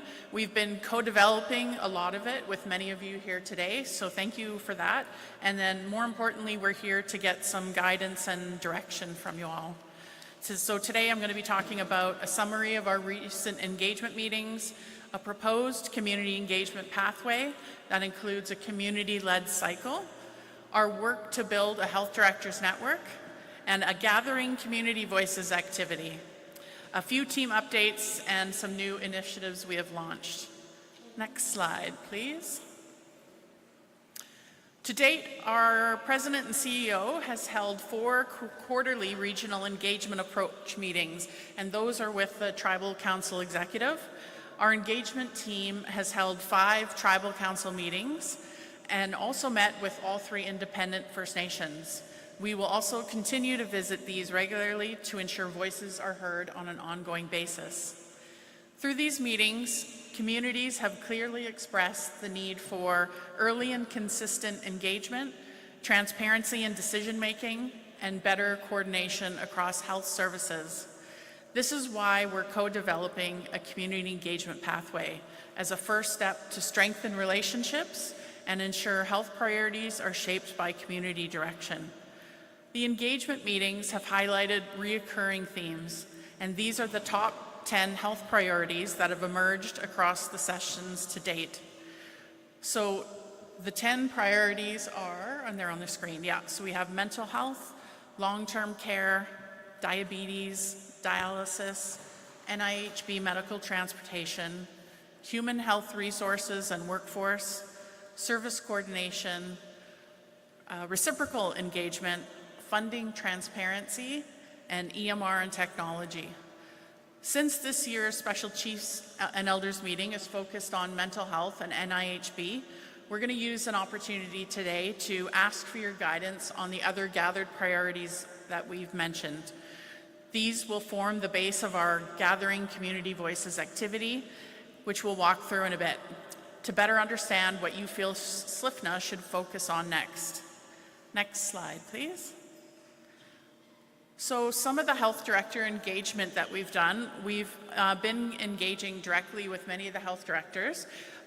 We've had 21 in-person discussions so far.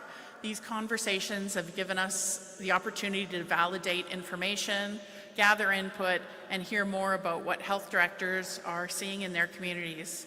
As part of those discussions, we asked what they would like to see in the development of a regional health directors network. What would make it meaningful, useful, and truly health director-led? So I'm going to be speaking more on the Health Directors Network a little later on. In addition to those sessions, community visits began in March 2025. We've had many invitations, and as people get to know us, those invitations continue to grow. During this phase, we've been asking a series of questions, and so these questions include health priorities, community meeting protocols, what does good engagement in your community look like? What are examples of some strong community programs? And what a health directors network should include. So the feedback that we've received has directly shaped the direction we're moving in, and we're grateful to everyone who's shared their insights so far. Next slide, please. So this leads us to the proposed community engagement pathway that we've been working on. So this slide shows the draft version. It's been co-developed through conversations with tribal council, health directors, and communities, and reflects what we've heard so far. The goal is to create a community-led cycle of engagement with input gathered at each key gathering so that decision-making stays connected to community direction. We're aiming to have a shared, supported version finalized by fall 2025. We have laid out this draft pathway, the phases, the feedback, with the goal of launching in the fall. But what does this actually lead to? See, at the end of the pathway, it shows a regional engagement pathway. But what does that actually look like? How do health priorities move through this pathway in a way that ensures community-led input and response? So that will bring us to our next slide, the proposed engagement circle. So now that you've seen the overall pathway building of the community engagement pathway, I want to show how that pathway continues into an ongoing cycle of input and community-led response. This engagement circle is a proposed way for community health priorities to move through key discussions to allow for ongoing reflection, input, and response, and to make space for community voices to guide the work at many levels. So this includes the annual general meetings and then meetings that, like today, for the Special Chiefs and Elders meetings.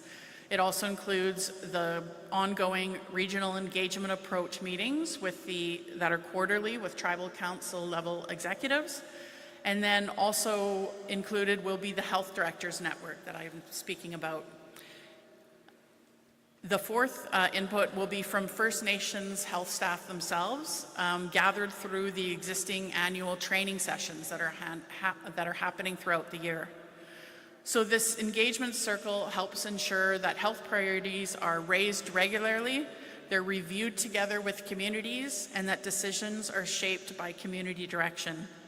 The idea is to create a circular feedback where health priorities come in, are shaped through dialogue, and the response is community-led decisions. Next slide, please. So work around the building of the Health Directors Network has started. Like I mentioned, currently we have several key engagement spaces. So we have the AGMs, we have this special chiefs meeting, we have the quarterly engagement with tribal council executives. So as part of the engagement circle, we're now working to build the last piece, which would be that Health Directors Network, a space for community and tribal council health directors to come together, learn from one another, share what they're hearing, and help move priorities forward. The initial engagement conversations we have had with the community and tribal council health directors would now be funneled into a Health Directors Network. This network could include monthly check-in questions or biannual in-person gatherings to keep the engagement consistent and grounded in health priorities. During our Gathering Community Voices sessions, that's what we've been calling our engagement sessions, and through in-person health director discussions, we've been asking, what would you like to see in a regional health directors network? And here's some of what we've heard. So we've heard a sharing wisdom circle, places where everybody can just kind of chat to each other, learning opportunities, wellness resources. One of the biggest asks we've heard is a shared calendar of meetings and events. A lot of the health directors mentioned that they get multiple meeting requests on top of each other by all of our different organizations, and so we would love to have a shared space for that. The purpose of this network would be to support health directors in their roles, provide space to gather and provide input on health priorities, support a community-led feedback loop, and strengthen coordination and advocacy across the region. This network would be the final piece that connects the engagement pathway circle, bringing together what we've heard and built so far. The Health Directors Network is on track to launch in fall 2025 as a key part of this proposed engagement circle, one that supports consistent community voices and decision-making. Next slide, please. So, as Sonia mentioned, there is a green handout in your flyer, and I have a picture of it up on the screen, and have your input and validation directly. As I mentioned previously, we have gathered health priorities from the regional engagement meetings, the tribal council meetings, independent First Nations, and 21 health director meetings. From these conversations, we have those 10 overall health priorities that have emerged. 2 of these priorities are already the focus of this meeting, which are mental health and NIHB. So now we're asking your help in identifying the next 5 we should focus on. So, like I said, the green handout in your meeting package, it lists the remaining 8 priorities. So we were hoping you could take some time today and rank the top 5. If you hand it into the registration desk, they'll give you your half ticket, and we have a $100 credit card draw, I believe, for this. So this is just an example of one of the ways the engagement pathway works in action. By build strong relationships, by listening to what communities want and making space for those voices to guide our work.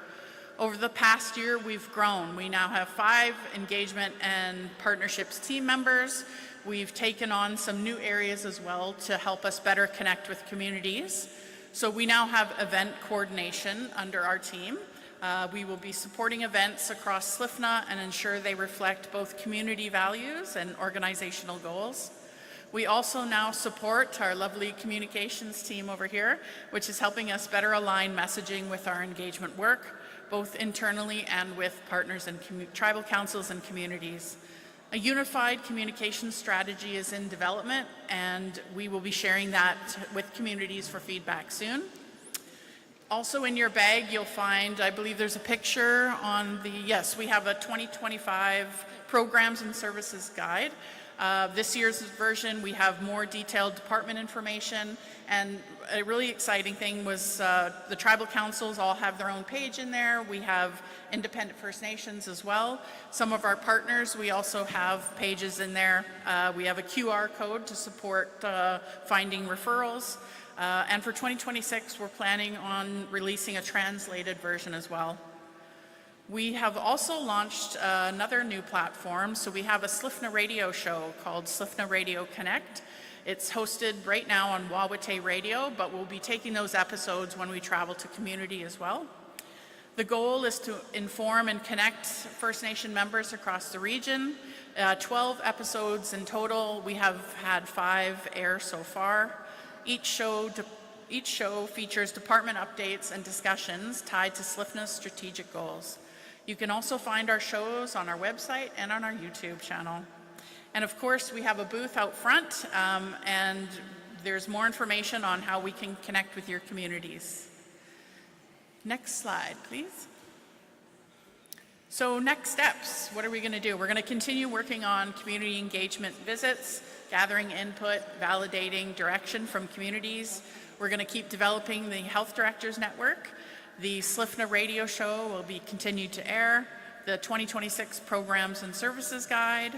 We are going to be sharing and finalizing the communication strategy, and we're going to report on our activities where we're gathering data. So these community voices, we're going to come out with a report for the AGM. And then hopefully we're expected to launch the Community Engagement Pathway and Circle for AGM 2025. Reflects community direction and that it moves in a good way at a good pace.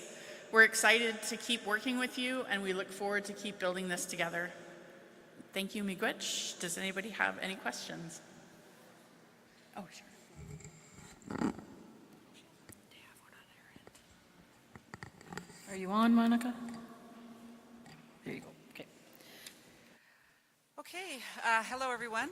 My name is Monica Hemian. I am a member of the Red Rock Indian Band just east of Thunder Bay, and I am the VP of Regional Services. My voice just all of a sudden got really loud. I'm also the manager of this beautiful lady beside me here, Anna Marie Kakagamic, who is our director for Anishinaabe Wadizawin, which is our cultural program. First off, I'd like to also thank the youth, Eric, and the elders, Endani and Sarah, and the drummers for the good opening and the good words during this. And I'd also like to thank Jacqueline Jonup for putting this presentation together. She's the program analyst that works under Anna Marie as well. So we'll skip the land acknowledgement there, and we're going to talk about the Elders Advisory. The purpose of the Elders Advisory is that elders hold an exceptional and profound vital role within First Nations communities, extending far beyond simply being older individuals. They are the heart, wisdom, and living memory of their people, embodying a lifetime of traditional teachings. I'm from Kingfisher Lake First Nation. Simon Negwa Ani Saga Keep Gishan Kaswa Kagi Winigikuyan. Ego an nakum gain ma ewichuna cook, again pangiet about Juin Taman, Gainan Kikuan, Ecominagashi and Kitamagian Humas Slipna, Ego Nagan Snogain Kawaka Huma Kiwet Nunk. I could touch the director of Schnabrat Sun, Ego Magaining Kawitan Kimakapuko, Kiwatanunk, Unchioka Nuk, and Sunroka, Gain Kitamagwe Kuma, and Schnabrat Sun. Eko manantayawag makapukupa ma wichio kewinawa. Eko tas hingol jantan apan en manankata mango ko hiwe Justikatek Elders Advisory. Eko umayaw kuma SLFNHA Elders Advisory. Sarah Yellowhead ahingwachi Nibanamek, mi had going basically anon kagi kanon chiki witan kim wapangewino and ecomineke hamad lakso our elder hamad lakso how kamade bajete gewin ma is toma bukolaksunchi mina ha Edith Boss she's originally from North Caribou Lake mi gewin ha kagi kanon nagapangewin chiki katang pangewin huan na nigis na gwanang kami na kanon na pan utana kumami nagaki mawachit na nagapan Henry McKay gewin geki nin tamagbanan huat chiki katang pan na nigis na kwan ko mushkima tan kiwan humas SLFNHA. Gikse bayam chiga tashuga gikse ma egi kanun tangkwan gawi moya pangama ma chitnan wang mina nakuma tashune ga kitudang. Eko mina ge huma kon nugam chuma on tam such gewin hima the bench gewin Lydia Sherman gewin hima switch Thomas SLFNHA Elders Advisory. Ego tas mitna wese ka panama kiuchiko yek. Ego tas goan chikat uma paponong ka yena no kumanapan pesing chahamnan. Late Anna Swidler. We have Gaki Gawing Gagi map Kanakwen. Marchako Oki Wintana and Gasmatama Kanakwen and Kuna, Mabukakusip Muchiko Ninkaya. Elkaminake ha Kakina Konopan Emily Gregg, Gawin Unzanak, Mangaling Kisek, Gagutan Kimak, Gawin Panasaki, Iskoya, Iskoan Kitch Gawin. I've got the functions of the Elders Advisory. I'm going to win down where I hear go. I want to go over the watch when I need to smart Amaka and Kunuskan Kun who so I'm going to go Jim Tashegwa. Advising and guiding, so they provide valuable counsel and direction on SLFNHA's strategic plan, ensuring that the organization's initiatives are culturally appropriate and responsive to the needs of First Nations communities. Organizational presence. The Elders Advisory maintains an active and widespread presence throughout the organization, allowing them to engage directly with various levels of SLFNHA. Issues identification and discussion. They play a vital role in identifying, bringing forward, and discussing issues and concerns that are relevant to both the communities. SLFNHA, Elders Advisory Circle. Me wish kimat sepan ko mas asapagkat ko pejogakiste nishakajo kun dan kataman hiwa koyak chiseke kun nikaw nakapapas as a totamangke kun.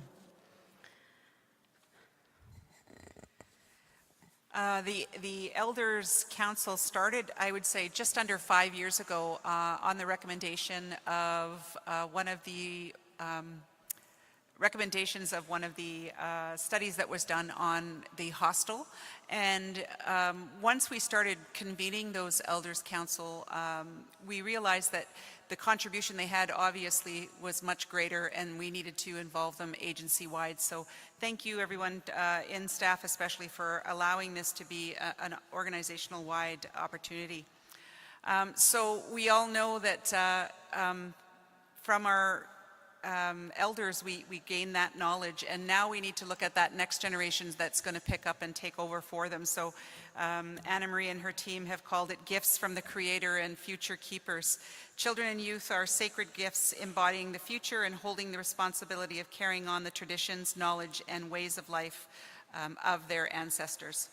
So the purpose of a Youth Advisory Council is a group of young individuals who provide counsel, support, and a youth perspective to the organizations and governing bodies. They're often involved in projects, community initiatives, and act as ambassadors for their cause. Youth Advisory Councils are increasingly recognized as vital for ensuring that services and policies are truly relevant and effective for young people. So today we have Umayawa Kushkat Saka Kawitan Kimagwak, Ekomine Egi Kanoyangapan Chiki Wichiopan when I so they've been very supportive and helping with the planning and supporting the elders. So we have our youth at the back there, for us, 4 of them. And if you can stand up and wave at everybody. Yeah.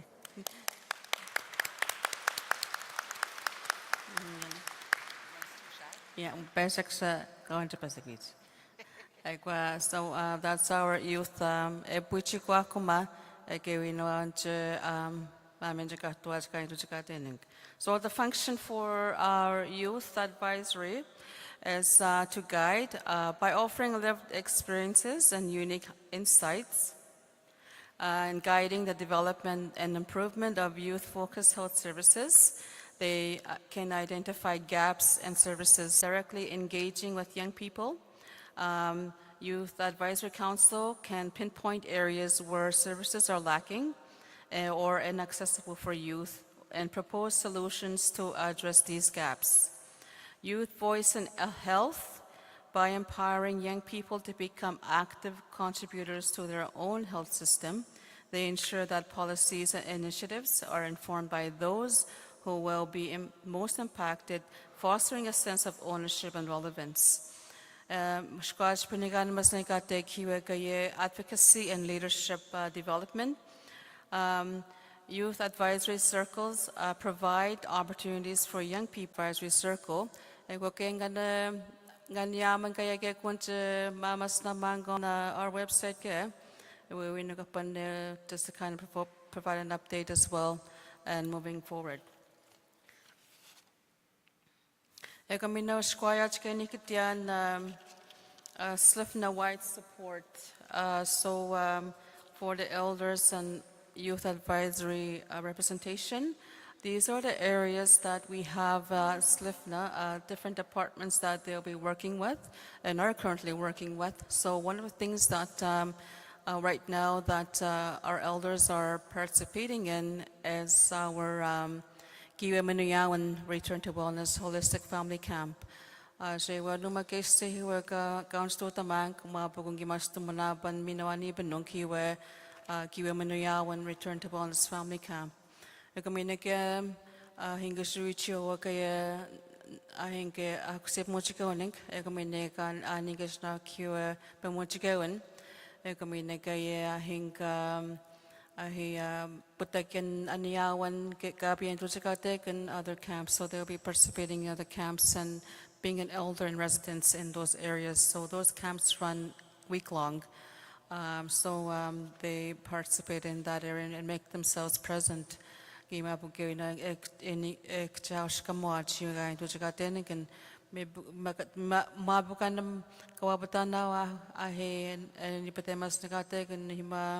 Or social media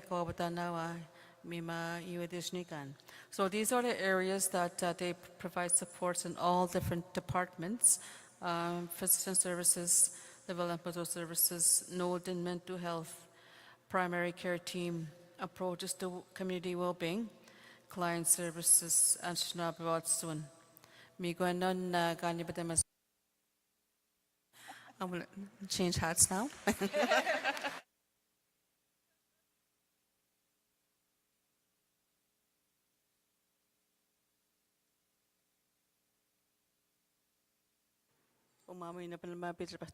So I want to thank you all for presentations and providing us information on SLFNHA's current and strategic planning as well. Mio dyan na kumnanong o ka witamaganong ego kispanawya kakweto na yat konawya na dagyajrikitich.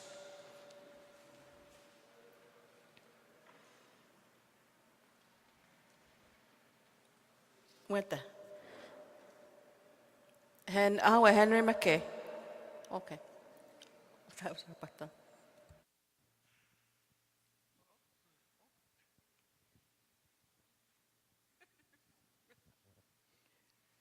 Hello.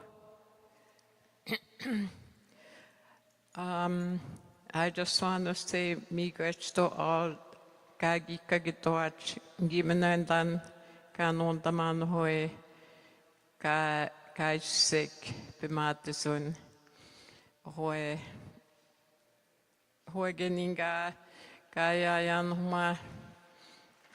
Like I learned a lot of things from all the people that share.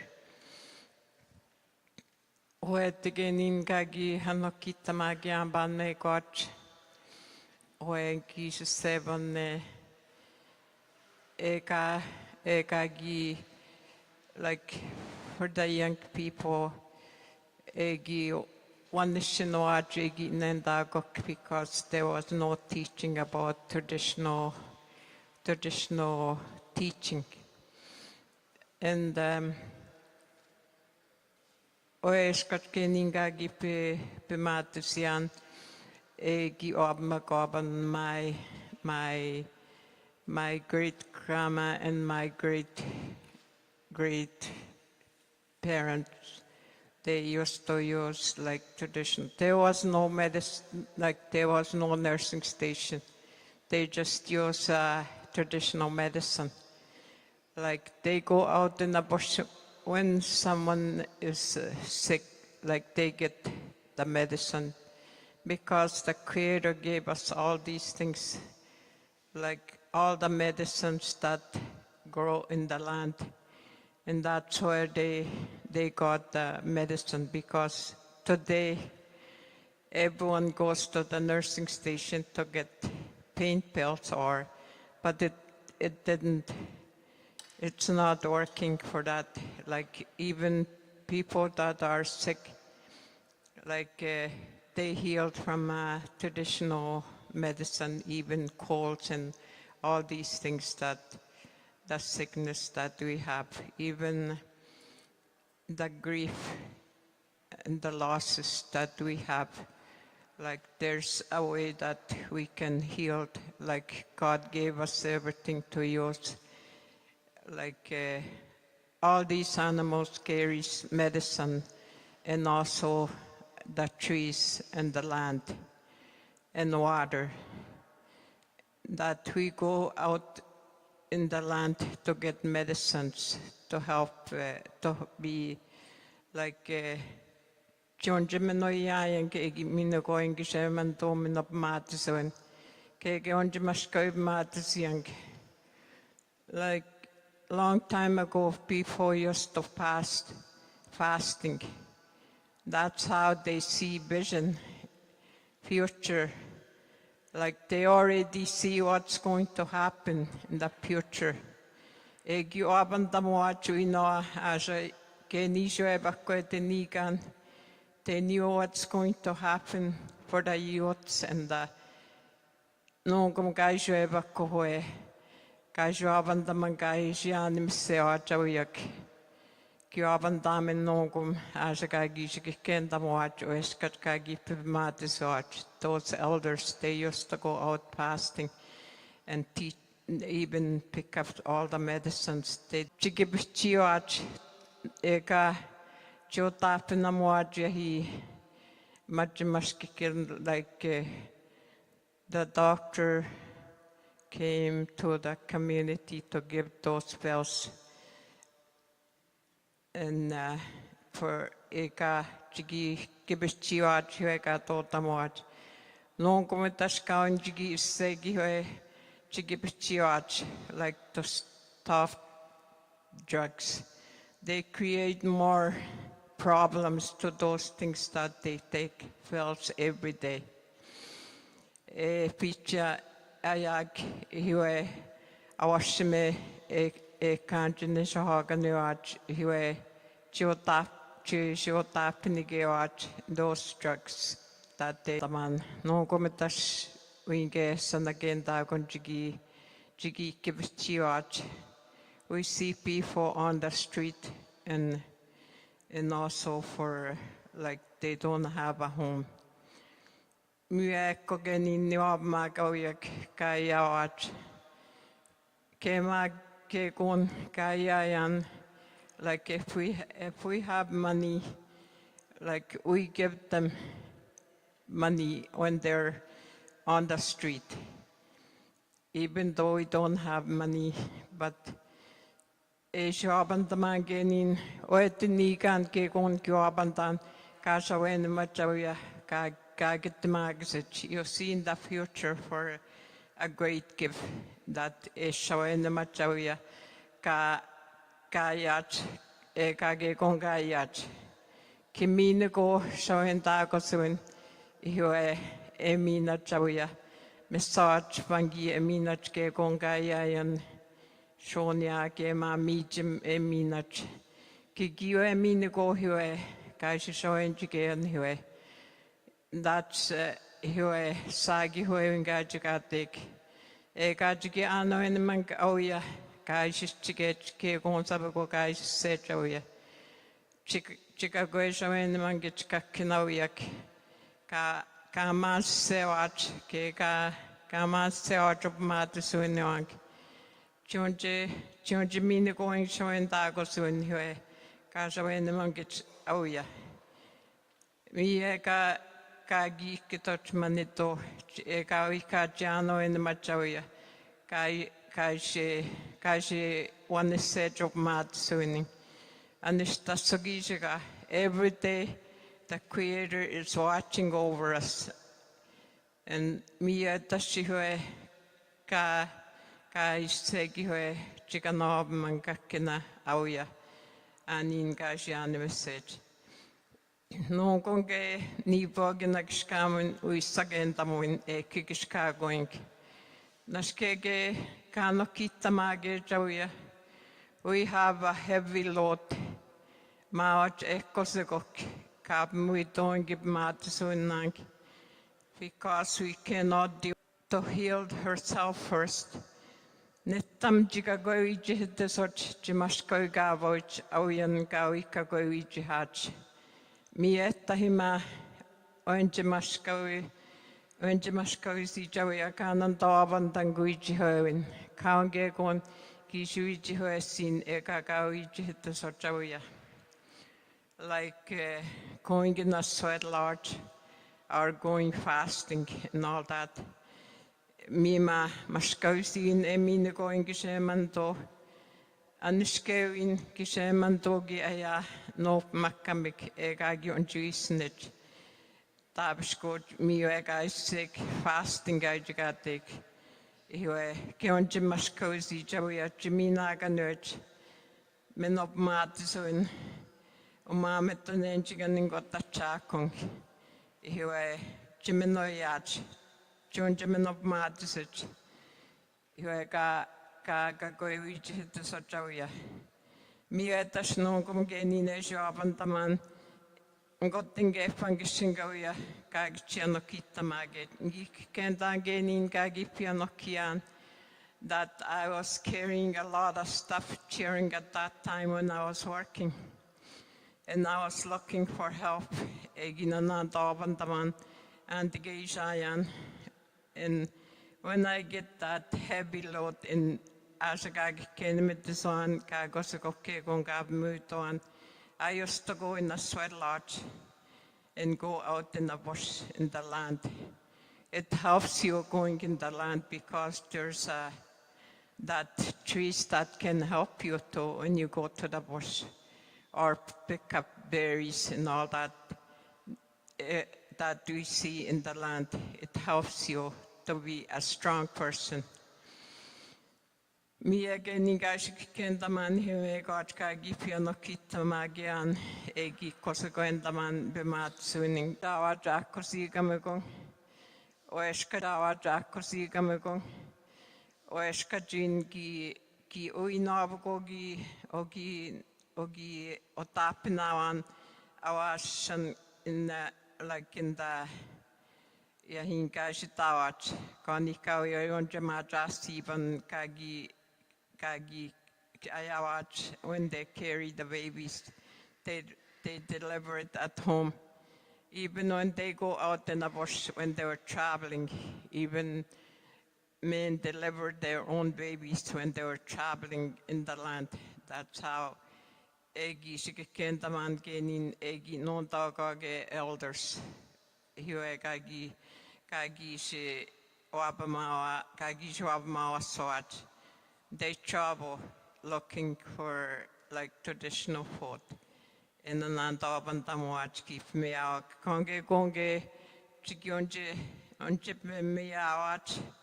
Mi Pugo Egi Pime. Egipa Makoshuat Kanan Tabantamwat, Hue Kapapamiawat, K in the winter they go to Yahinge Gishawat no Makamiki in Nantabantamwat, Keon Juisinat. Mitashue Kimashkoib Matisog the Shawiyagagi Mija traditional food.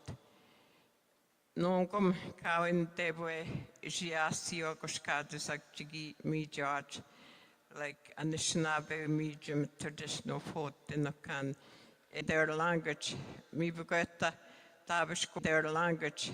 Mi bugöta tabiskot oimichiko siwa kaga gitoaj ein tago siwaj kaga gitoaj ewan nitoaj otta himua ottisigisa inoa when they lost their language. Mike nine siaat no sage kakkinabugo ndani kopuchiganage mi siaat mucho emichiko simuat. Kanjinis tottamuat ndanishnave unon tagi kako chunjiki kentamuat inenemago. Mitashiko siaat go hiwe kanan tottamuat I guess from the TB. Kaga novan tamuat hiwenne. Weska jingange gongi unjias non hiwe kagi pe awachotanang non komishinga kinage gon kitisho abandamin ehonje ehe awach iguenog ihag awashak. Nafichke gonu oi ottaminata nawa ke gonan gana gokin inuenon hiwenne kaunion jevo annishinoach.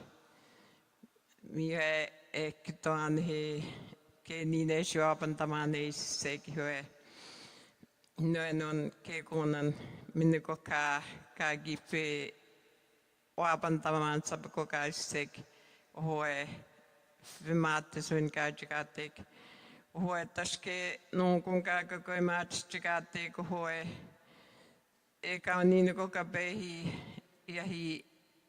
Yahing hospital jigi onjimino yanyong hoe kema traditional medicine jabaj jigatek jigema kaya wanga kinage gon kegi onjui jihte soink hoe jimino yanyong noenanga kina like the creator planted everything for us how to heal like they put all the medicines to pick up kionjamin of matisiank kionjamaskoip matisianke noenon ka gi pagitnangin hoitikishemanto mike niin ho kagi akkosian gikichakos navanteta ko hoekayak 2 years ago I was really sick but then I got better from traditional medicine that I use gi avajstoni hoe maskike kagi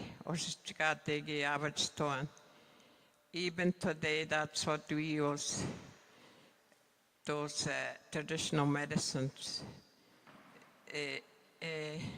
Practice here, maskikin kennoin gi avajstoan, innoenon maskikin. Kagi minne koinki semanto. Mie ekitoan he Miigwech inugokai kitan. Thank you for listening. Miigwech. Miigwech, we have one more. We're going to have you migrate to bare room. So, Henry. Okay. Yeah, good afternoon. Just one thing, basic sister going Gaikidiana's Magajbigadet Elders Advisory Group. Ever since our chair passed on in Svitla, was the appointment made for a next chairperson? I haven't heard anything yet.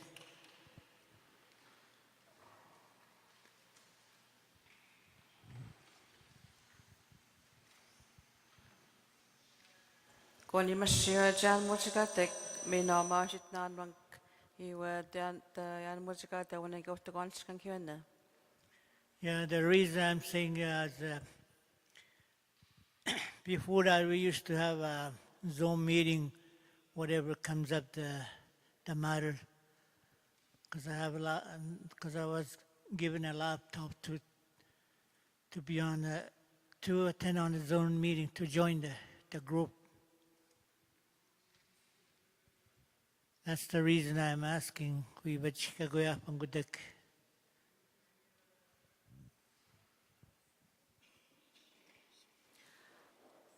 So he's asking about the former hostel advisory structure. So we are looking at that and reconvening with that structure once we get the full advisory in place. Mega gantu chikate kaya hiwa ka kishan apitamagi kim hostel advisory akishkate ban. Equatasha panho apagani ansek nunkum mezo epan himas lefna apitamagi. Yeah, I Danis Emino, we Pachako Jamawachit Nanwank, a company juice kiwe, Equatrinchikatek, Anin Gesna Kamachitunwa, Kamachitiek, Kama Mopiek, Eukemando, Ponkia Junje, I am Hitiek, Junjima meeting, we'll have virtual meetings as well. Ekamina in-person meetings as well. Ekapaman himakan yu juko nawa hakushkatsak kawi pishawaj. And in those meetings, you'll eventually be joined by Youth Advisory Circle. Me nonga misek. Ekamine ke kamino kaya wina kwisek mantop kung jimino kuyek. Iwa penamabaga apon pemel wana tuyang kuwe koyak chisek ekwan. Okay, sure. That's what I want to know. What's going to be coming up in the future? And I also I hear somebody mention about I know it's an agenda about the NIHP for travel and appointments and all that. So I'll be listening tomorrow. It's on agenda, but I'm not going to send because I get a lot of calls too from even the other communities. They have problems with those travel and appointments, and then also sometimes I guess the NIHP doesn't respond. Even the people that leave the message for NIHP. So I'm just going to listen tomorrow what the chiefs was going. I hope the chiefs will be talk about it tomorrow. Chiefs. Yeah. Thank you to the elders that spoke up. Before we go to Bear Room to meet the medical directors, we have a winner here before you leave. This is from a draw from ACW booth. So the winner is Madi Mikas. Madi Kapakanagagun, Umate Eric?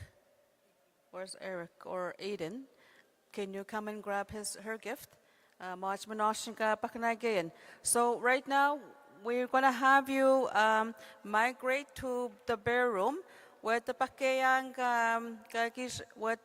if you can go there, and there's medical directors that we want you to meet. And yeah, if you can slide it under the table. If you're going to leave anything, slide it under the table. Take your valuables. Take your purses as well. You got what you got taken. And while you're there, we're going to get ready here for the dinner. And then we're going to let you know to come back and come in. And we're going to eat out here for the dinner. Okay. I have an announcement before anybody goes. I was out with Ogichita down the road when I was supposed to.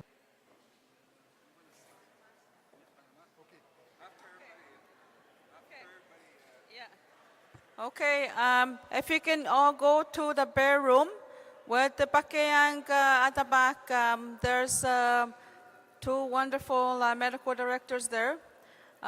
Basic with the Sandy Bay First Nation in Manitoba, she's Cree, Dr. Yvette Emerson, and Kopamina Sachakong Untibenda Sikutek, Alana Morgan, Miate Gary no na and we'll let you know when to come back. Sko, was a particular kuma.